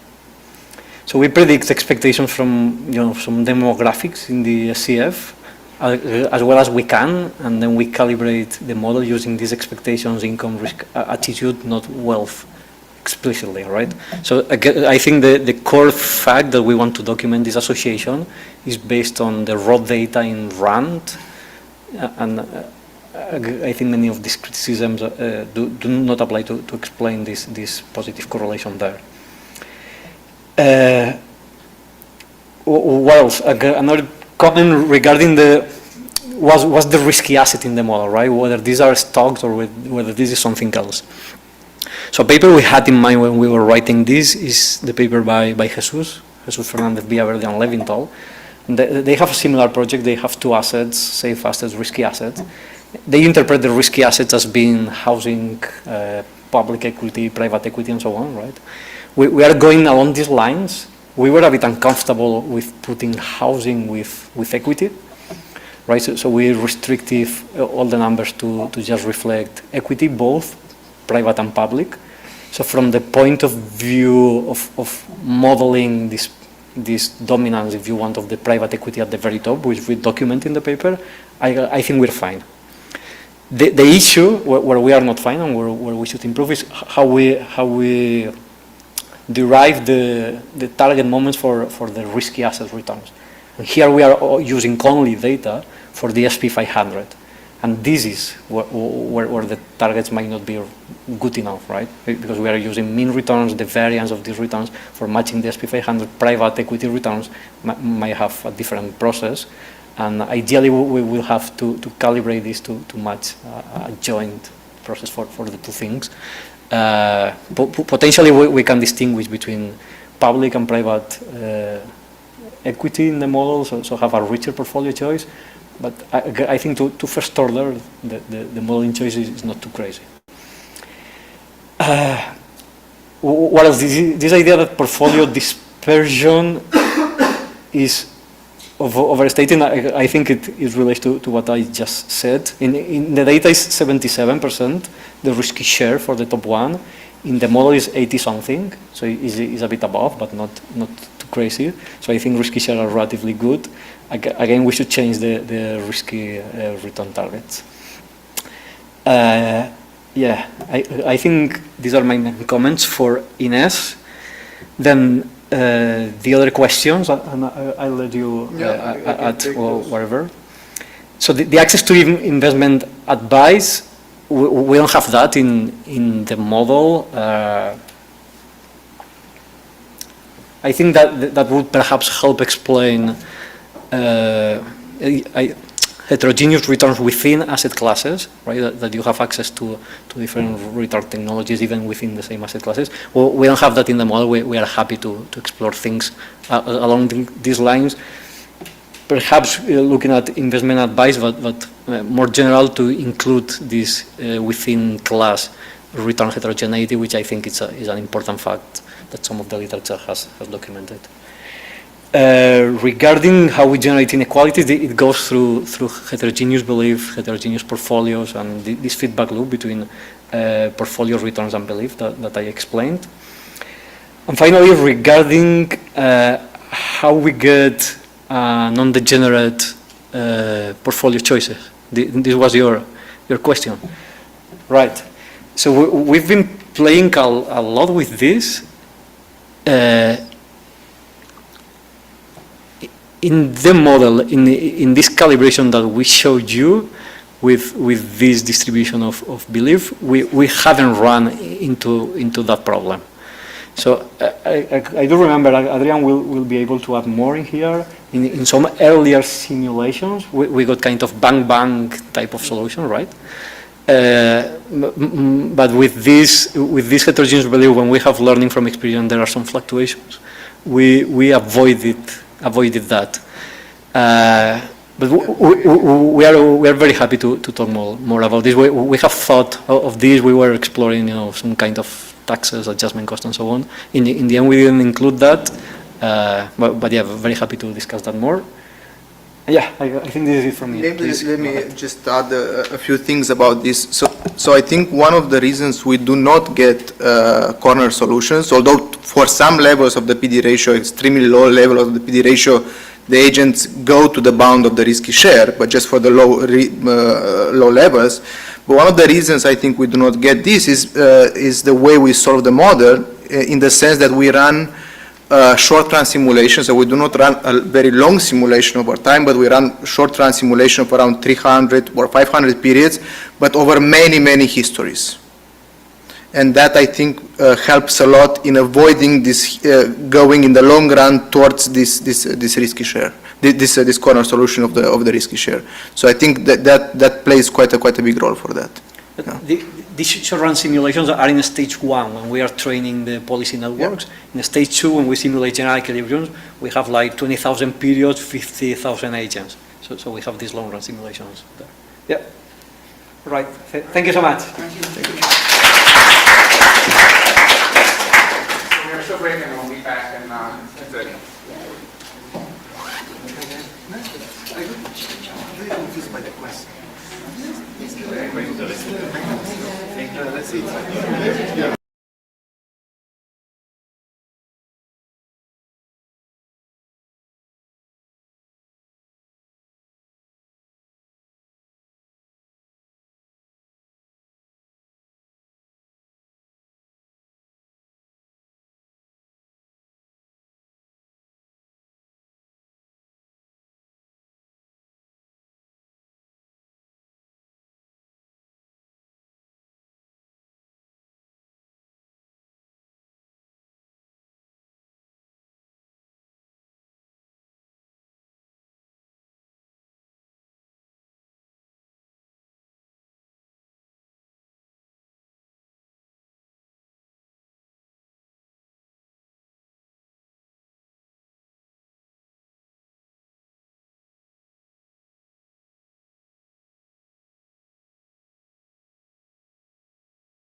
by income or wealth.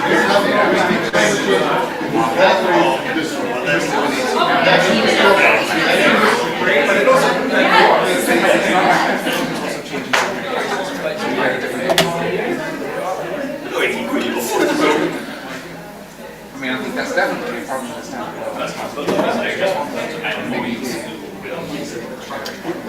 So maybe that's maybe it's harder to get everything right than it is to get. Emphasizing more than how we get And then the other thing is like, how much of the extra wealth and equality comes from in the model comes from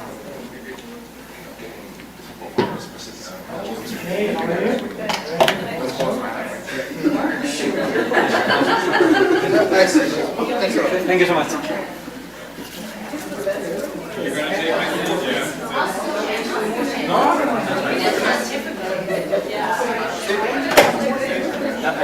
I took everything. Yeah.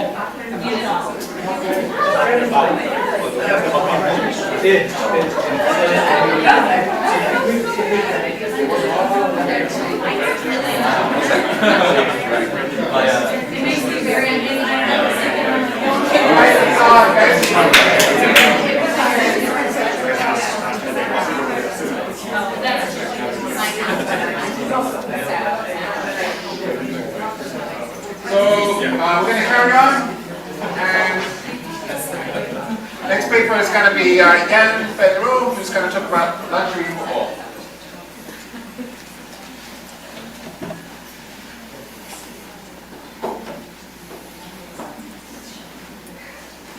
Should I start? Yes, please go ahead. Okay, good morning, and thank you for being here, and thank you for including this paper to the program. My name is Jan Pedro, and this is a joint work with Charles Labrousse entitled Luxury for All, a Macroeconomic Theory of Public Provision. The idea of the paper is the following. In many countries, we have large public spending. Governments account for a large share of GDP. And governments basically do two things. The first is giving you money through cash transfers. It can be unemployment benefits or it can be pensions. And the second thing is giving you goods. Either I give you a good for free through in-kind benefits, or I lower the market price of a good through subsidies. And we can think about health, education, culture, transportation, defense, police, justice. Many goods are publicly provided, and this is the main share of what the government is doing. The problem is that in many macro models, we do not have a good rationale for why we need these in-kind benefits. In money model, we have this big G in the government budget constraint. It's exogenous, it has no value. When we try to give it a value, usually we put it in the utility function, plus log G. The problem is that when you do that, implicitly you assume that there is a missing market. You assume that we need the government to provide some good because households value a good, but they cannot purchase it privately, so we need the government to provide the good. And of course, it works for some goods. For defense, I cannot have a private army in my kitchen, so there is a missing market. But for many other goods, there is no missing market. I could go to private school. I could go to private hospital. If I'm super wealthy, I could have my own private museum. So it's not clear that for many goods, we have a missing market. So if it's not missing market, we could think about some redistribution motive. Maybe we have some poor households, they have a high marginal utility, so we need to transfer them resources. But redistribution should call for cash transfer, because poor people would always prefer money over some goods, because with money, they can buy education, but they can also buy goods they value more, like food, for example. So it's not clear that redistribution explains in-kind benefits. We could also think about some externality motive. Maybe some goods generate positive externality, so we have a rationale of intervention for the government. But when we learn at school about externalities, we learn that the best way to correct them is through Pigouvian taxes or Pigouvian subsidies. So it's not clear that externalities call for in-kind benefits, which is why we are left with one big question. Why do we need this G? Why do we need these in-kind benefits when we already have access to cash transfers, when we already have access to subsidies? And this is exactly the point of this paper, because in this paper, we propose a new macro framework to think about in-kind benefits. And this framework will have two key features. The first is that many publicly provided goods are luxury goods. Luxury goods in the sense that they have an income elasticity above 1. Their consumption share increases with income, and poor people tend to be very constrained. I cannot go to the dentist because it's too expensive. I cannot go to high school because it's too expensive. And this is true for health, education, culture, transportation. So first thing, many publicly provided goods are luxury goods. The second key feature of the theory is that these goods generate externalities, but externalities that increase with a more equal distribution of the good. For example, if we think about vaccination, suppose I go to the doctor to get vaccinated against an infectious disease. Then I'm happy, I won't get sick. You are happy, I won't transmit you the disease. We have a positive externality.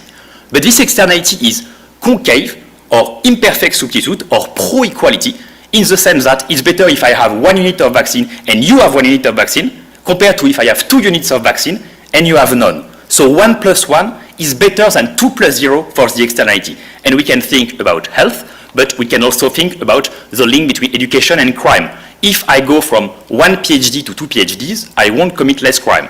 And crime is an externality because if I kill you, you are not happy. But if I go from no schooling to a bit of schooling, I will commit less crime. So we have a concave link. We also have a concave link between education and democracy, or we can think about interdependent preferences. So 2 key features. First, many publicly provided goods are luxury goods. Second, they generate externalities that are pro-equality. And we can show that with these 2 assumptions, we can obtain a new rationale for in-kind benefits that is different from subsidies and different from cash transfer. Why do we need these 2 assumptions? Suppose I do not have the first. Suppose, let's say, education is a normal good. It's not a luxury good. In this case, I have a perfect equivalence between cash transfer and in-kind transfer. If I give you money, you will buy a bit more food, a bit more education. If I give you education, you will buy a bit more food, a bit less education, but for the total level of food and the total level of education, it's exactly the same. So if I want to break this equivalence between cash transfer and in-kind transfer, I need to introduce this luxury good assumption. And why do I need the second hypothesis, the pro-equality externality? Because suppose the externality is just about the sum of education. We take the sum of schooling in this room, and it gives me the externality. In this case, I should use subsidies, because with subsidies, my rich households, they will go much more to school. My poor households, they don't go to school, but I don't care, because I just care about the total level of education. So if I want to break the dominance of subsidies over in-kind benefits, I need to assume there is a redistribution motive that is tied to the externality function. I need to assume that 1 plus 1 is better than 2 plus 0. And once we have this theory, we can answer many macro results. We can revisit some macro results because, for example, now I will have a welfare value for in-kind benefits, so I will have a welfare cost of reducing them. For example, if I want to do fiscal consolidation, I will have a distributional effect of in-kind benefits, and I will recompute the optimal level of progressivity, because now I will account for the fact that you privately value some goods, so if I give you some goods, maybe I should give you less money. Then, in the paper, what we do is first, we propose a tractable heterogeneous agent model, and we compute in this model the optimal level of subsidies, uniform subsidies, cash transfers, and in-kind benefits. And we show that the only way in this model to justify in-kind benefits, positive in-kind benefits, is to have inequalities, luxury goods, pro-equality externalities. Then we have an empirical part where we compute income elasticity, and we show that at least health, education, transportation, and culture are luxury goods. They have an income elasticity above 1. And we have a literature review showing that for health and education, at least, externalities associated to these goods tend to increase with a more equal consumption of the good. And then, now that we have a welfare value for in-kind benefits, we can answer, okay, what's the best way to reduce public debt? Should we increase taxes? Should we cut public spending? If we cut public spending, should we cut defense or health or education? We will answer this question. And finally, suppose I want to know if a country is redistributive or not. Usually, what you need to do is that you need to take the distribution of gross income, so it's very unequal. Then you add taxes and transfer, it's a bit more equal. And then you need to impute in-kind benefits, because it's part of the redistribution. Now, we will have a private valuation, a valuation at the individual level of in-kind benefits. So we will be able to answer the question, for you, €1 of education is equivalent to, let's say, 50 cents of income. So we will have the private valuation at the individual level of in-kind benefits, and we will show that it heavily modifies the redistributive effect of in-kind benefits. Okay, let me start with the model. So it's a very simple model where we assume heterogeneous households. They are heterogeneous in one dimension. They do not have the same level of productivity. And each household maximizes its utility by choosing first C, which is the consumption of a private good. Let's say it's food. And by choosing G, which is the private consumption of a good that is a luxury good and that is also publicly provided. So we have D, which is, let's say, private education. And we have public provision of education, and we have G bar, that is a luxury parameter associated to education. If G bar is high, this means that education is really a luxury good. We have a linear disutility of labor for tractability, and in blue, we have a very important term, which is the externality parameter. As you see, the externality associated to education or health is about the sum of our level of education, but with an exponent alpha, which means if alpha is below 1, I care about equality. If alpha is below 1, I cannot compensate my low level of education by your high level of education. If alpha is below 1, 1 plus 1 is much better than 2 plus 0. But if alpha is equal to 1, then it's just about the sum of our level of education. 1 plus 1 is equal to 2. I do not care about inequality at all. And I maximize this utility function such that my budget constraint holds. So I consume food, I consume education with a subsidy, I have my linear tax rate on labor income, and I have cash transfer. And I assume I have 4 instruments for my planner: in-kind benefits, subsidies, cash transfer, linear tax rate on labor, and I assume a utilitarian planner. In this model, what we obtain is the following. Suppose first, I do not have this G bar. Suppose education is a normal good. As I mentioned before, in this case, cash transfers and in-kind transfer are perfect substitutes. If I give you education or if I give you income, cash transfer, it's exactly the same for you. So if I want to break this equivalence between cash transfer and in-kind transfer, I need to have a positive G bar. In this case, we obtain let's say, closed form solution for the optimal level of in-kind benefits. And what we can show, importantly, is that there exists a threshold alpha. So alpha is the elasticity of substitution in the externality function. And we can show that if alpha is too high, if I do not care enough about inequality in educational achievement, then the optimal level of public provision of public school, let's say, is equal to 0. I need to care sufficiently about inequality in education. I need alpha to be sufficiently low. I need 1 plus 1 to be sufficiently greater than 2 plus 0 to justify the in-kind provision of goods. Yes? I might be saying something, but are you ruling out sort of conditional cash transfers where I condition the cash transfer to you? Exactly. I assume uniform policies, and in the quantitative model, I will have non-linear cash transfer and non-linear labor tax rate. But here it stems from a restriction of instrument. I assume uniform subsidies, not mean-tested, and uniform in-kind benefits. Let's say it's for political reason, informational constraints, screening problems. Okay, and if I do a numerical simulation of this model, here we have alpha, which is the elasticity of substitution. And as you see, if alpha is equal to 1, it's perfect substitute. 1 plus 1 is equal to 2. If alpha goes to minus infinity, it's a Leontief function. I just care about the lowest level of education in my country. And we can show that in this simulation, if alpha is above 0.7, then I will have 0 in-kind benefits. I need alpha to be sufficiently low such that the optimal level of in-kind benefits is positive. And the more the imperfect substitution in the externality function, the higher the optimal level of in-kind benefits. Then, this is what we obtain in the analytical model. We have 2 assumptions.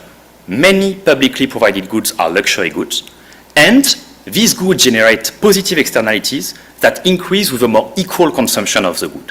With these 2 assumptions, we obtain a positive optimal in-kind benefits, a new rationale for in-kind benefits that is different from cash transfers, that is different from subsidies. And now that we have a welfare value for in-kind benefits, we can answer some important questions.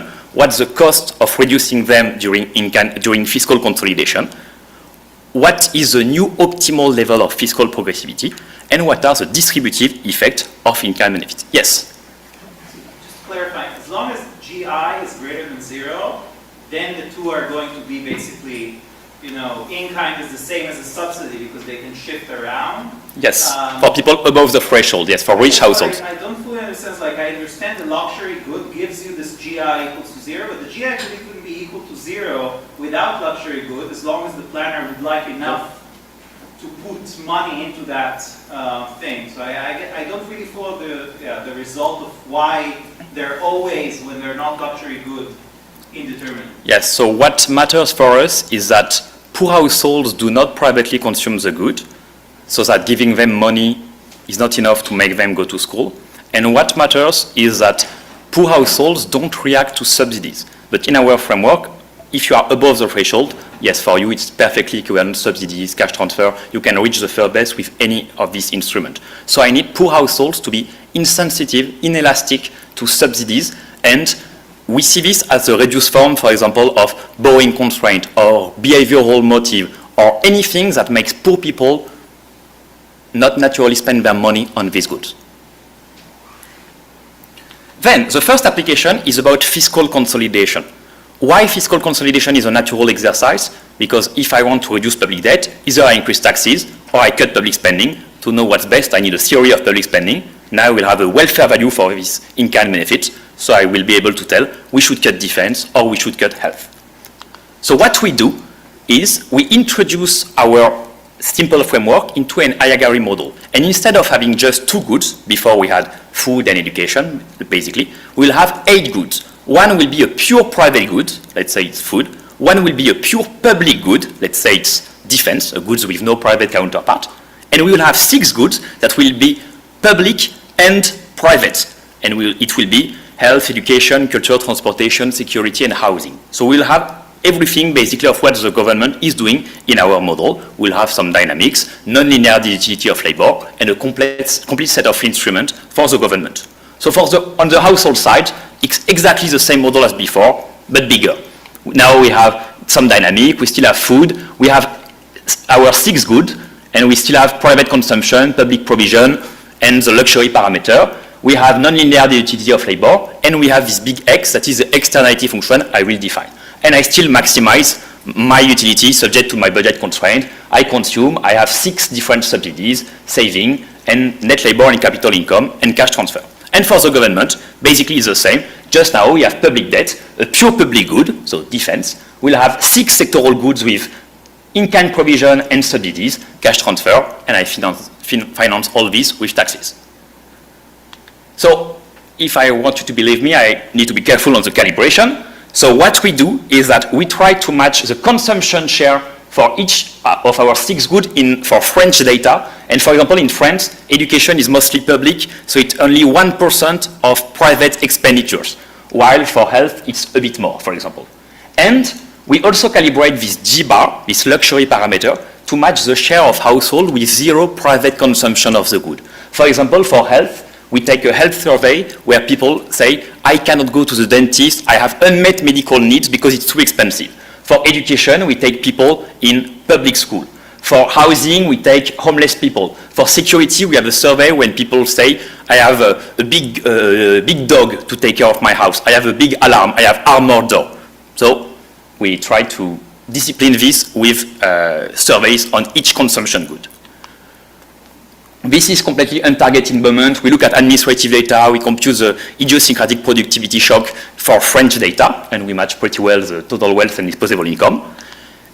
Also, we match 100% of what the government is doing. So basically, we look at the balance sheet of the French government, we look at everything, and we ask, is it a free public good or is it a subsidy? For example, for health, if you go to the public hospital, if in-kind benefits, I give you a good for free. If you go to the doctor and you pay a fraction of the price, it's subsidies. For education, you have the salary of French teacher in-kind benefits, but subsidies to private school. So we try to be careful about matching 100% of what the French government is doing. So in the model, we have the pure public good, our 6 sectoral goods. The only thing we do not have is the pension system because we do not have the age dimension, but we try to calibrate the model carefully. And of course, the main part of the calibration is the externality function.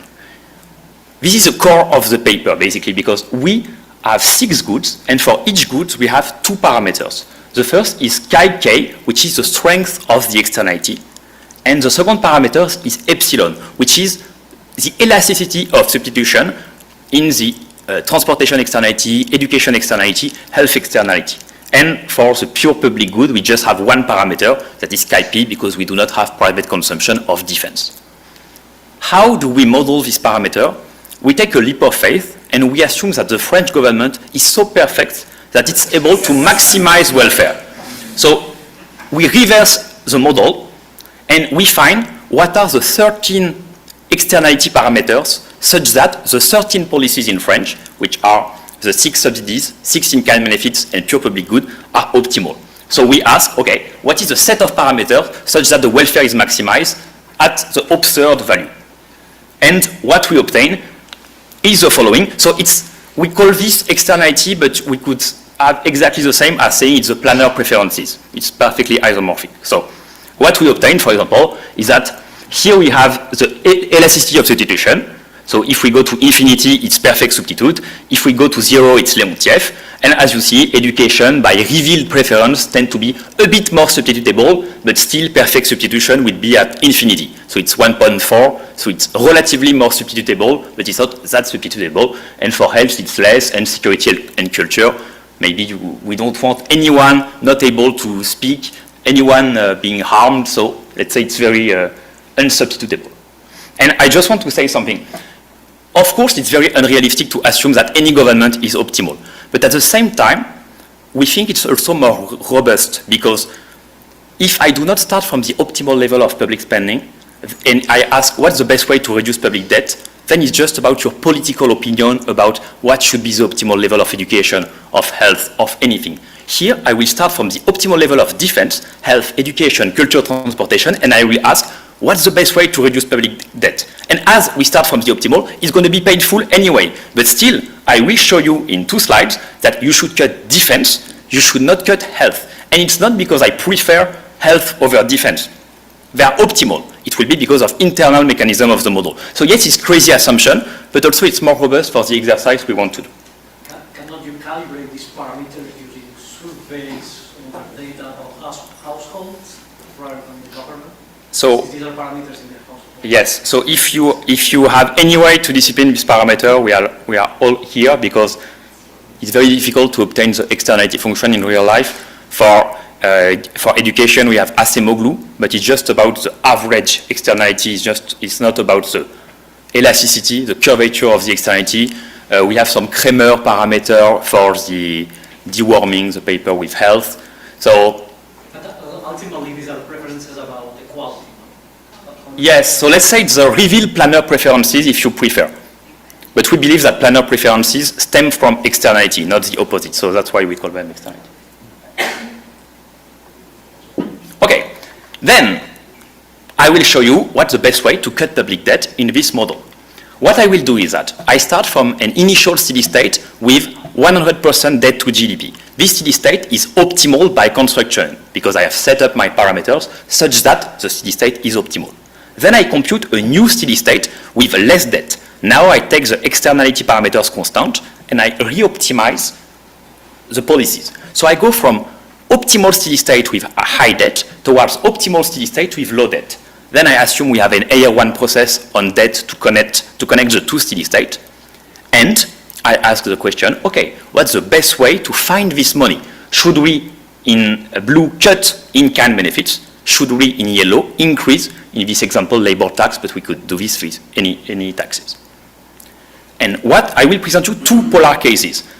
Oh, yes, okay, I should also mention that we do not start from the Ramsey steady state in this model, so the planner may want to deviate even in the absence of shock. So what we do to neutralize this effect is that we compute the optimal policy without any shock, the optimal policy with the debt shock, and we take the difference between both. So we do like a double difference to neutralize what stems from the planner re-optimizing during the transition and what is really due to the debt reduction. I will present you 2 polar cases. The first on the left is what you would obtain in any basic macro model where you have plus log G in the utility function. So here you can cut the pure public good so defense, or you can increase labor taxes.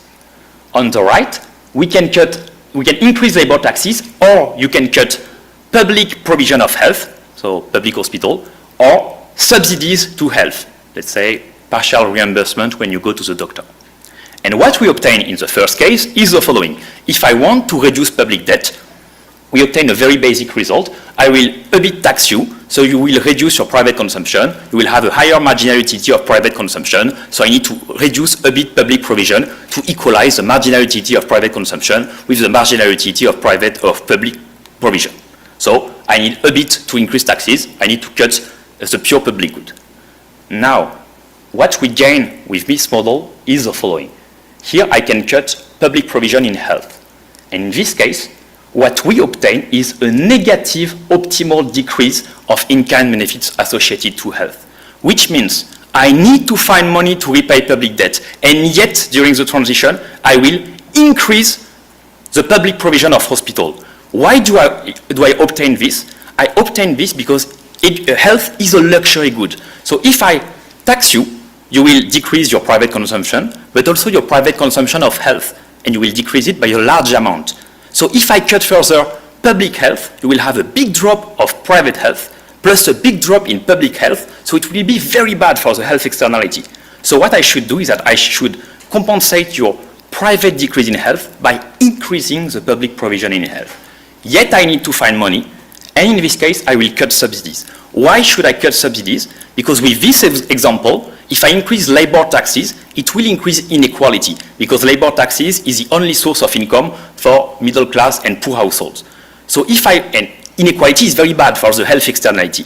So what I should do is that I should cut subsidies to lower inequality at the top, and I should increase in-kind benefits to lower inequality at the bottom.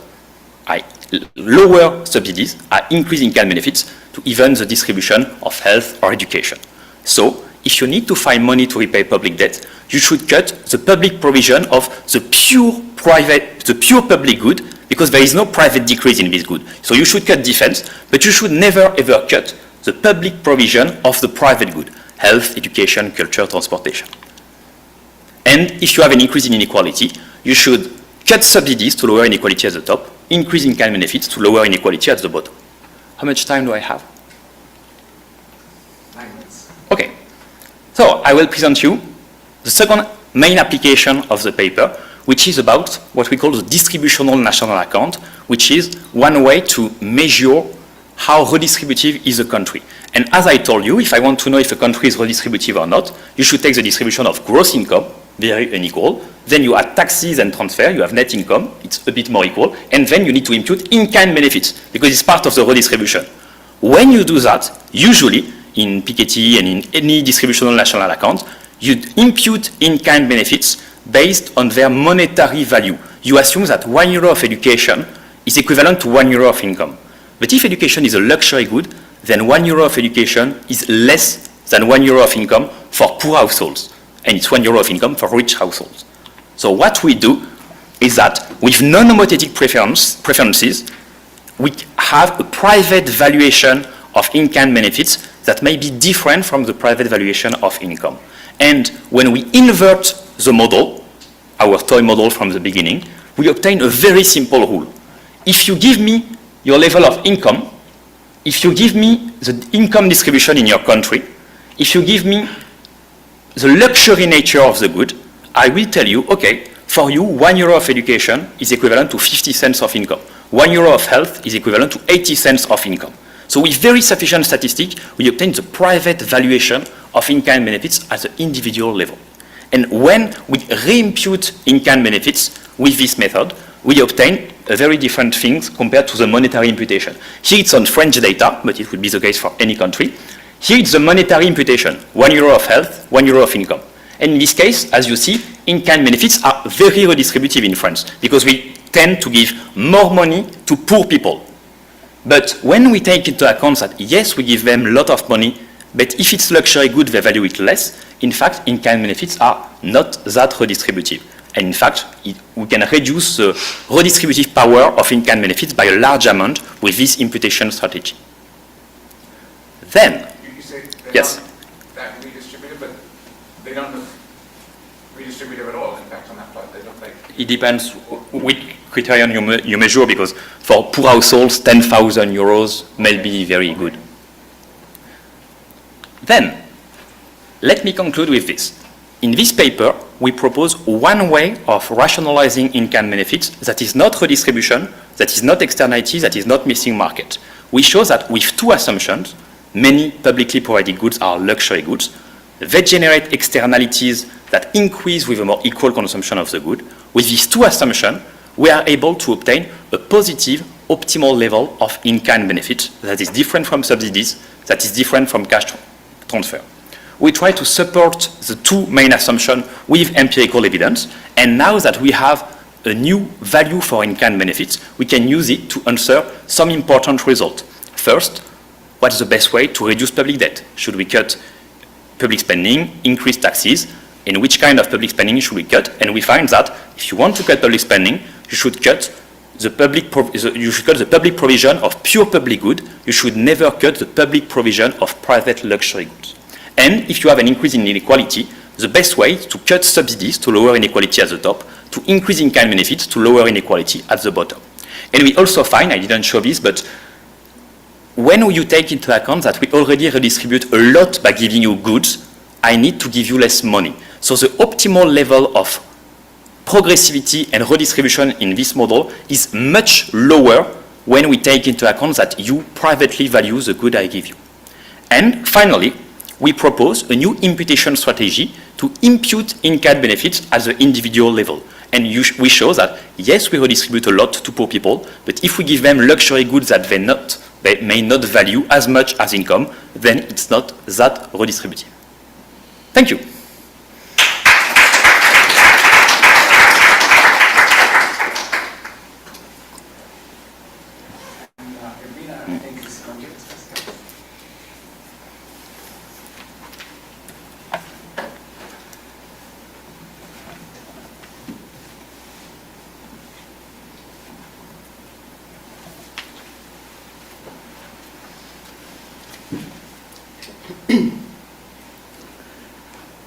All right.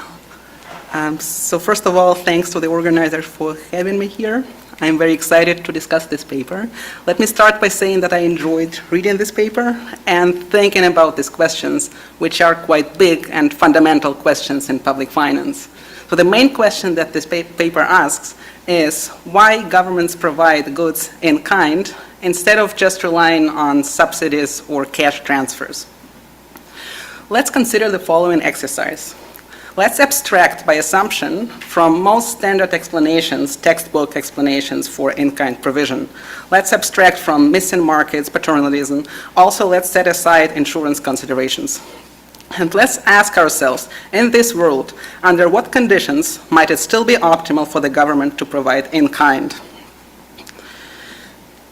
The paper covers a number of applications: healthcare, education, transportation, safety, culture, and also housing. For this discussion, I'm going to focus on healthcare and education as two leading applications. The theory is based on a simple static model.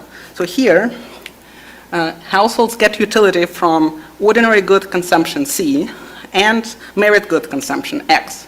The government can provide this good directly in kind, but households can also purchase these goods privately at subsidized price 1 minus S. So the total merit good consumption is given by a linear aggregator of private purchases, in-kind provision, and the luxury parameter, the Stone-Geary term. There are three policy instruments here: uniform cash transfers, linear, again, uniform subsidy, and uniform in-kind provision. So these three policy instruments have distinct jobs in this setting. Cash transfers primarily provide redistribution. The subsidy affects consumption of G of those households who already purchase it. So it primarily moves the mean of G. And in-kind provision raises the floor, meaning that it can cut the dispersion of X consumption. And the government budget is balanced using a linear labor income tax. So just to note, this is the instrument set restrictions that we take as given. If we were to allow for targeted subsidies, then in principle, these subsidies could also mimic in-kind provision. But we set that aside and just take these restrictions as given. So there are two conditions under which it is optimal for the government to provide in-kind. The first condition is that these goods must be luxuries, such that demand for these goods, so the private consumption has a corner, a luxury corner. The second condition is that these luxury corners must be really socially costly. This is what the authors call pro-equality externality. So this is this term, A, over here, and this term is a concave aggregator of individual contributions. When the alpha parameter is smaller than 1, then we have this pro-equality externality. So this is the main theoretical result in the paper. The two conditions, that these goods are luxuries and that there exists this sufficiently strong pro-equality externality, these are two necessary and sufficient conditions for in-kind to be optimal. So the main object in this paper is this static current period spending or consumption of merit goods, which is again is a linear aggregator of private purchases, in-kind provision, and this luxury parameter. But for leading applications that I focus on, education, child health, or preventive health spending, preventive health care spending, these goods have strong investment features, life cycle investment features, or also dynastic investment features. So here, families choose investments in education, human capital, health of their kids. And then this returns to the investments materialize much later, and the returns are carried by their kids and subsequent generations.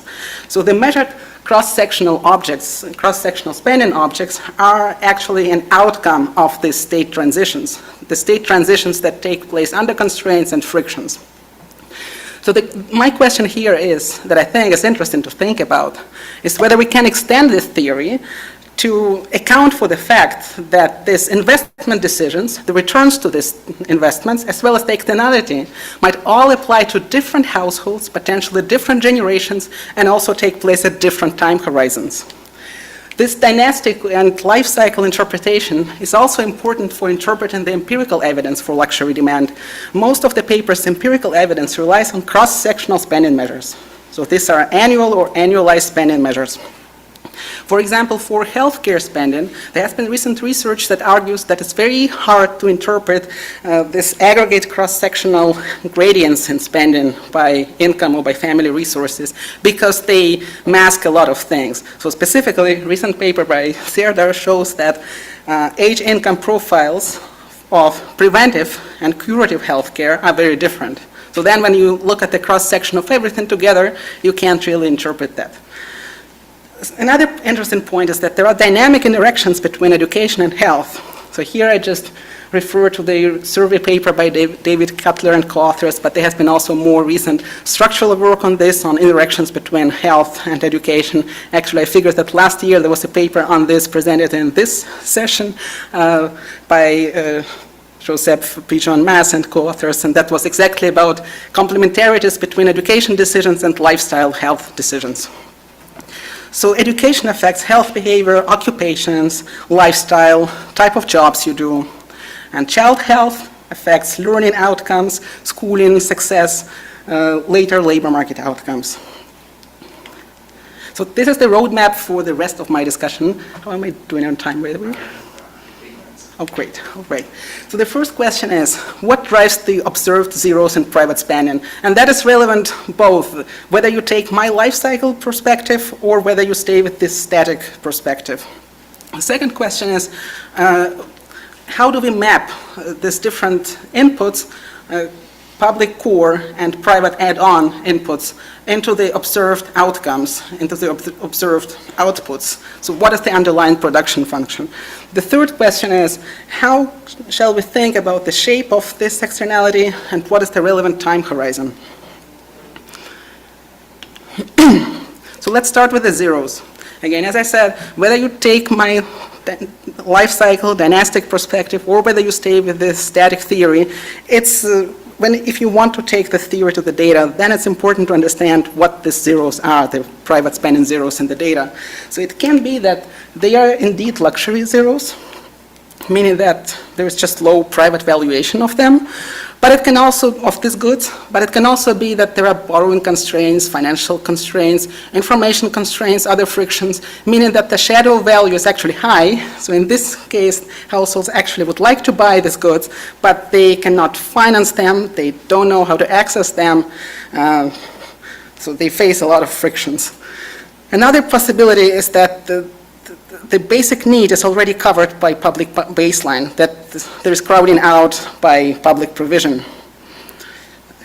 Simply speaking, when you observe very few households spending on private schools, it just means that their kids already attend public schools. Finally, if you think of curative healthcare, then it might also be that there is just no current need, that no relevant shock has realized today. Why is it important to understand the sources of zeros? It's important because depending on which channel it is, primarily, the policy implications for optimality of in-kind are different. In fact, these different channels give conflicting policy implications for the optimality of in-kind. So to make some progress on this question, I think one could try to estimate these two empirical objects. The first object is the cash pass-through, beta. I denoted beta. So this is the pass-through from cash to private consumption of this good, G, for households that are at the corner, so for households that are at the zero spending margin. If beta is indeed close to zero, then it means that cash reaches the utility but doesn't reach the externality relevant good itself. So if beta is positive and large, however, then there are plenty of other interpretations of what drives the zeros. And that also means that the case for in-kind disappears and other policy instruments become powerful and relevant. The second empirical object that can be also estimated is the provision pass-through, so the gamma coefficient. This one measures how public provision affects consumption of this good. So the question here is whether public provision actually reaches the recipient, the beneficiary. In the model, both in the simple model and in the quantitative model, for the households that are at the corner, this gamma coefficient is 1 by construction. Meaning that we assume that the take-up rates are 100%. Well, in the data, for most public programs, in-kind and quasi-in-kind programs, it is the case that the take-up rates are far below 100%. So the simple question that the gamma asks is whether in-kind actually is going to work. Because when you provide these goods in-kind, nothing guarantees that the households will actually take them up, because there are other costs. The reasons can be information costs, time costs, other utility costs. Now, about the core versus add-on spending.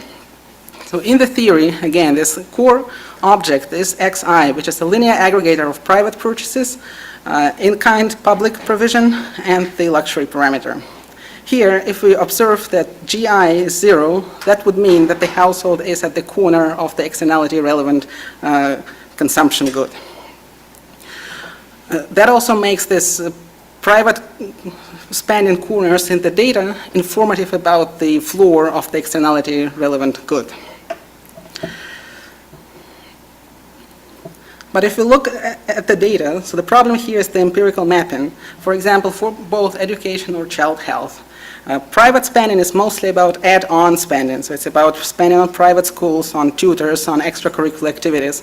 And the public spending is about the very core, basic schooling, basic access to child health care, maybe vaccines.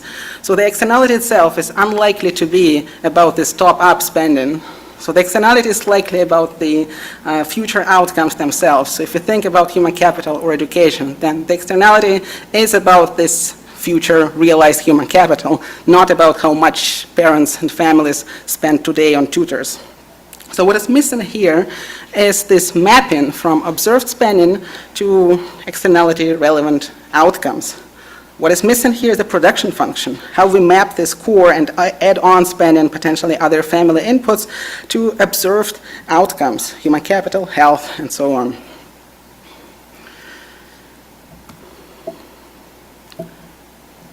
So now to the externality itself. In the paper, the externality is defined again on current spending, xi. Then the level parameter here determines the importance of the mean of consumption of this good socially, and the curvature parameter determines how important is the dispersion. The curvature parameter is very hard to identify, so that's probably the main empirical bottleneck for this paper. So instead of resorting to inverse optimum approaches, as the authors currently do, which I think are a little bit problematic because they cannot identify separately the level and the shape of the externality, so I suggest two routes. One route is to treat this parameter as social preference. Just sweep different values of alpha, interpret them as Atkinson-style inequality aversion parameters, but define this inequality aversion with respect to consumption of these specific goods. And in fact, this would also have some intellectual background, going back to Tobin, 1970, the Journal of Law and Economics paper, where he defines this so-called specific egalitarianism, saying that some commodities should be distributed more equally than the ability to pay for them. So that's one route, and I think that's the most transparent and straightforward route. Another one that is challenging and probably not feasible is to try to microfound the specific externality channels. So if you stay with the externality interpretation, then what I would try to do is to explicitly model these channels that you have in mind, because currently you mostly have them in mind. And why that's important? It's important because different channels would imply different shape of the aggregate externality, and they can also imply different time horizons. And apropos time horizons, once you take my life cycle or dynastic view, then the externality will live on a different time horizon. The externality will live on future objects, future outcomes. I mean, I already said that, but I can't emphasize that enough. And then you can also explicitly model these dynamic interactions, which would mean that the externalities across different sectors do not have to be independent, that you can also have spillovers across sectors. And finally, I'll just take another minute, I apologize. Finally, let me very briefly talk about possible extensions. So the current theory is static in the sense that it's the theory of static consumption of these goods. And the theory tries to cover a very broad spectrum of applications. Now, if you want to take this theory to the data and do quantitative policy evaluation, that I think should be the final goal. So if that's the final goal, then I would think of specific quantitative models for each of these applications. So for example, in the case of health provision, I would think of a life cycle model of health provision. In the case of education, I would think of a life cycle or dynastic model of education investment.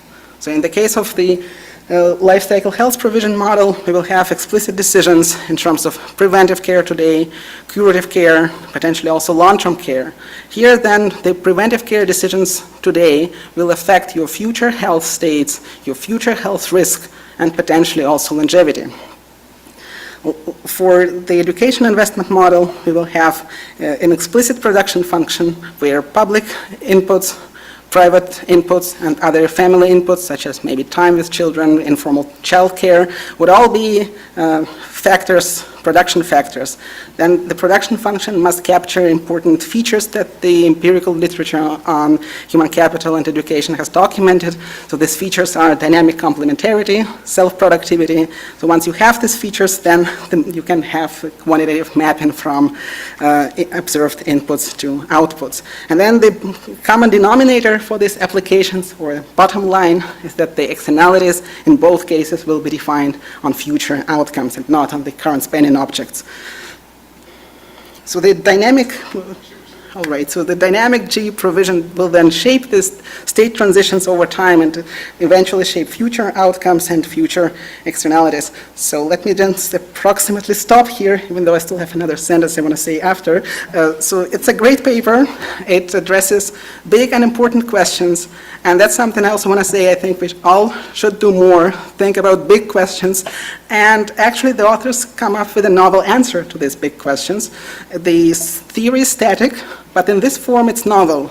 So the essence of the theory, to repeat again, is that the luxury corners and sufficiently pro-equality externality can generate optimal in-kind provision even in the absence of missing markets. And let me just say one sentence because I thought that's so important.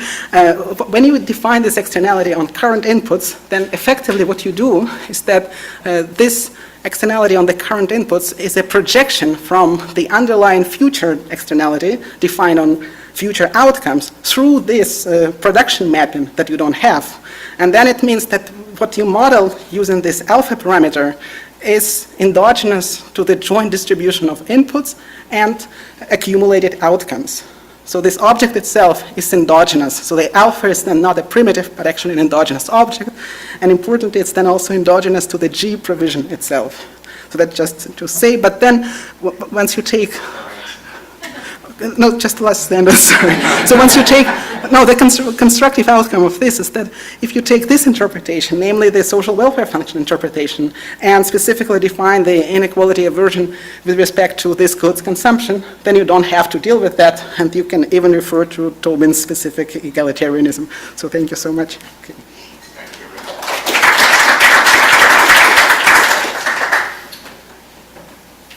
All right, we have time for a few questions. Anybody go ahead. So what I haven't understood fully is what's the role of mandates here, right? So you're saying, okay, there's this externality. Because you have this externality, you want the government to step in and make people consume certain things. But you could also just use mandates, like we do with insurance, right? So you have mandated public health insurance, and you have mandated number of schooling years, right? So why is it that the government really has to step in and use sort of this costly resources that it has to generate from taxes to really put this in, as opposed to just making people consume this type of things, right, by law? So it seems to me that there's this obviously kind of an inequality thing in there, but I mean, you're spending money on stuff that's valued through the externality, but that's not very well valued by the individual itself, right? So, So maybe I'm just completely confused, but is this mostly a theory about why the government makes G or why the government pays for G? Right? Because in principle, these are two separate questions. The government could pay for G, but the private sector produces it. Or the government makes it because it has intrinsic motives to produce G.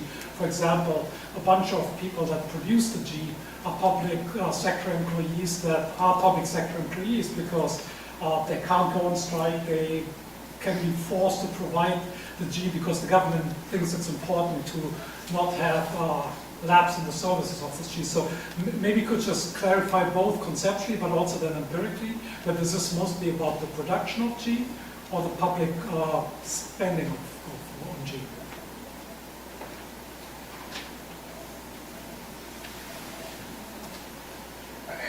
Two small questions. One was just, I mean, there are big cross-country differences in the way, in the sort of scope of provision of public goods and the way things are done. So healthcare, I guess, is a classic one. The U.S.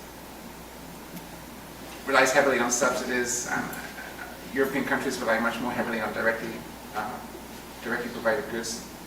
I mean, maybe you could rationalize that, but I don't know whether there's any observable differences between the U.S. and France that would sort of make sense of that. And you already said it, but if you could say just another word about why it is that if you have to kind of cut spending somehow, you have to tighten the government's belt, why is it that you said, I think the answer was you want to cut defense first and not touch these in-kind provided goods, but if you could just give it a little bit more intuition on that. Yes, so first, thank you, Elena, for the great discussion, and thank you for the question. So I would say that, as you mentioned in the model, we have at the same time free public school and mandatory public school. Who give you something, you are forced to hit it. I would say that we do not consider the fact that I set a lower bound of your level of education and you have to pay for it. I would say that in this case, it would be very, very bad for inequality. And I will also say that in many countries, I don't know why, but many governments tend to assign you to public school, it's mandatory, and they also pay for it. It's very difficult politically, I think, to oblige you to do something without paying for it. So I don't know, but you are right about insurance, we do that, so I don't know. For in-kind, it's a pure theory of consumption here. We do, in fact, have a companion paper on public servant and on the public production function, but here we just assume that either I purchase 100% of what I give you to the private sector, or I produce it with exactly the same production function. So you're right, it's only, we abstract from everything related to the production sector. For big country differences, you're right that in the US, we rely mostly on subsidies.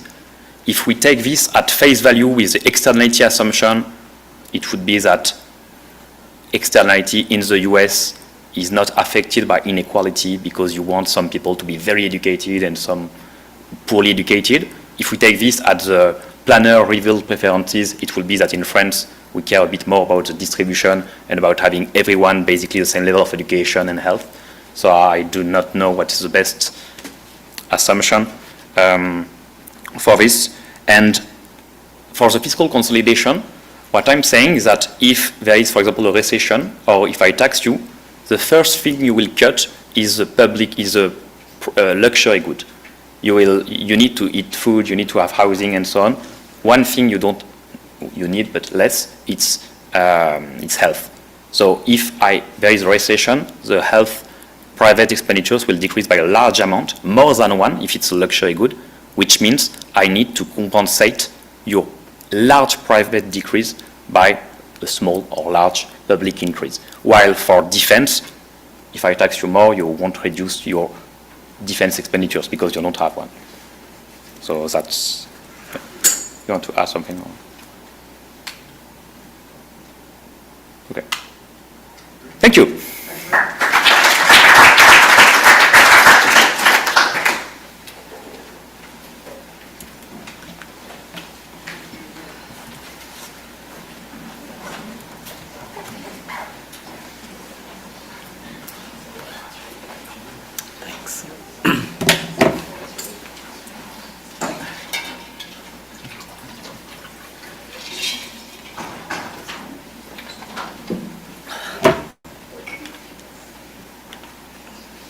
So we've got a last paper. Kunal Sanghani is going to talk about cheapflation cycles. All right, it's a great pleasure to wrap up 2 incredible days of papers. And thanks for having me to talk about cheapflation today.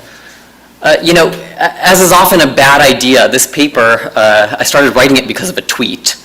And the tweet in question was one by Jack Monroe in January of 2022. Jack Monroe is an influencer in the UK who blogs about how to make meals on a shoestring budget. And she said she was infuriated to hear on the radio that the Office for National Statistics in the UK was publicizing a 5% inflation rate in their cost of living index because it was totally out of whack with what she was experiencing when she went to the supermarket. So she said, you know, I typically purchase the cheapest pasta in my local Sainsbury's, and that was 29 pence a year ago. Now it's 70 pence. So that's something like a 2.5-fold increase in prices. Same thing for rice, same thing for baked beans, and she listed something like a dozen products here. So this tweet went viral and provoked a lot of discussion. There was a lot of discussion about whether supermarkets were sort of recouping their budget or their profit margins, price gouging on the low end, or whether something about the targeted stimulus over the post-pandemic period had bid up prices at the low end. But regardless, you know, this actually even prompted the Office for National Statistics in the UK to launch an experimental study into whether there had been disproportionate inflation at the low end. They only looked at 30 products, so they weren't able to conclusively find anything. But I'm going to basically try to answer a bunch of questions that came from Jack's tweet today in this paper. So the first question is, was Jack right? Was there indeed a surge in this kind of cheapflation, as it's been termed, and inflation inequality between the low income and high income during this post-pandemic period? And I'm going to say that the answer, at least looking at US food at home scanner data, is resoundingly yes. And actually, you don't even have to take my word for it. You can also look at analyses of online food data by Cavallo and Christoph, or of UK scanner data for food products by Chen, Lavelle, and O'Connell.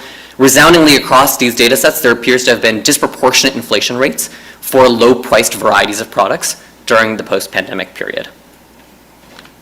Question 2 is, was this in fact due to the special circumstances of that period? So was it due to the distribution of stimulus during this period, or was it due to retailers price gouging at the low end?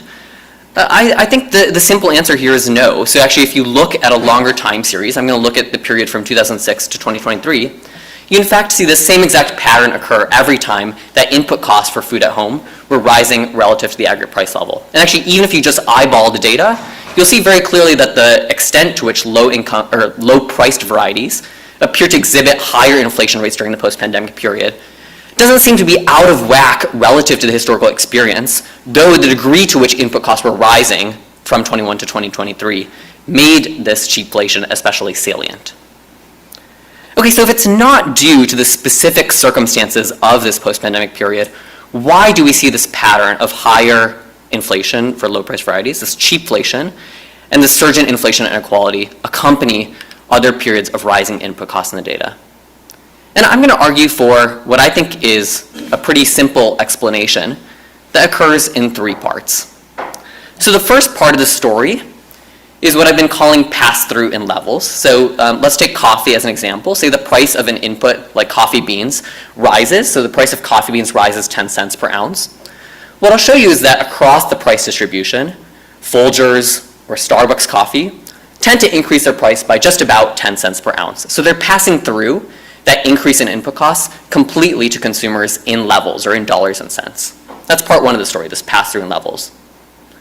Part 2 of the story is that same dollar increase in price is going to look like a much higher inflation rate for Folgers relative to Starbucks. And that's mechanically just coming from the fact that Folgers is a cheaper product than Starbucks. So the same dollar and cent change is going to be a higher percentage change for Folgers relative to Starbucks.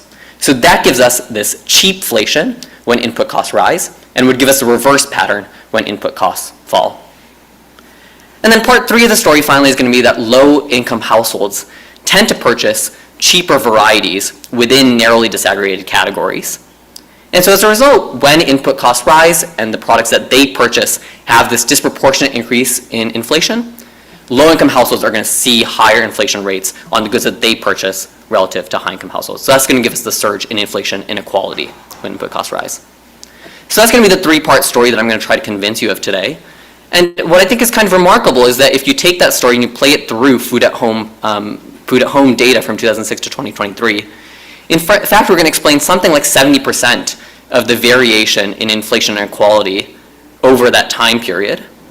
And furthermore, it's going to fully account for the extent to which inflation inequality was heightened during 2 periods which have received a lot of attention from commentators and in literature during the Great Recession, so 08 to 11, as well as during this post-pandemic period. And so this is, I think, going to be my most provocative finding, which is that once you account for this 3-part story, there appears to be relatively little residual variation in fluctuations in inflation inequality that one needs to further account for.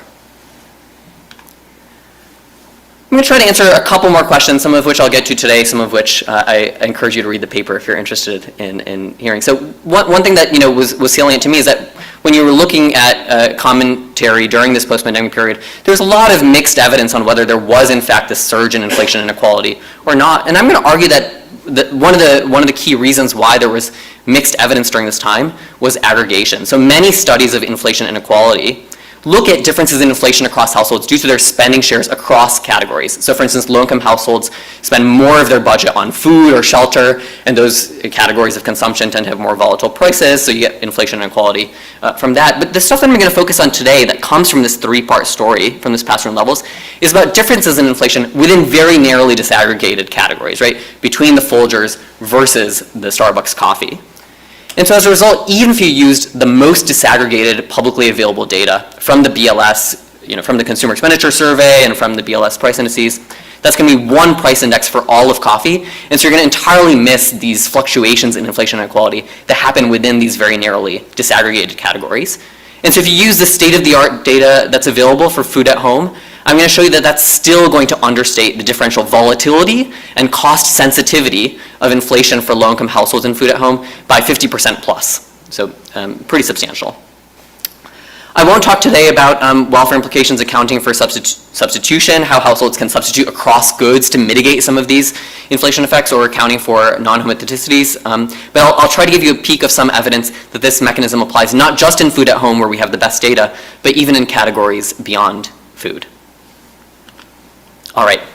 With due deference to people in the room, I'm mostly going to skip the related literature here. Let me just point out two things. One is people have looked at these specific episodes like the Great Recession and post-pandemic period. So I'm going to try to put these I'm going to try to see how much pass-through levels can explain of these phenomena. And my discussant, Jonathan Becker, has a fantastic paper on the Great Recession and COVID recession. The other thing I'll just point out, if you're trying to think about this aggregation bias and to what degree it's captured by previous work, I think this is actually summarized well in one of Connor's recent papers, which is that people have acknowledged for a while that there's an aggregation bias in sort of trend inflation inequality when you're looking at very disaggregated product level scanner data versus the more aggregated data from the BLS. But the state of thinking in literature has been that there's not a reason why that should also result in changes in inflation inequality in response to shocks. And what I'm going to show you is that if shocks move around input prices relative to the aggregate price level, that's systematically going to create increases or decreases in inflation inequality due to the way these shocks are passed through to prices. Okay, great. I'm going to start with coffee as a laboratory. It'll allow us to very cleanly look at pass-through across the price distribution, and then we'll go to all of food at home, and then I'll talk about beyond food at home. So first, coffee is a great laboratory because the primary input in producing coffee, green coffee beans, is traded on global commodity markets, so these costs are readily available. And they exhibited large fluctuations over this period due to weather shocks in Colombia and Brazil.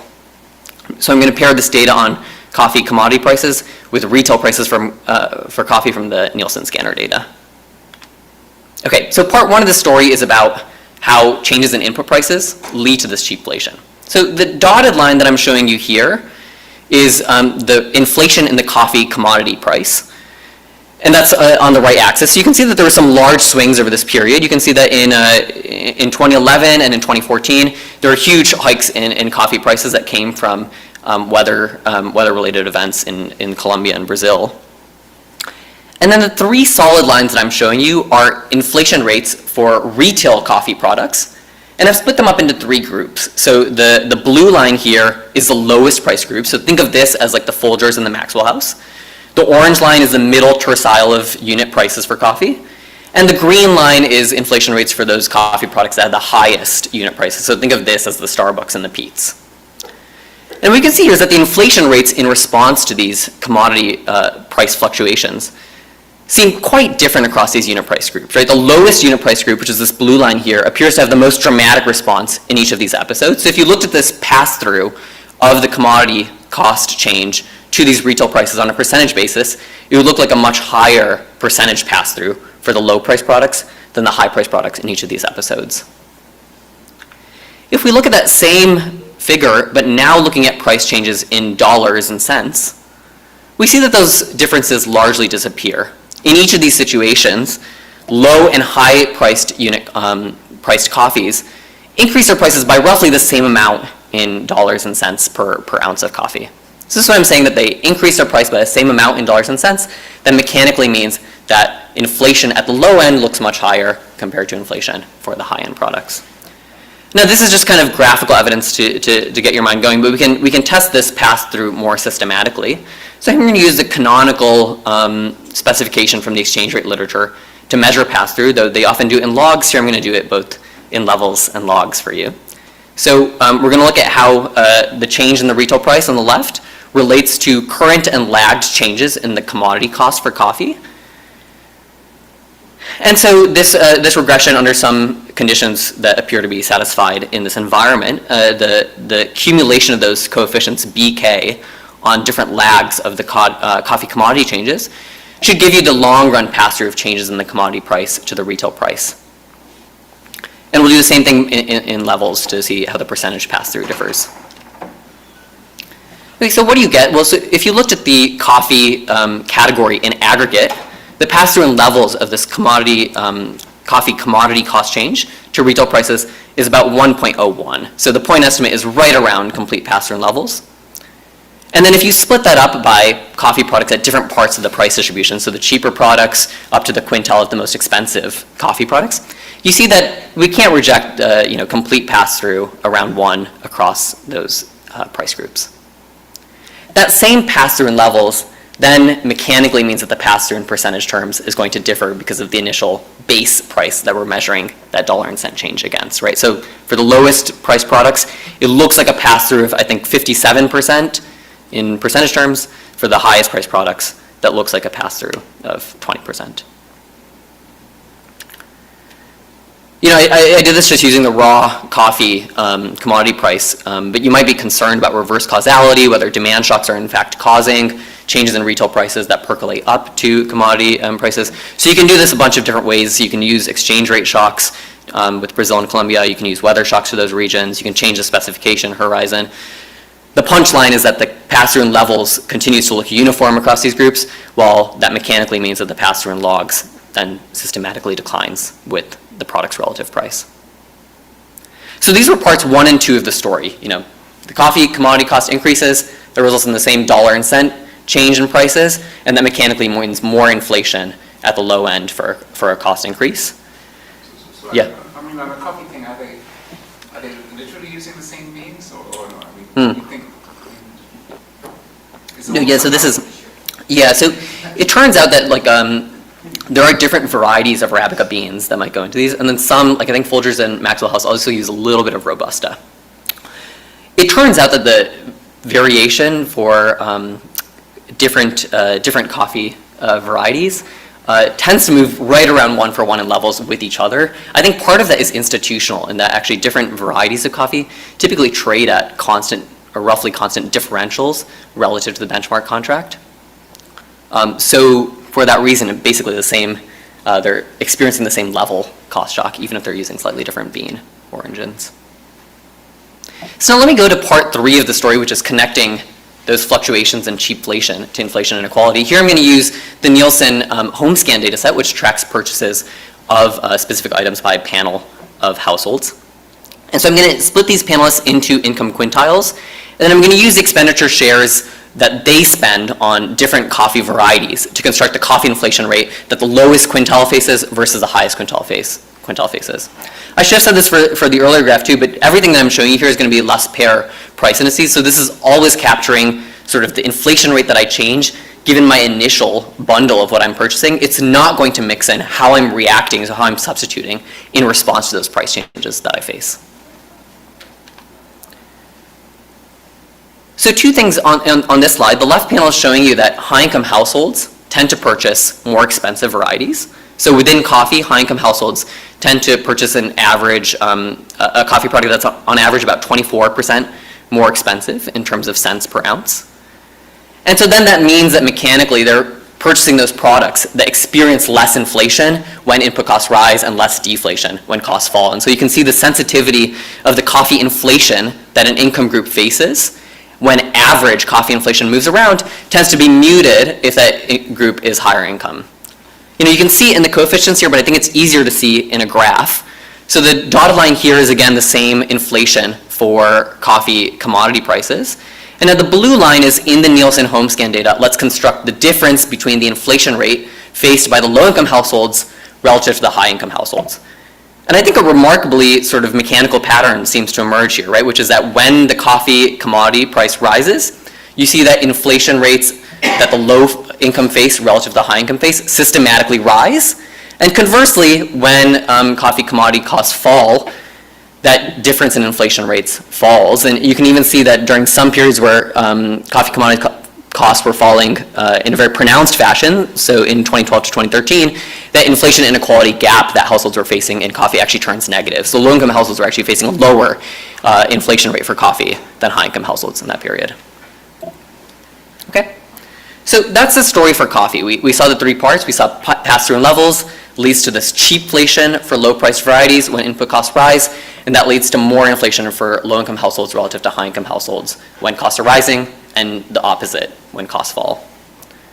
I'm now going to go through the same exercise for food at home at large. I'm going to argue that the same pattern actually appears to capture the fluctuations in cheapflation and inflation inequality across that broader set of products. I'm going to start by just replicating sort of the BLS's food at home price index using the Nielsen data. I think Baraja, Hurst, and Ospina and others have shown before they can do remarkably well sort of building the replicating the BLS Food at Home Price Index from the Nielsen data. But then what that will allow us to do is now disaggregate that data into different unit price groups and across different income groups. So what I'm showing you here is inflation for the entire food at home bundle, split up by relative price in the same way that I split it up for coffee.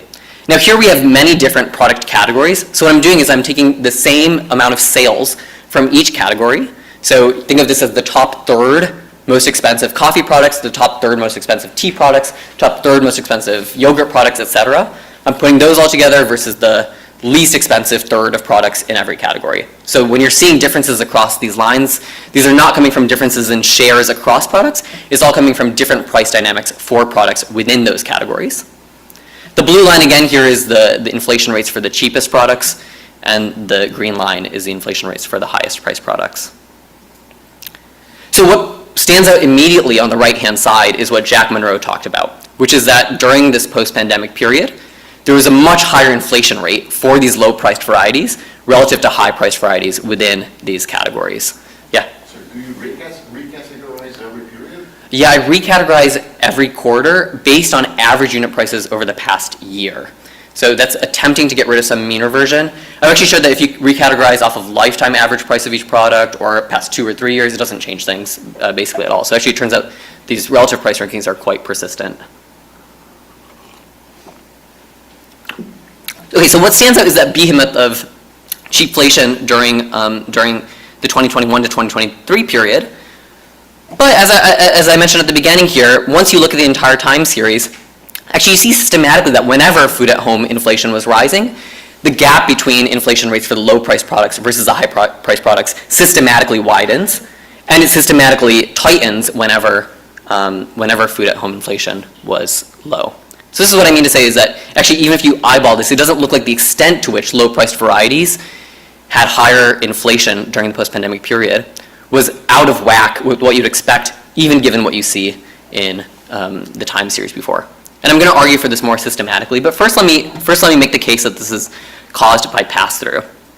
So to show you that this is caused by pass-through, we don't have one clear input here like coffee beans, but we can use two upstream price indices for products that are used as inputs to food. Here I'm going to use food manufacturing, which are processed food products, and then farm products, producer price indices. So those are unprocessed food products.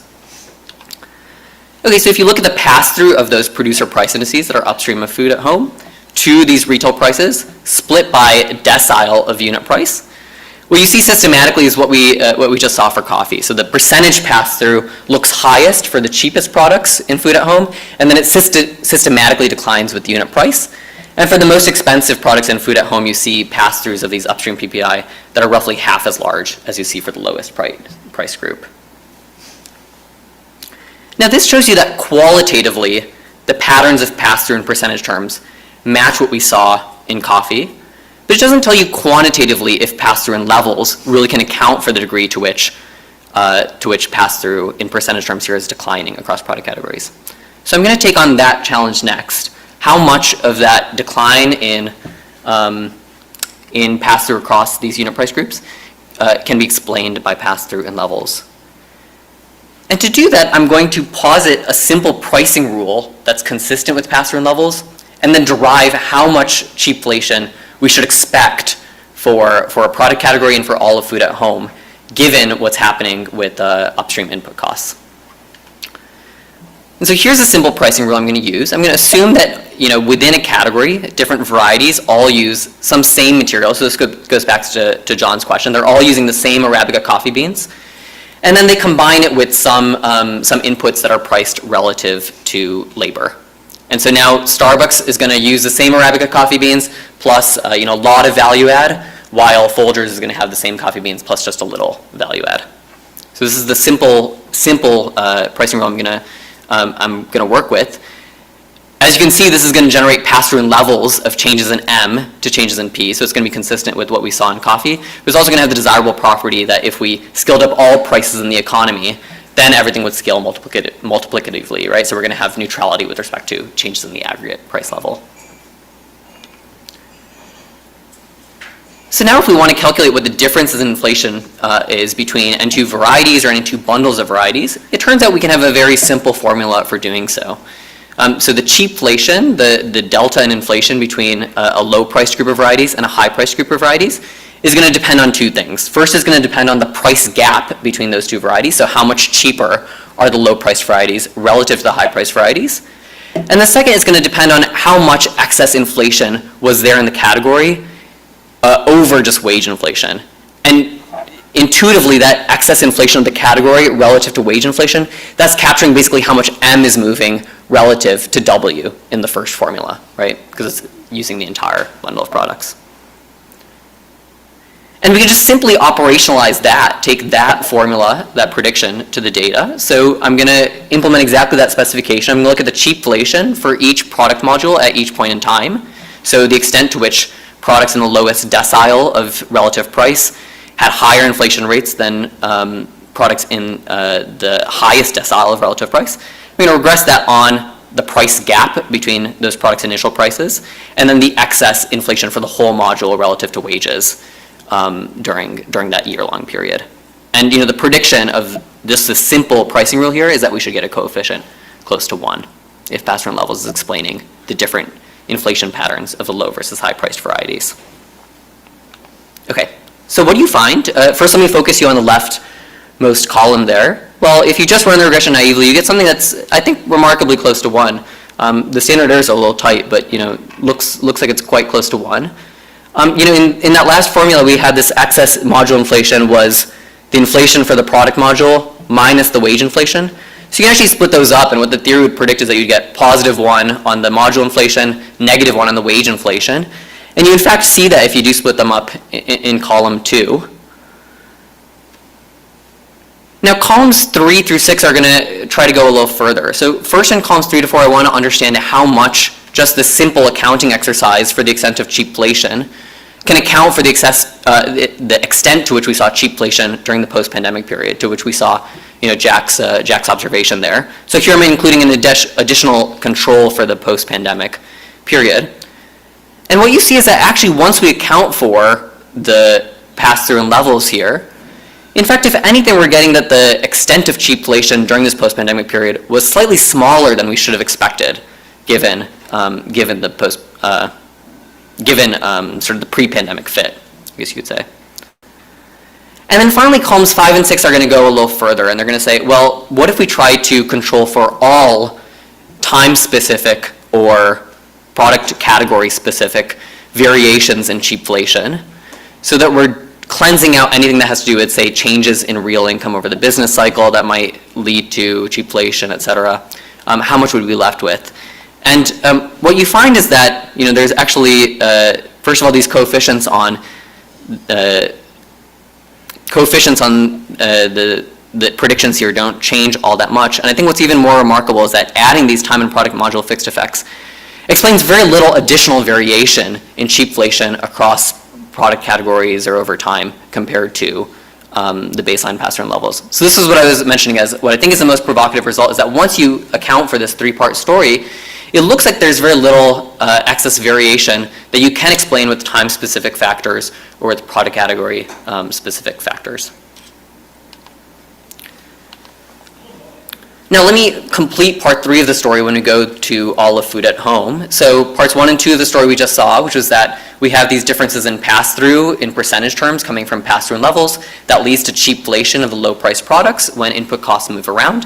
Finally, we're going to connect that back to inflation inequality. So here, as you can see, just as in coffee, low-income households tend to purchase more expensive varieties across all categories. On average, high-income households are purchasing about 8% more expensive products.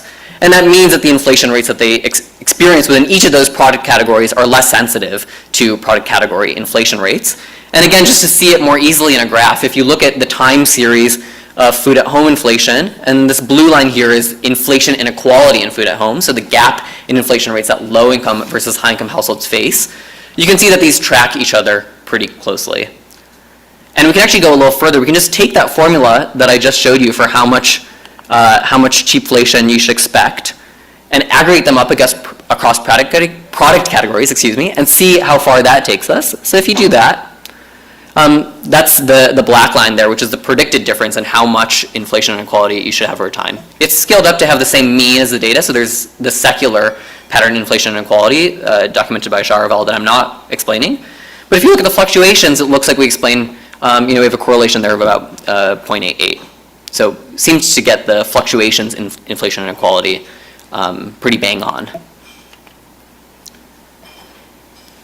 So if you take that difference between the black and the blue line, what you saw in the data versus what the simple pricing formula would predict, you get about, 57% if you just use the within category differences in inflation, about 70% of the variation in inflation and inequality over time, also taking into account difference in expenditure shares across product categories. And then if you look at specific periods like the Great Recession or the post-pandemic inflation, it looks like the simple formula basically entirely accounts for the extent to which inflation and inequality in food at home was heightened during those periods.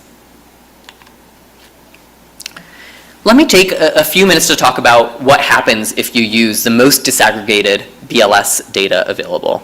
I think as you already can predict, you saw in coffee how there were massive fluctuations in inflation and inequality within coffee over time.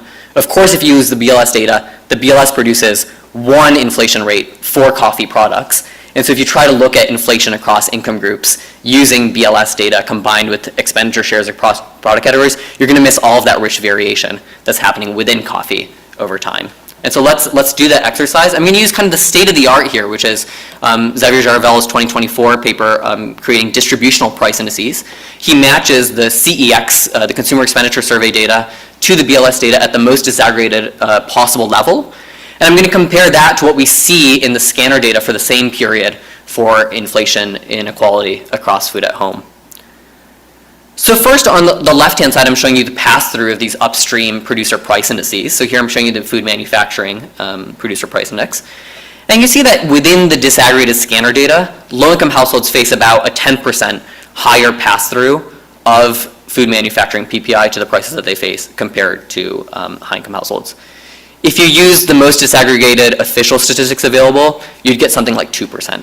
So you're quite substantially understating the extent to which low-income households are disproportionately exposed to fluctuations in upstream input costs. Same thing if you just looked at raw volatility of food at home inflation across income groups. So low-income households face about a 20% higher variance of inflation rates year over year. If you looked at the Jaravel data, you get something like 8%. What this also tells you is that periods during which input costs are rising are periods where, using the official statistics, are going to be especially misleading about the extent to which inflation differs across low versus high income households. And so the post-pandemic period is a perfect illustration of this. If you looked at the Jaravel price indices over that period, in food at home, you'd get about a 0.3 percentage point difference in price growth for low-income households relative to high-income households.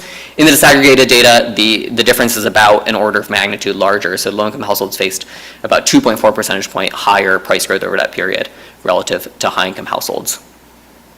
Now, part of this, of course, is coming from the secular aggregation bias that Jaravel or Kaplan, Schulhauser-Wolf have already documented. Part of it's coming from this pass-through in levels. If you try to do the decomposition, you get that maybe about a third of the difference is due to the secular aggregation bias, but about 2/3 of it is coming from the fact that input costs are rising during this period. And so that's going to really exacerbate this aggregation bias for comparing low versus high income households. Okay, so across a bunch of different measures, whether you're thinking about sensitivity to upstream costs, volatility of inflation rates, or growth in food at home prices during these periods where input costs were rising, the official statistics are going to really understate the difference in inflation experiences between low versus high income households. Let me take my last 4 minutes to talk a little bit about beyond food at home. Something that I think we always struggle with when using this Nielsen data is the question of external validity. How representative are these price dynamics that we see in the food at home data or the fast moving consumer goods data that we see from Nielsen of patterns in the broader consumption bundle? Yeah, I'm going to argue that a priori, you should expect the same channel to also manifest in other categories of consumption if sort of 3 conditions are met that explain the story in food at home. So first, if firms have other inputs besides labor value add, if firms pass those changes in those input costs to prices through in levels, and then third, if consumers just purchase different priced varieties in the categories, you should see the same effects. But to try to argue not just conceptually, but actually empirically that this in fact takes place and is meaningful, I'm going to use two alternative data sources. And I think for today I'm just going to use the first. I'm going to talk about UK CPI microdata that spans many categories beyond food at home.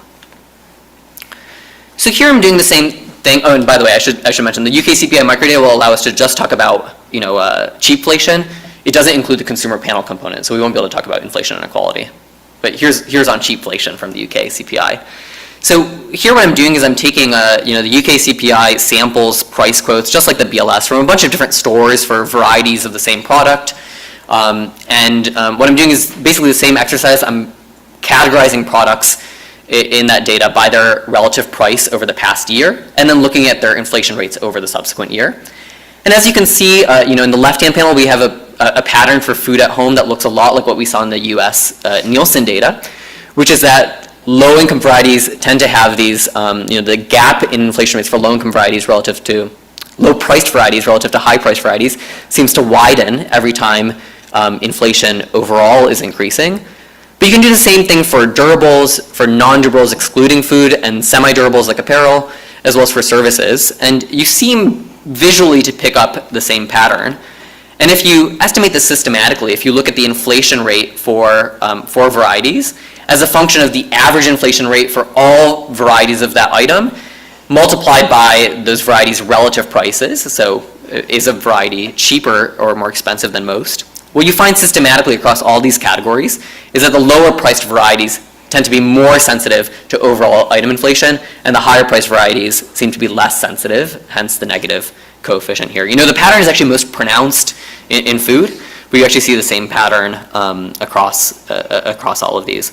And again, you can see whether this is due to just sort of the coincident correlation over time with business cycle conditions, or if it's really due to this pass-through mechanism by including time fixed effects interact with this relative price. So this would capture sort of any economy-wide tilts in cheapflation that are coming from changes in household real income and maybe trading down or mechanisms like that. As you can see, that again explains very little additional variation, and the relationship between item-specific changes in inflation, changes in prices, and this cheapflation remains strong.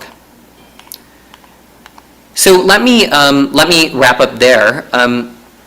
What I've argued for here is, I think, a simple explanation relying on pass-through and levels and differences in purchasing behavior that explains fluctuations in cheapflation and inflation inequality over time. Here, everything I focused on today is on differences across income groups, but the mechanism also applies to any units that have different expenditure shares across varieties. So for instance, if you're interested in differences in inflation across different cities that purchase differently priced varieties or that have different distribution costs, or if you're interested in differences in import price inflation across different countries that import different relative prices of goods, well, you're going to see the same effects. And actually in the paper I show for coffee that you can see both these cases quite clearly across cities or across countries. And then if you're thinking about, as a policymaker, trying to understand in real time the extent of inflation inequality, one lesson is that using the aggregated data that's available in official inflation statistics might understate some of the inflation heterogeneity that's happening under the hood due to differences in prices for varieties like Starbucks versus Folgers. Thanks a lot.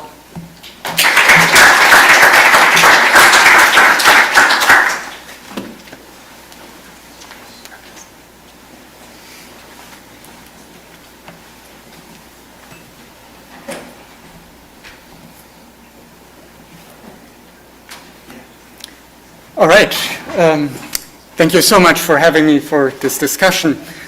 This is a fantastic paper. And what is more, this is part of a broader research agenda, which I find very compelling. So let me start by saying that I would encourage everyone here to not only read this paper, but also Kunal's related work on pass-through and levels, right?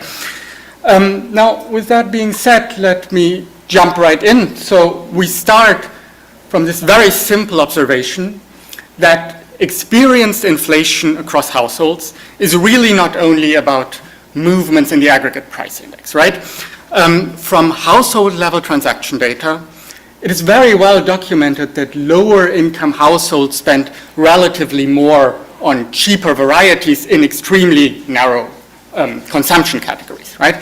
But what that means is that is that relative price movements in those consumption categories translate into different inflation rates for different households across the income distribution. Now, sort of pinning down precisely this driver of inflation inequality, Cavallo and Christoph here came up with this term of cheapflation to describe that in times of higher inflation, cheaper varieties oftentimes see even larger percentage price increases. Right? So against this entire backdrop, then, Kunal's paper documents that there is some cyclicality to this cheapflation phenomenon and offers a very, very clean, very powerful mechanism to rationalize what we see in the data. Next, then, let me show you a somewhat stripped-down version of a figure from Kunal's paper, which uses Nielsen food at home data. Right? So, as Kunal just said, this blue line here is just a time series of year-on-year inflation for cheaper varieties in those food modules. This red line is the exact same object for more expensive varieties. Now, I seem to be persistently overestimating what those beamers can do. There are sort of grayish periods here, which are supposed to give you an idea of where episodes of major food inflation lie. And that is kind of the striking insight from this graph. In those periods of food inflation, we see that inflation rates for cheaper varieties are substantially higher. So the question here is not really whether cheapflation is real. It clearly is. The question is what we can learn about the mechanism that drives those relative price movements, right? Okay. Kunal's presentation basically said the mechanism is that there is some sort of increased upstream cost pressure, and level pass-through turns those common shocks into larger percentage price increases for cheaper varieties. That is exceedingly plausible. To sort of foreshadow a possible demand channel here, I do very briefly want to flag that those are also times in which consumers did in fact trade down toward cheaper varieties. But before I belabor that point, let me give you a very quick roadmap for my discussion today.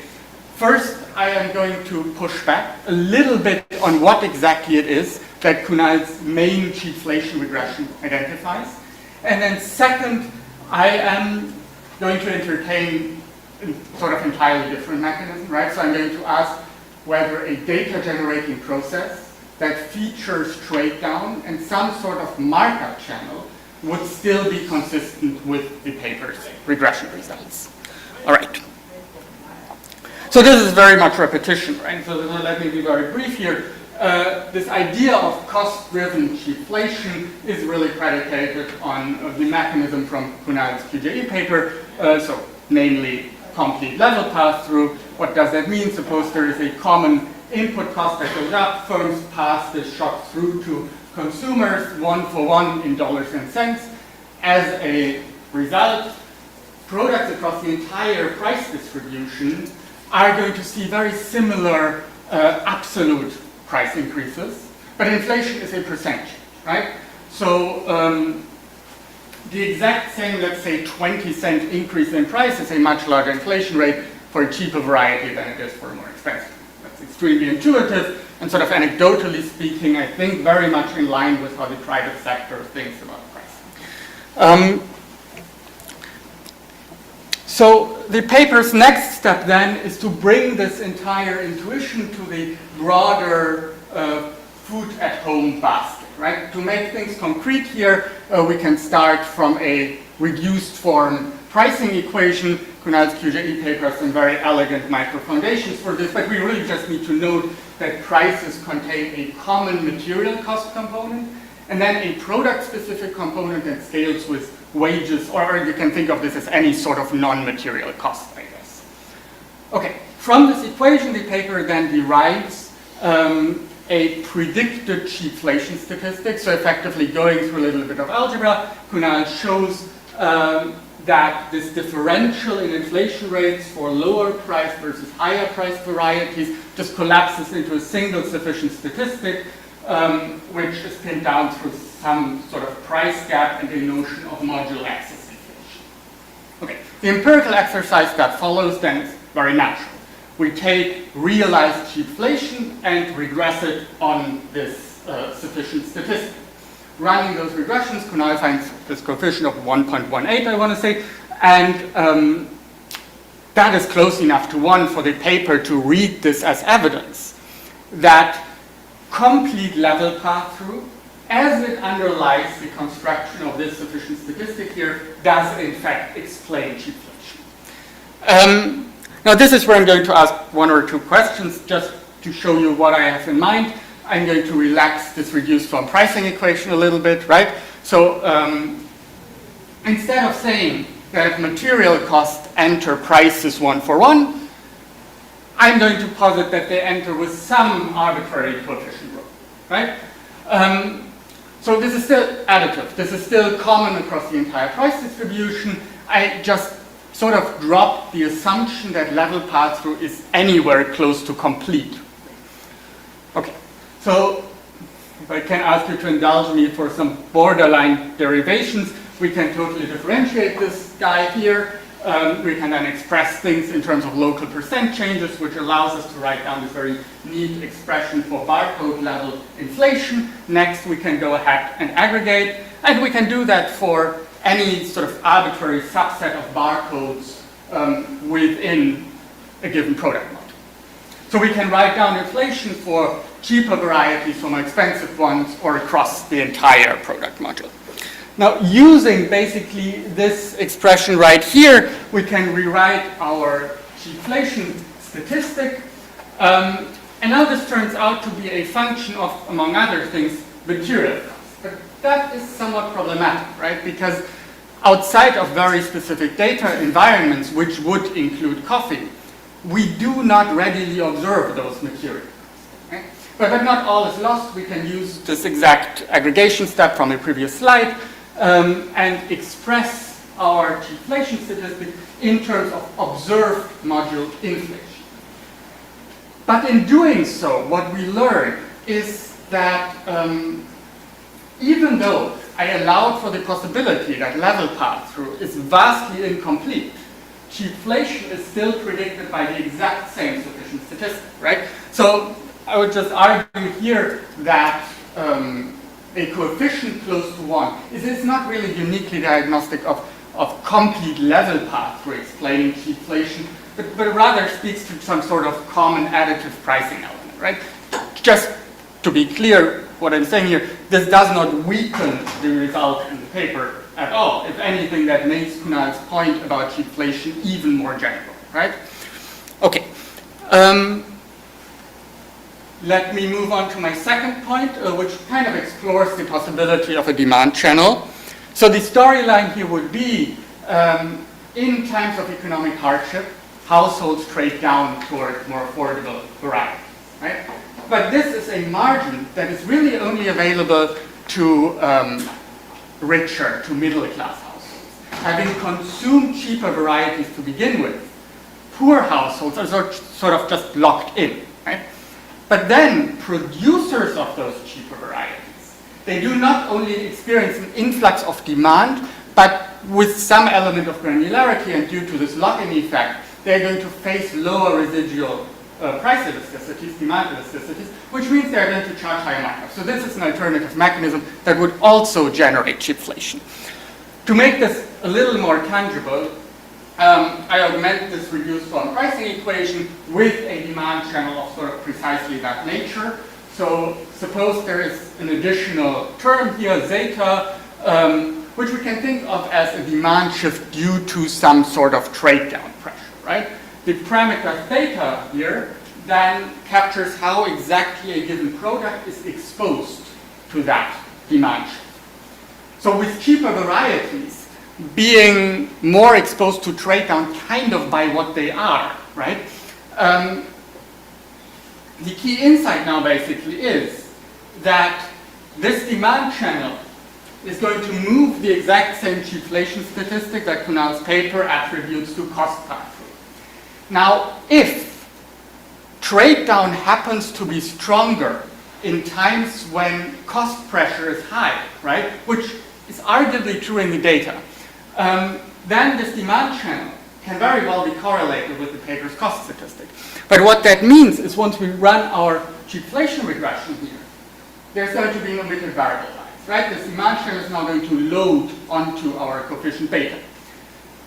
This is very perfunctory, so I just went ahead and simulated the reduced form pricing equation, ran the regressions. In the data, Kunal finds a coefficient of 1.18.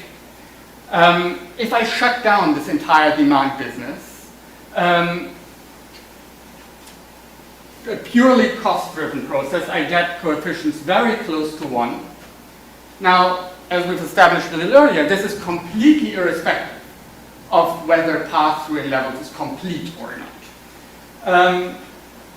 Once I reintroduce this demand channel, what really matters is this correlation, which is to say that for a reasonably high correlation, we do get coefficients that are very much in a ballpark of what we see in the data. So I would conclude from this that the potential presence of a demand channel might be worthwhile exploring. I am basically out of time, so in lieu of just repeating myself, let me thank the organizers for putting together such a fantastic lineup of papers. I learned a lot. I definitely recommend to read this one. Thank you so much.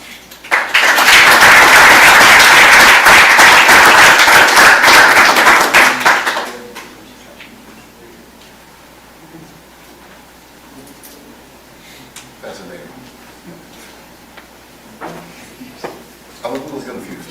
If I understand correctly, the mechanism you're putting forward is entirely symmetric, which means that these two curves, that the high price and the low price, should be crossing every time you hit zero. So the goods for which we have deflation, goods where the underlying costs are going down, the lowest ones in your mechanism should be becoming even cheaper. Which is, I don't think, first of all, that's not what your graphs seem to be showing, and that's not what the narrative with cheapflation is necessarily. Whereas a mechanism of reversion to the mean will give me cheapflation mechanically, which is why I'm a little worried about you reclassifying things every single period.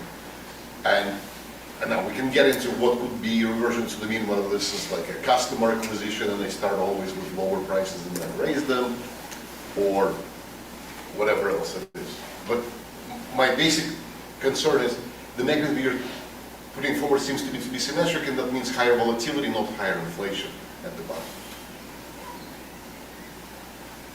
Okay, great agenda, great discussion. I look forward to Becker Sangani putting 2027, putting the two together. So, in order, what kind of underlying the pass-through levels driving cheapflation is that the cost of coffee divided by the price is kind of much higher for the low income goods. And so that could be either because the value-added stuff that you talked about or because of markups. I was wondering if you can, I know you can't, nobody can ever measure markups, but for sure not in Nielsen, if you could speculate a bit on that, because if it's mostly about sort of labor, then you should see that in times when like wage inflation is high relative to commodity prices, you see the exact opposite channel, which is maybe kind of another way of actually just rephrasing your question. Yeah, similar point. I mean, can you help us think a bit about what's going on? So if it's not reverted to the mean, it is pass-through amounts. We have these episodic inflationary episodes. We don't have deflationary episodes. So somehow the distribution of relative prices is compressing over time and over the long run. So like, what does that say about monetary non-neutrality? Things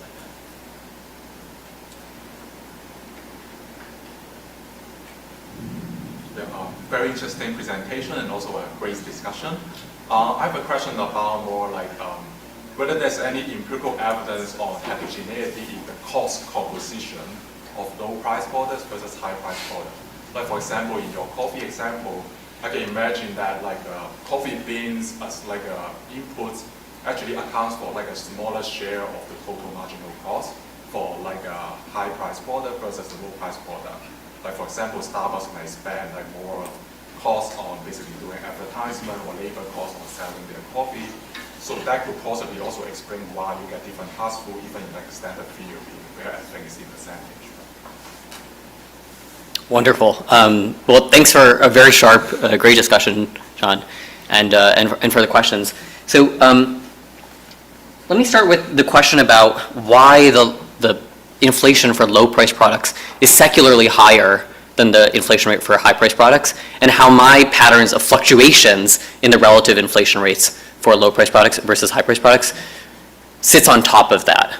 And so this, in answering this, I'm going to cue you towards Jarval's 2019 work, where he documents maybe reasons related to innovation. I think that's a compelling explanation, maybe there's others out there, for why low-priced products within categories seem to have these secular inflation differences relative to high-priced products.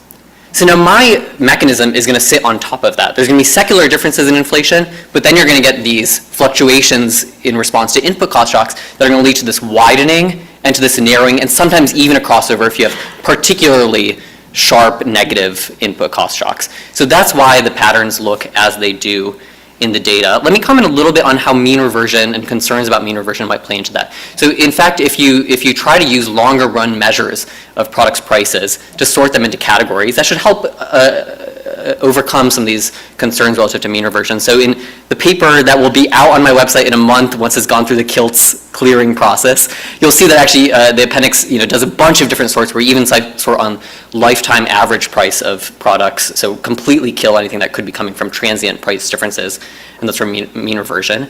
You in fact see that the secular inflation differences across low versus high price products could be somewhat sensitive to mean reversion, though it seems like even doing prices over the past year seems to kill a lot of that mean reversion.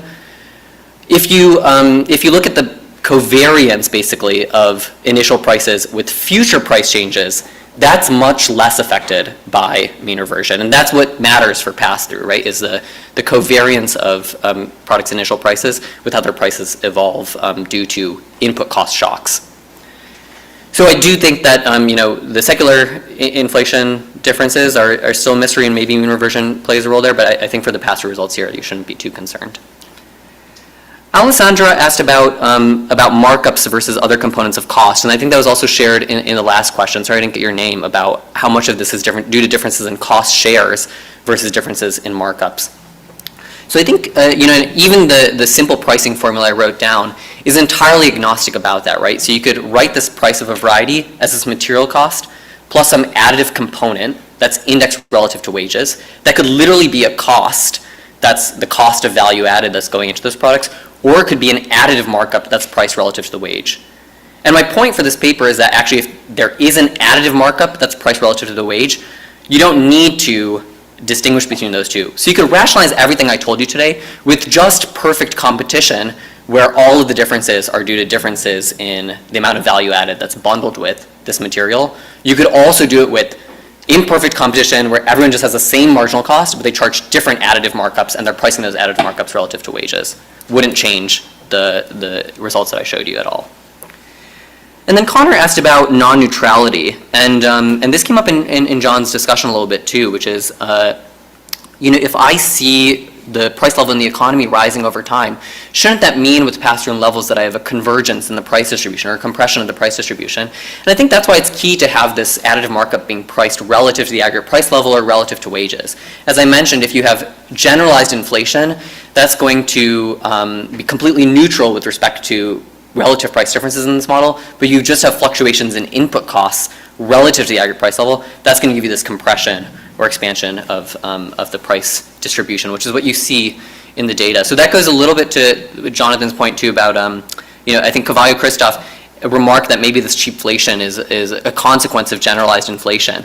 And I think the negative coefficient on wage inflation that you saw in the regressions kind of fights against that interpretation, that this is really a consequence of input costs rising relative to the aggregate price level or relative to wages. And in fact, if you had wages and other prices increase in the same manner, those things would roughly cancel out and you wouldn't change the price distribution.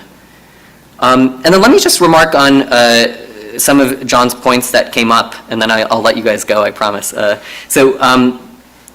think John is entirely right about the regression not distinguishing between an incomplete versus a complete pass-through in levels when we go to all of food at home. Intuitively, what that means is that the regression is basically just testing for the same dollar change across all varieties in a category, creating the differences in inflation. Since we don't observe the upstream input costs in this entire food at home bundle, we can't resolve whether that same dollar change is due to the complete pass-through levels of what's happening upstream or the same incomplete but scaled in a sort of multiplicative way relative to that component.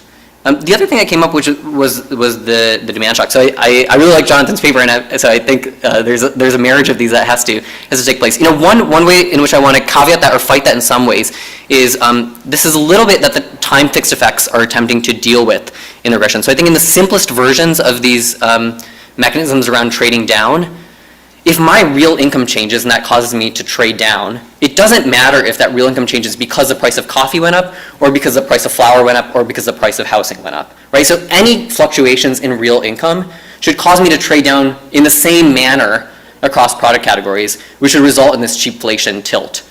And so if I control for time fixed effects, I should be purging out any of the cheapflation that's coming from sort of common fluctuations in real income over time and just getting the component that's associated with the cross-sectional variation in input cost shocks or in inflation rates across different product categories. And we saw that seemed to continue explaining the extent of cheapflation across different modules at a point in time in the data. I'll stop there. Thank you very much.